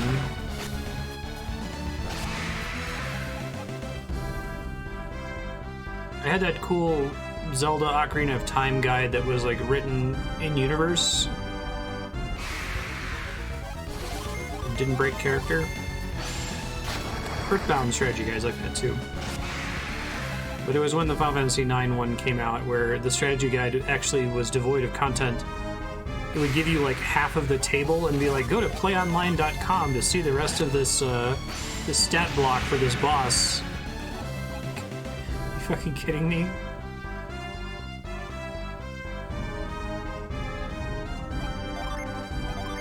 That was when I became an anti-capitalist. Jupiter Lighthouse.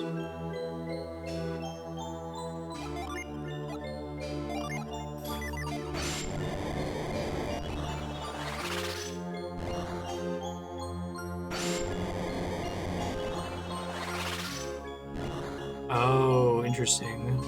A guide written like a journal, and the second guide that tells you what to do plainly. Uh-oh, I hope that doesn't despawn because I can't get to it right now.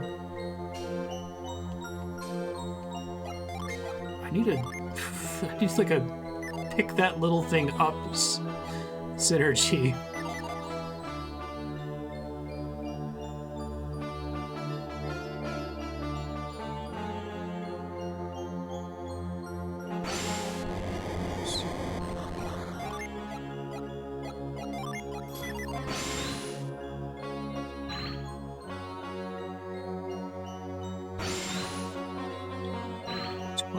In, we're at our first lighthouse.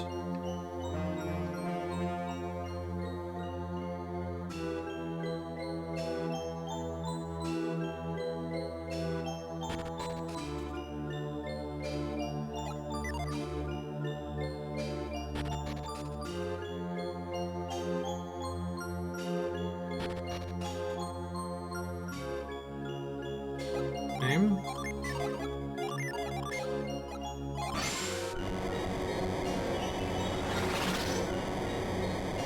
Whee!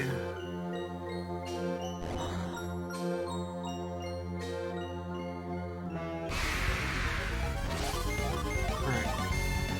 Back on level.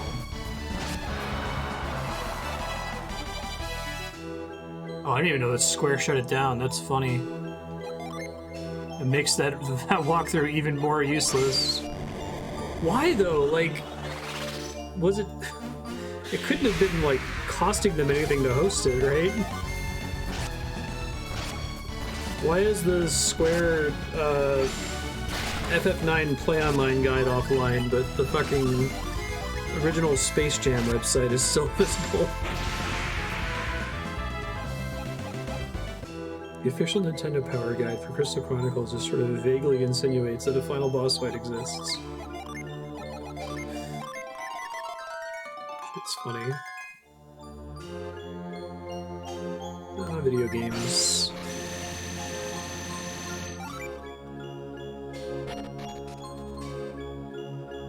This room is kind of cool.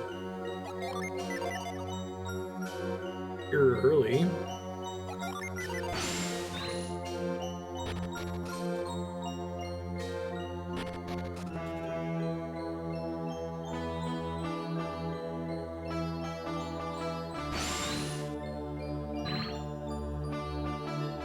I don't have the thing to do with that yet.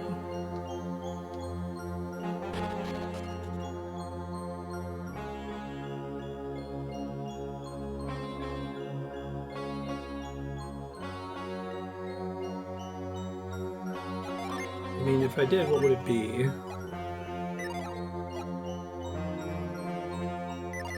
Try casting Reveal Line?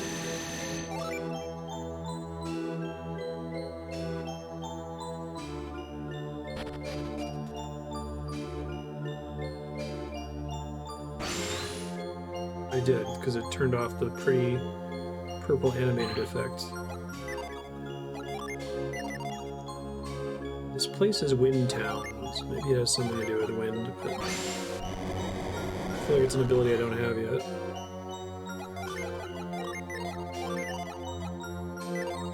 Wait. Oh. Activated by accident. So I cannot do anything at the Jupiter Lighthouse yet, is that correct?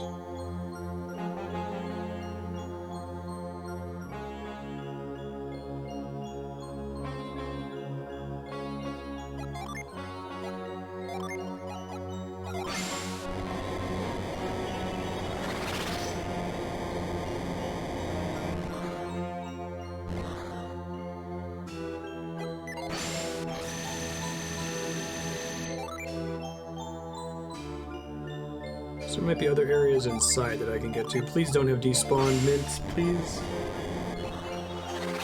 Oh, thank God. Seriously worried about that. Alright, Shiva's agility is just a joke at this point.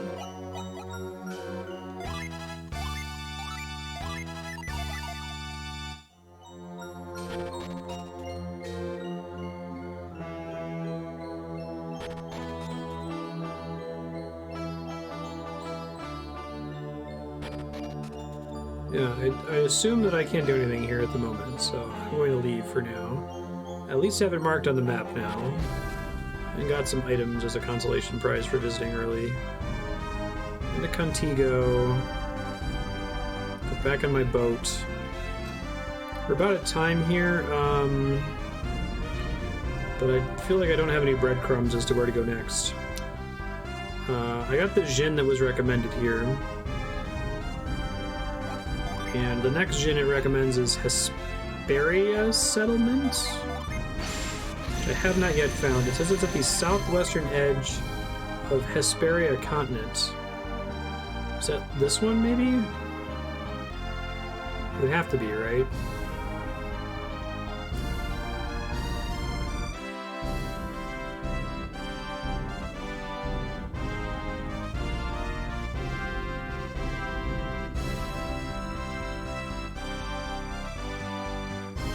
It must be, because this one is Ateka, I think.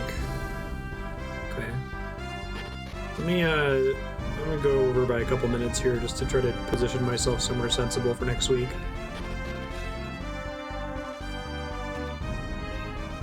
Oh man, we built this wing just for you.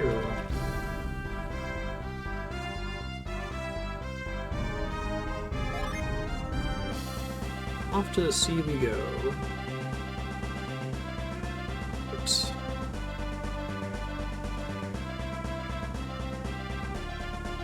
Sorry, the river thing is rough.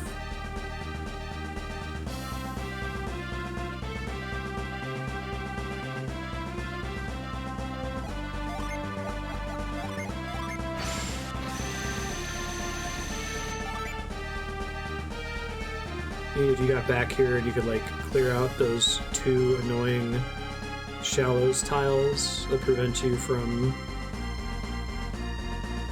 just taking the boat right up there.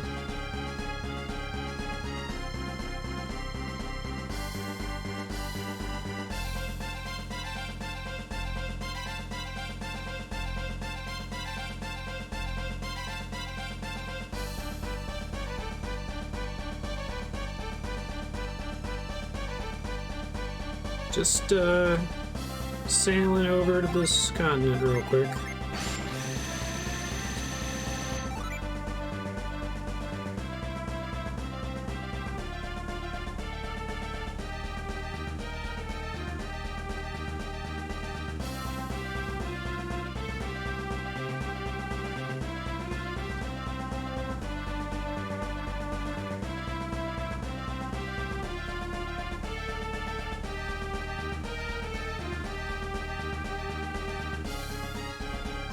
I have an easier time looking around when I have a void on for whatever reason.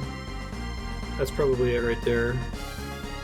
I didn't see this earlier when I guess I covered almost this entire island except for this. Okay, Future Marstead, you are now in Hesperia Settlement. You have all of the Jinn up through Core, Mars number 7. You did get Gel, Mercury number 8, a little early, so you can skip that one, but you're currently at Tinder. So explore this zone, get Tinder, I don't know where it is, just know that it's here somewhere. And then I think your next objective is Shaman Village, which I think is on this same continent. So you're going to have to keep a void up and figure it out. You're in a particularly open area of the game that's difficult to figure out where to progress for now, so just keep an eye on the map. And good luck!